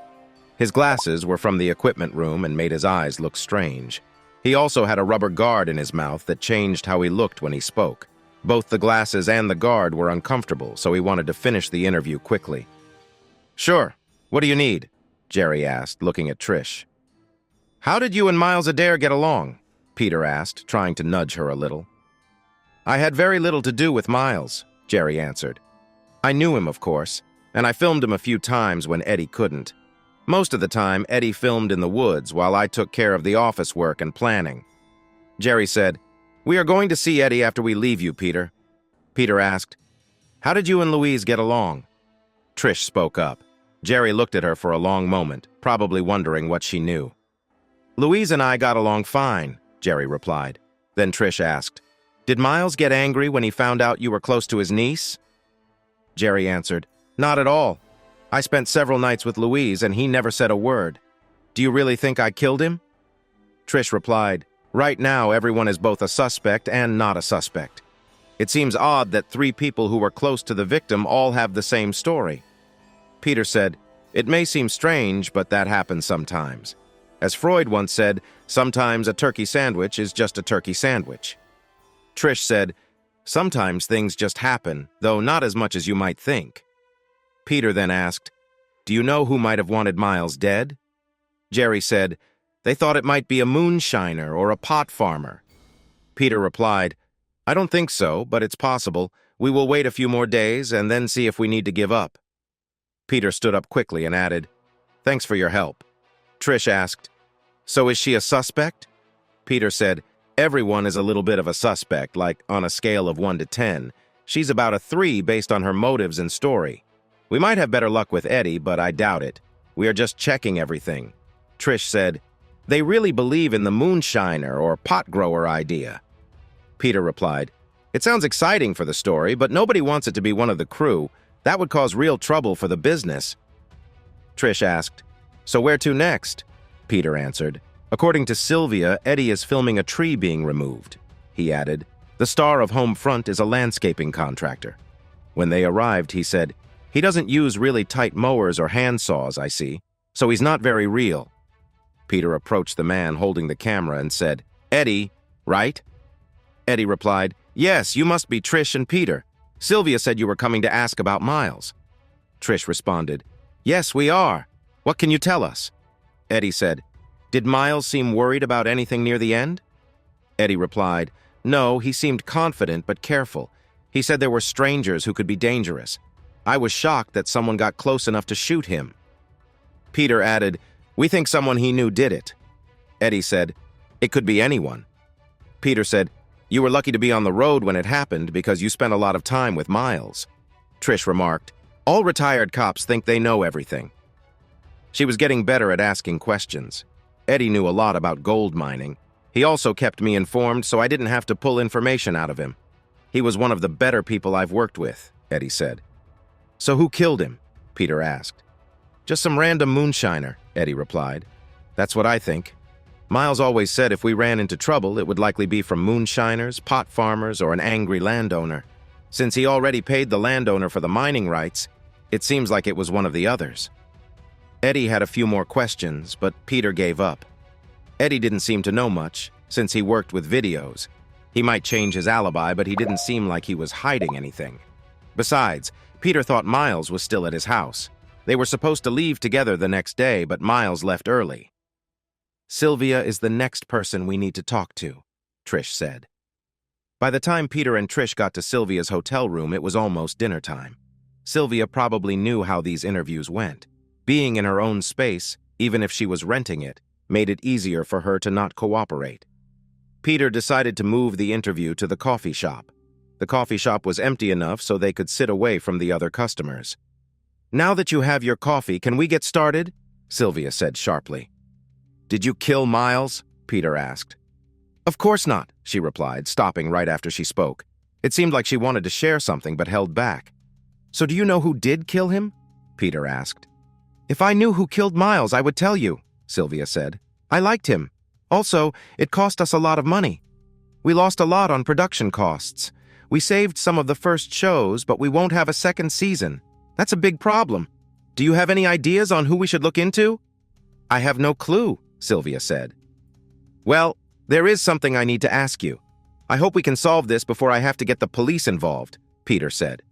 "Are you threatening me?" Sylvia asked. "Yes," Peter replied. "Then what do you think you know?" Sylvia shot back. "Well, I know for sure that you took out $50,000 from the bank.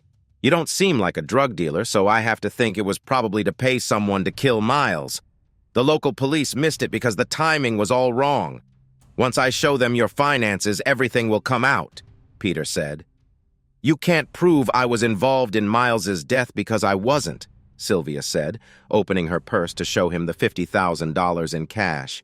"It was for a business investment that fell through. I was going to produce the second season myself." "Well, I'll have to let the DOJ or local police look into that money. You can't carry that much cash in a purse without it causing trouble. They will turn your life upside down searching for it," Peter warned. "The reason they will do that is that I plan to claim you are helping a terrorist group." "Do I have your promise that you will keep what I tell you secret?" Sylvia asked. "Of course," Peter replied. "As you said, Miles used to be a cop. I asked him to pay someone to keep a secret. He did that, and a few days later he was killed. The person he paid lived 300 miles from Miles and 700 miles from where Miles was murdered. I don't see how he could be involved in Miles's death," Sylvia said. "Write down where I can find him. I don't need to know what the secret was." "Just tell me where to find him and I will try to talk to him. If it all checks out, then you won't see me again," Peter said. "Then I guess I won't be seeing you after this," Sylvia replied. Did you know Jerry and Louise were involved? She made a move on Louise, Trish said. That has nothing to do with me, Sylvia said, unless you plan to use her for drama in your show. Louise told me you all love the drama, Trish added. What does that have to do with Miles's death? Sylvia asked. The truth is, you never know, Peter said. He didn't understand why it mattered, but he didn't want Sylvia to intimidate Trish either. Trish was driving the Lincoln and said, I think she's lying. Honestly, they are probably all lying. This trip is about gathering information. What we do with it later is the real challenge, Peter replied. I think you're serious about this. You have a talent for it, don't you? Trish asked. I have some experiences that help me see things clearly, Peter said. After 2 hours of driving home, they stopped at a budget motel. The owner looked Persian. The motel appeared nicer than a typical small mom-and-pop place. The lobby didn't smell of strange food, and for that, Peter was grateful. That night, Peter and Trish became close. The mission was done, and Peter was much calmer now. For him, relaxing was the key to being close to someone. The next morning, they took turns in the bathroom with Trish. It took more than an hour for her to get ready. Since they had finished the interviews, they took their time leaving the motel. On their way back to the highway, they almost missed a Waffle House. Instead of driving past, Trish made a sudden turn into the parking lot. Peter thought the food was okay. Trish, on the other hand, ate like she was very hungry. She often acted that way, he thought. At least you have a good appetite, Peter said. I like breakfast after being close to someone, she replied. I bet you love those fancy Sunday brunches in your usual life, Peter remarked. What do you mean by that? Trish asked. If you go to any nice breakfast place on a Sunday morning, you'll see couples. One of them is usually in jeans. The other person in the couple wore a nice outfit for their date. Peter laughed. I see. I'll need to remember to bring jeans and a sweatshirt when I go out from now on, Trish said very seriously. So, do we go home now? Trish often changed the topic suddenly. The new topic always surprised Peter. Well, we could either go home or head back to Southland, he said. The murder site is 200 miles closer than the university was. But both places are almost 1,000 miles from Michigan, Peter explained. We can go home, rest, and help with the work for a while. We should also make better plans after I think about what we just learned. I feel like I'm missing something important, Peter added. I'm a full partner, Trish said, sounding upset. What has got you all worked up? Peter asked. I just feel lost about the future after all this time. For some reason, no one wants to hire me, she said sadly. I can't understand that, Peter replied as he looked out the window. You know your people skills could use some work. I know, but I'm just not good at that, she said. They started their drive home late that morning. The two of them spent one more night in a trucker motel along the highway. Peter held her all night. Since Peter didn't have clear plans for the investigation, he let himself sleep in. They left the motel around 10 a.m. They made coffee in their room using the machine provided, which made 1 cup at a time. It took a long time for Peter. This coffee isn't bad, but it's a lot of trouble, he said. This is from the man whose coffee making takes longer than the whole gold digging process, Trish joked. That's true, but I usually make several cups at once. This is just 1 cup, Peter explained. Yes, but each cup is fresh, Trish said, trying to defend her choice. How stale can your coffee get in 10 minutes? Peter replied. We should agree to disagree before we start a big fight, Trish said in a very flat voice. Even that light comment seemed unlike her. Okay, we have a long drive home, so let's get moving, Peter suggested. The drive wasn't too long for a truck driver, but it was for them. They drove all day and arrived in Detroit, ready to tell their office they would be back the next day. They also really wanted to see Helen. So, did you miss us? Peter asked Helen. Well, I had time to clean my house, so not really. You've only been gone a couple of days. I might have missed you if you were gone longer, she replied with a smile. Do you want to go out for dinner or should we bring something? Peter asked. Let's eat takeout, Trish suggested while standing by Helen's desk. She looked a bit nervous, like a child called to the principal's office. Find something other than pizza and we have a deal, Helen said. I need to check the apartment first to make sure nothing is wrong, Peter replied. Then you two can do your thing, whatever that is. After that, bring some snacks. I'll clear a spot for our meal. You can play on your computer and plan after we eat. Trish and I will find something to do," Helen said with a smile at Trish. "Have I just been told I'll sleep alone tonight?" Peter asked, grinning. "Not really. We just want some time together," Helen explained. "We need to organize things once this case is done," Trish said. "What kind of organization?" Helen asked. "Like a schedule?" "Yeah, can I come on the odd days of the month?" Peter joked. "Not like that. I just think we shouldn't have 3 separate places," Trish said. "But Trish, you don't even have your own place," Helen pointed out. "Well, I want one now," Trish replied. "I passed the bar, so I'm sure I'll find a job soon. For now, I have some money coming in. I'll pay my part of the bills. I think we should all live together." "That would make first dates less awkward," Helen added. "But what about Peter?" she asked. "What's in it for me?" Peter said playfully. "Clean clothes, hot meals, and a friendly place to stay," Trish answered. "Well, that sounds nice. I'm not giving up my dream place, though," Peter said, admitting it was a slight upgrade, but there were downsides. He would have to fix leaky sinks, and the house needed a new coat of paint. He might need a car, too. It sounded like a lot, but having a washer and dryer would help, along with the promise of home-cooked meals. He chose to leave the decision to Helen. "I'll just go with what you decide," Peter said. "But there's only one full bathroom, so if we all want to go out at the same time, that could be a problem," he pointed out. "There's that half bath in your bedroom," Trish said to Helen. "No one will get caught off guard." "You're really pushing this. But if we do this, we need some rules," Helen said. "Oh no. Do you want a no shoes in the house rule?" "If so, I can't agree," Peter replied with a laugh. "No, but you have to keep your things in your own space, and you must clean up after yourself," Helen said seriously. "Okay, I can do that," Peter said. "So what do you think?" Helen asked. "I don't know. It should work," she replied. But then she added, "You both need to know that I'm not your mom, I'm your partner, and I want it to stay that way." "Let's sit down and figure out how to make this work with money," Peter suggested. "I can't tell you the exact amount right now. The essential costs come to a bit under $1,500, Helen explained. Part of the charm was the home-cooked meals. Peter said that while home cooking was nice, it didn't mean he would be the one to make them. "You can use my kitchen if you want," Helen said, "but only if you clean up afterwards." "Why are you being so strict, Helen?" Trish asked. "Because I raised 2 kids and now I have my freedom," Helen replied. "I'm happy to have you both as roommates, but I won't be cooking for you." "You know your mother works for me," Peter said. A week later, Peter liked living there, but he missed his old apartment. He felt he might regret giving it up. He thought about keeping it, but the women talked about being less serious about things as if that were wrong. The 3 of them lived and worked together for several weeks. Peter was swamped with work and couldn't get a break. He was stuck on a tough case about a murder. He just floated along until late February. Things changed when Helen came to his desk on the last day of the month. "It's been over 2 years since the murder," she said. "I found out who was blackmailing Sylvia." "Let it go," Peter replied. Sylvia's rude friend had been killed during a robbery, and he was only 22 at that time. The clerk at the store was an easy target. When the thief told the clerk to hand over the money, he didn't expect the clerk to fight back. "Let me guess," Peter said. "He wasn't just a clerk."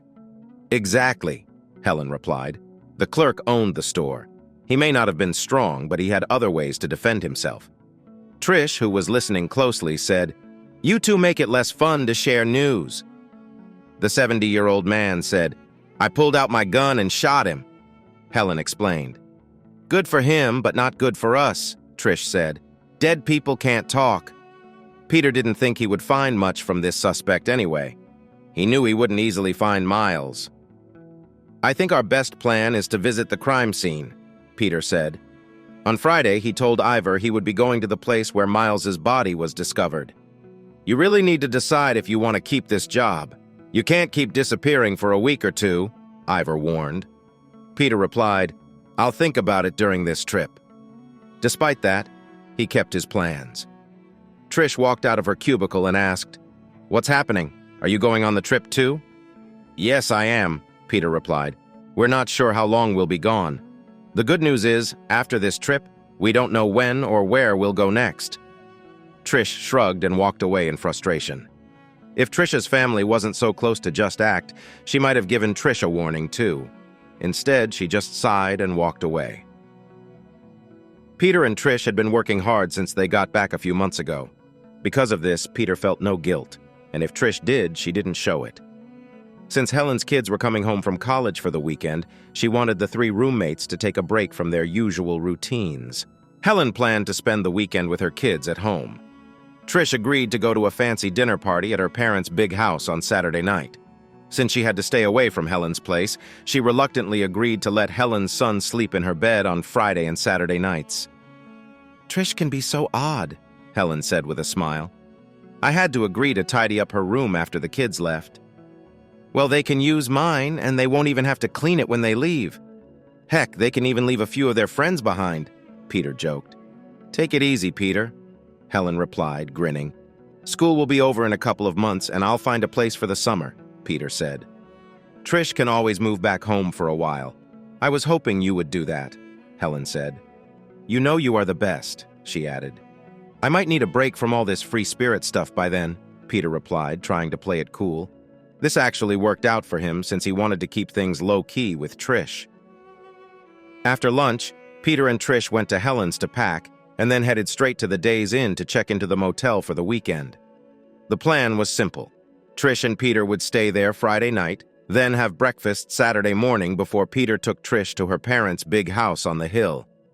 He would get to use the car until Sunday when he would pick her up again for their road trip. Because Trish was very particular about cleanliness, Peter took her to a nice restaurant on Saturday night.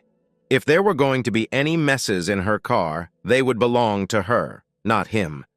He also didn't drink anymore, so the car was pretty safe from any damage. When he dropped her at her house, he realized he hadn't driven a car in a few months. It felt good to just drive wherever he wanted without worrying about how far he could go. Gas engines were good for that. They had improved a lot in terms of reliability. Still, the smaller engines could be a bit unreliable. After dropping Trish off, Peter went to the hardware store and took care of a few other errands. Finally, he went over to Helen's place. There, he had dinner with her and her kids. He allowed himself to be questioned by them. The boy and girl in college spent most of their time texting or checking their Facebook pages. It was pretty silly.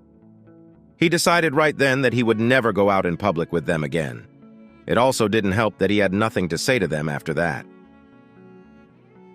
Peter went to bed at 11 p.m. This wasn't the first time he had slept alone since their arrangement started, but it was one of the few times. He was surprised at how easy it was to fall asleep knowing Helen and Trish weren't in the house. After lunch on Sunday, Peter drove to the big house on the hill. He called Trish while he was driving. "So, are you ready to go back to the real world?" he asked. "I am so ready," she replied. "But there is a problem." "Oh?" Peter said. "My dad wants to meet you," Trish said. "I don't do meet the parents."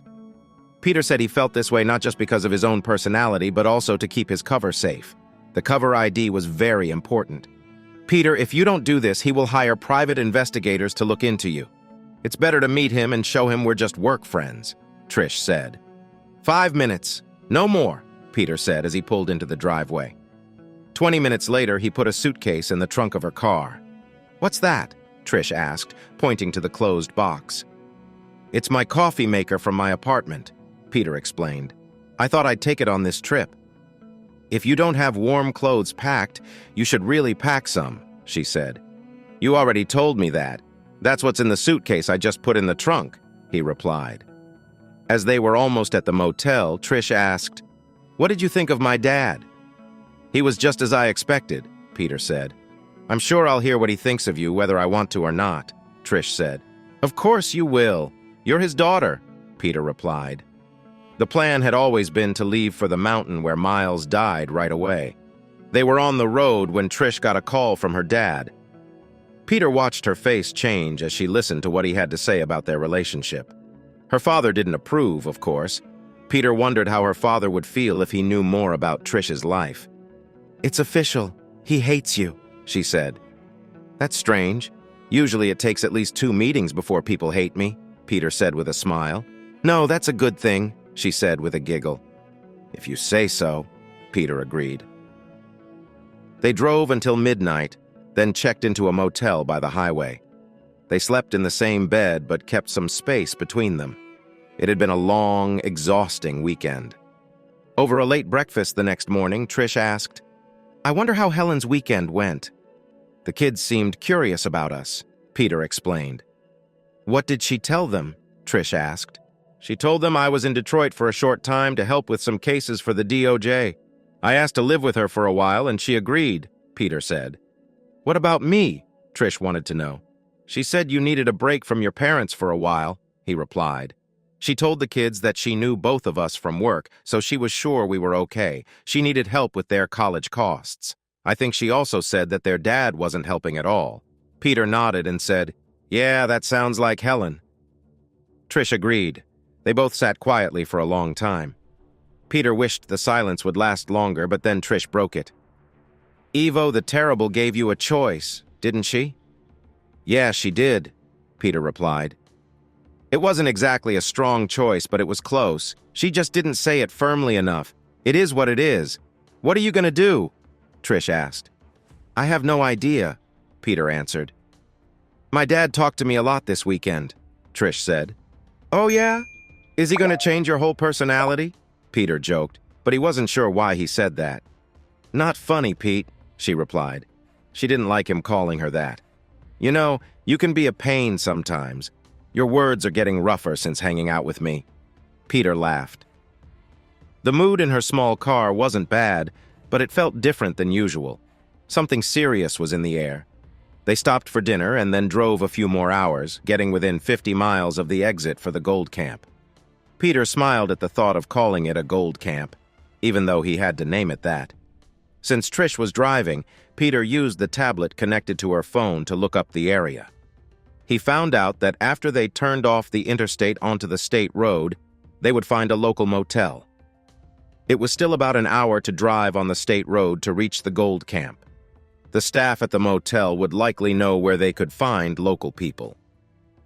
By the time Trish took the exit ramp to the state road, it was already dark. The motel they arrived at wasn't a cozy place with charm. It was a 2-story concrete block building meant for travelers. It probably started as a lodge about 40 years ago. The restaurant was simple, like a small-town diner. After checking into their basic room, they went to the restaurant for dinner, which was just okay. The motel owner looked like he was from another country, while the restaurant owner seemed local.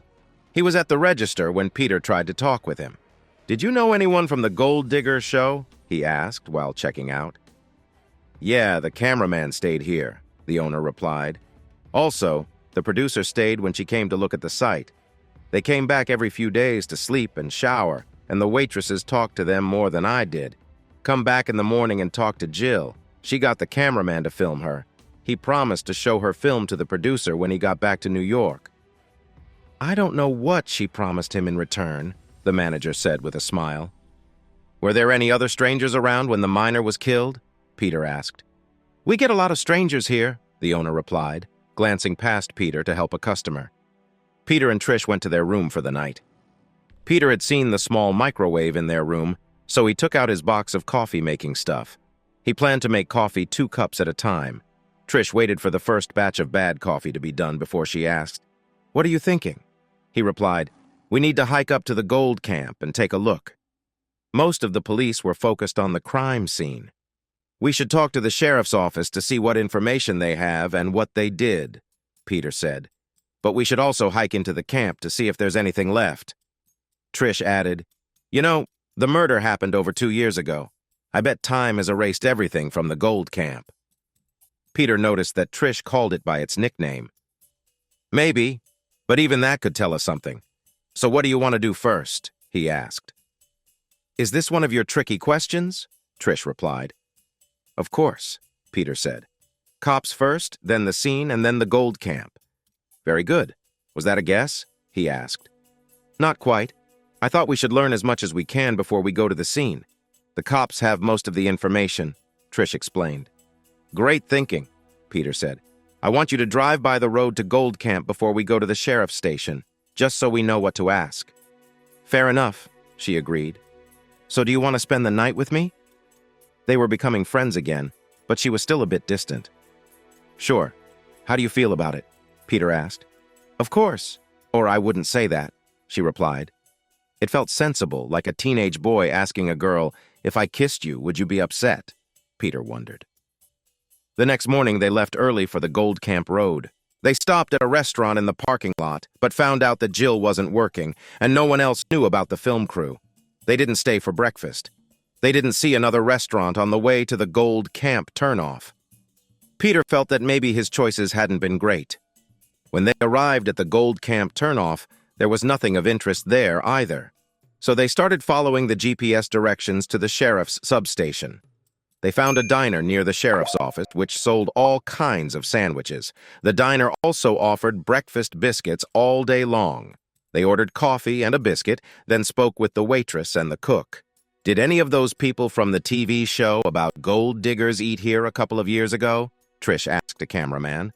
The cook said that the cameraman who died came here a few times, but not toward the end. A little while later, they arrived at the sheriff's office. So, you are the one from D.C. How can we help you? The chief deputy asked. Peter replied, I want copies of everything you have on the gold digger murder. Oh, and also the 911 calls and dispatch tapes from that night, till they found the body. Why do you want that?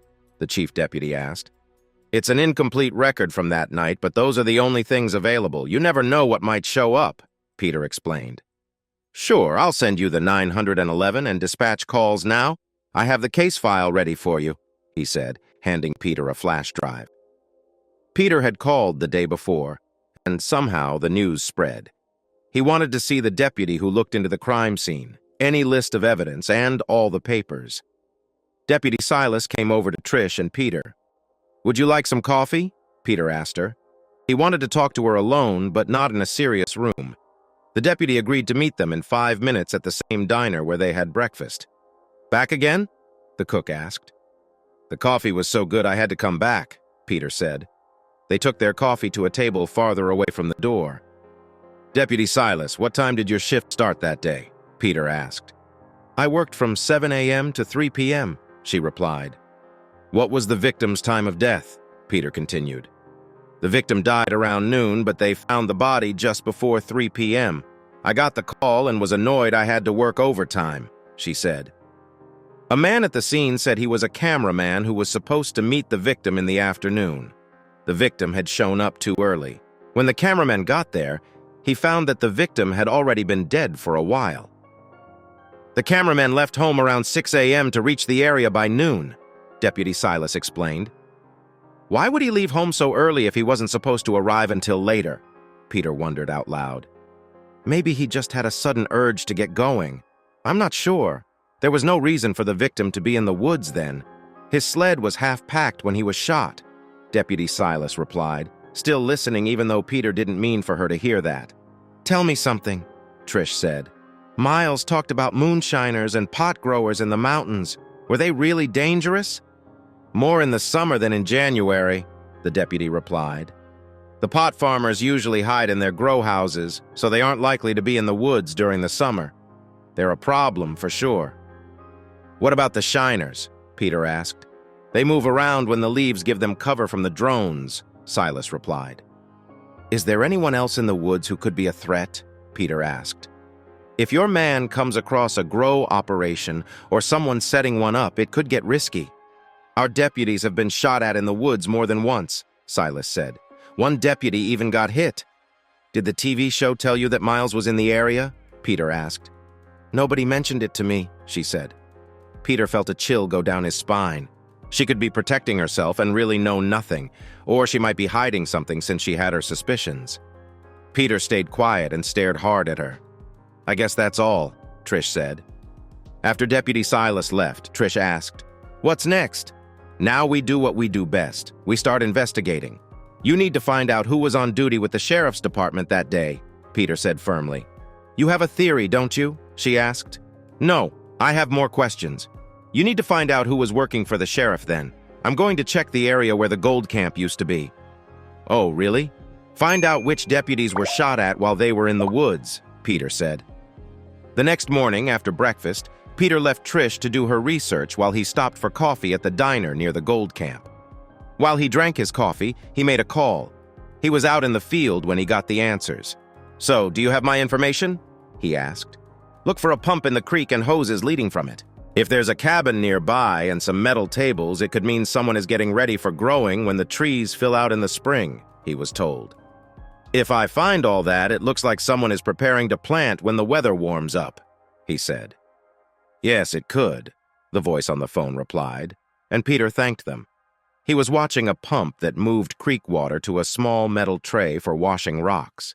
He also noticed the generator and propane tanks used to keep the miner's shack warm in the winter. Peter felt uneasy again. He didn't like the thoughts in his head, and he was sure others would feel the same. "Can you get me that satellite feed from January 2 years ago?" Peter asked the voice on the line. "I'll have it for you tomorrow," the voice said. "Just remember, you'll owe me for this." "Okay, but secrecy is very important," Peter replied. "I know, Peter, don't worry. Just make sure you hide behind that lawyer you have with you," the voice said. Later that afternoon, Peter returned to the motel and started explaining things to Trish based on what he suspected. She confirmed that one of the sheriff's investigators who had been shot at was working the day Miles died. "So Deputy Diggs killed Miles?" Trish asked. "It's just a guess with no proof right now," Peter said. That night, they rested together and soon fell asleep, tired from the day. Time passed until loud noises from the parking lot woke them. It was 2 a.m., and a soft glow filled the sky. Peter got up from the bed and walked to the window. He saw Trish's small car on fire across the lot. He felt thankful for the self-defense class he had taken before. People had warned him, "Never stay on the ground floor and don't park your car in front of your motel." He fought the urge to rush outside and put himself in danger. Instead, he kept calm and walked over to Trish. "You might want to see this," he said. It was time for her to understand that their situation was serious. He waited by the bed until she woke up, then showed her the view from the window. They stood still as the fire truck finally arrived. "What happened?" she asked, sounding flat, like she was just telling her husband about a trip to the store. Her words had feeling, but her voice was empty. "At least you're not upset," Peter replied. "Why should I be? It's insured. And even if it wasn't, it's just a car," she said. "Most people would be upset," Peter pointed out. "But let's focus. We need to see the parking lot camera before the police do." After he spoke, Peter dressed quickly, slipping a small gun into his belt beneath his coat before heading to the office. The entire family was in the lobby looking outside. "I'm staying in room 213. That's my car burning in the lot. I want to see the camera footage," Peter demanded. There was something in his tone that made the motel owner nod in agreement. The old man gave him the code to access the footage online. It showed a big SUV driving through the parking lot. When it reached Trish's small car, a person inside tossed a bottle filled with gasoline on it. Then they threw a flare, and the car caught fire with a whoosh. There was no sound on the tape, but Peter thought he remembered hearing it while he slept. Maybe he only imagined it. He knew he had to keep a copy of the video before it was lost. Then, he returned to their room to wait for the local police. He found Trish on the phone at 2 a.m. "Who are you talking to?" he asked. "Daddy would be so mad if I didn't call," Trish replied. "Give him my best," Peter said with a smirk. "My insurance claims agent?" she asked, confused. "Oh, right," Peter said, shaking his head. He could only hear Trish's side of the call, so he wasn't sure how it was going, but it seemed the agent was planning to get her a new car delivered to the motel. She also agreed to send copies of the police report and photos of the burned building to the company, while Trish took care of that. Peter made some coffee. He even handed her a cup while they waited for the police. "I bet you'll never hear the end of this," Peter said. "I think you're right. Daddy will want a bodyguard to follow me everywhere," she replied. "That might not be a bad idea," Peter said, even though he knew it was probably too much. "Don't be so protective of me," she said. "The best thing about you is that you want me to stand on my own." Just then, there was a knock on the door. 2 police officers walked in. They said their names, but Peter didn't pay attention. They took all the details, but didn't share anything important. Just the usual police stuff, Peter thought. "So any idea what happened?" Peter asked. "Since you don't have any enemies, it's hard to say. It could be a case of mistaken identity," the older cop replied. "This might be over now. Still, it's a good idea to change motels. Sounds good to me, Trish said with a flat voice. Peter could tell she was being sarcastic. Once the cops left, she said, "Damn cops." "I agree," Peter said. "So, do we go home and finish the research there? We can be ready when we come back to set the trap." "Are you really so confident?" Trish asked. "Not at all, but the odds have gotten a bit better." "If we were way off, no one would bother to scare us," Peter said. "The police are the only ones who know where we are staying. They could check the DMV to find the car." "So there were 2 people involved in the bombing?" Trish asked. "Maybe they were police or someone gave them information that they acted on," Peter explained. "Do you trust anyone?" Trish asked. "Or do you trust no one?" "No, don't answer that," Trish added. "I'll rent a car to finish this. It's getting risky," Peter said. "No, you won't. You can't drag me all over after this and then leave me behind," she replied. Her tone was just as flat as before. "Fine," Peter said, "but I'm going to text your father." "Go ahead. Believe it or not, I do say no to them often. If I didn't, I wouldn't have met you," she said. "He wanted to set me up with an internship at Craven & Craven," Trish explained. "And who are they?" Peter asked. "A big corporate firm," Trish replied. "I'm glad you didn't take it."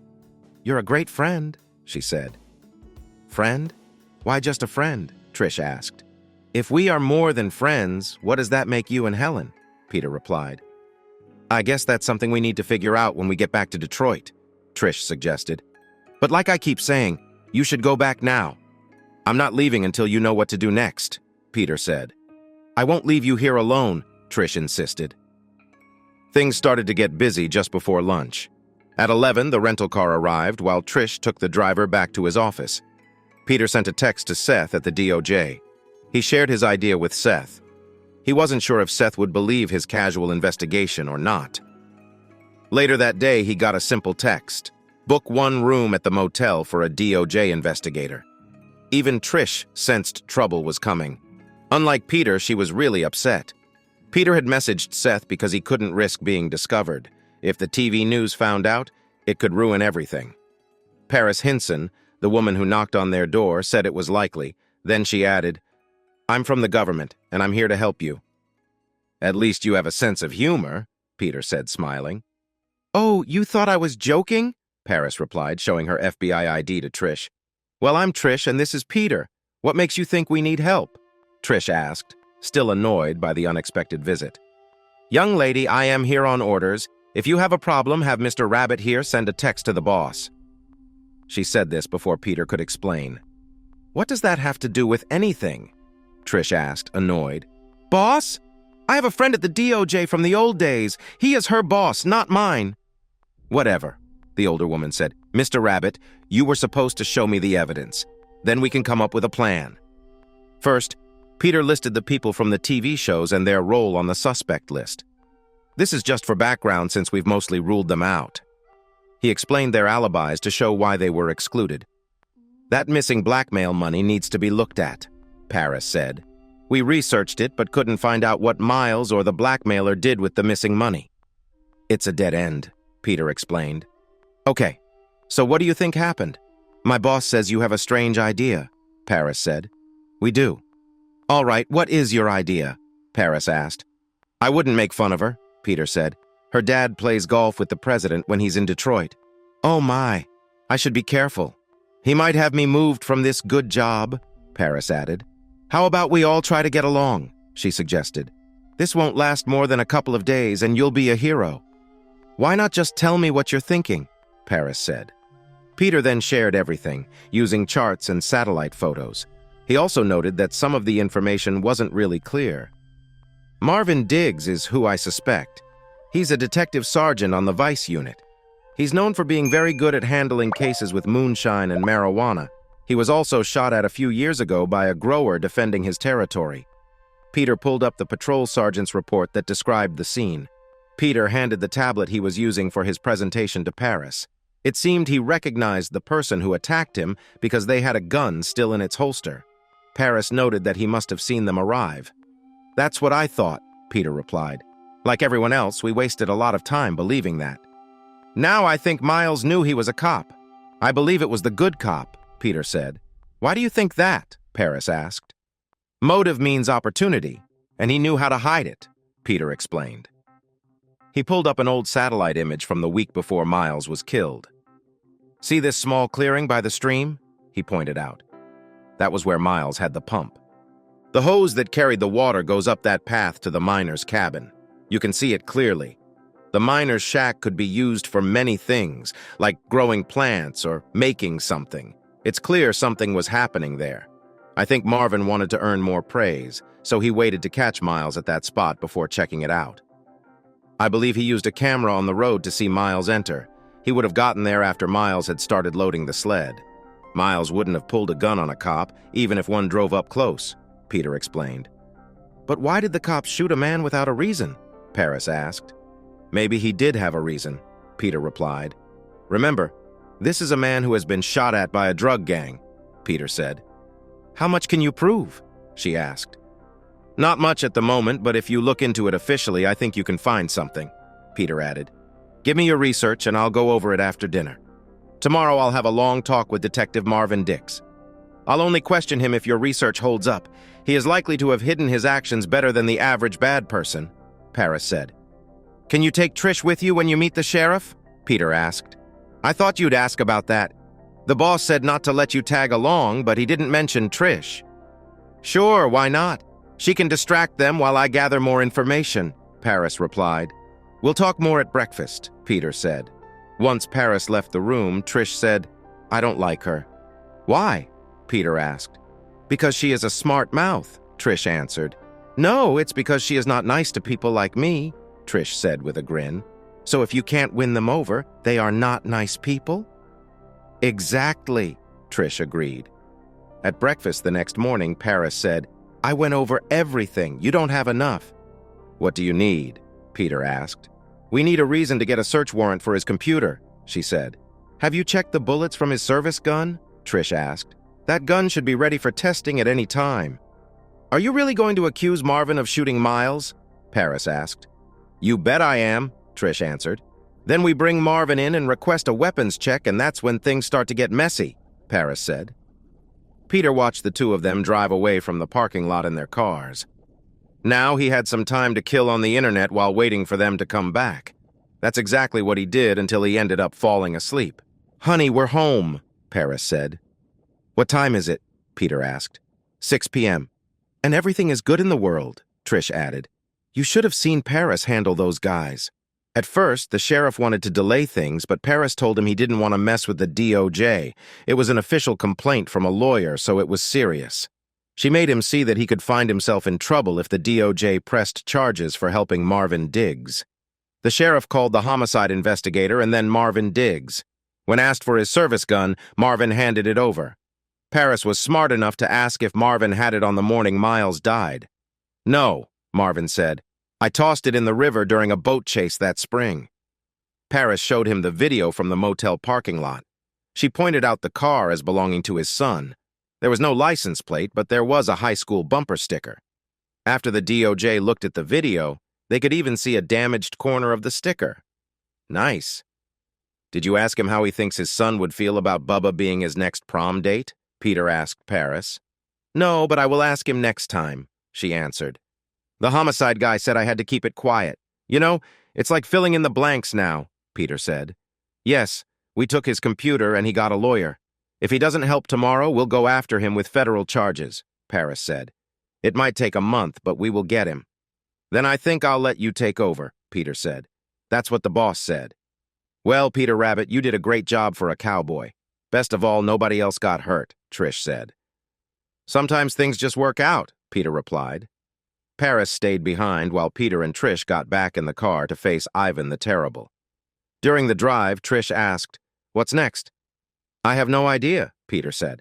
I expect Paris will call you with updates as time goes on, but like she said, it'll take at least a month for her to get him arrested. The gun is not going to turn up. Not the gun, no, but guess what? Diggs was in another shooting, Trish explained. He had to give a bullet sample to compare with the ones from the dealer. If they match, he might start looking for a deal. Wow, you're quick to learn, Peter said. Thanks for listening to One Infidelity Hit. If you liked what you heard, don't forget to hit that subscribe button and drop us a like.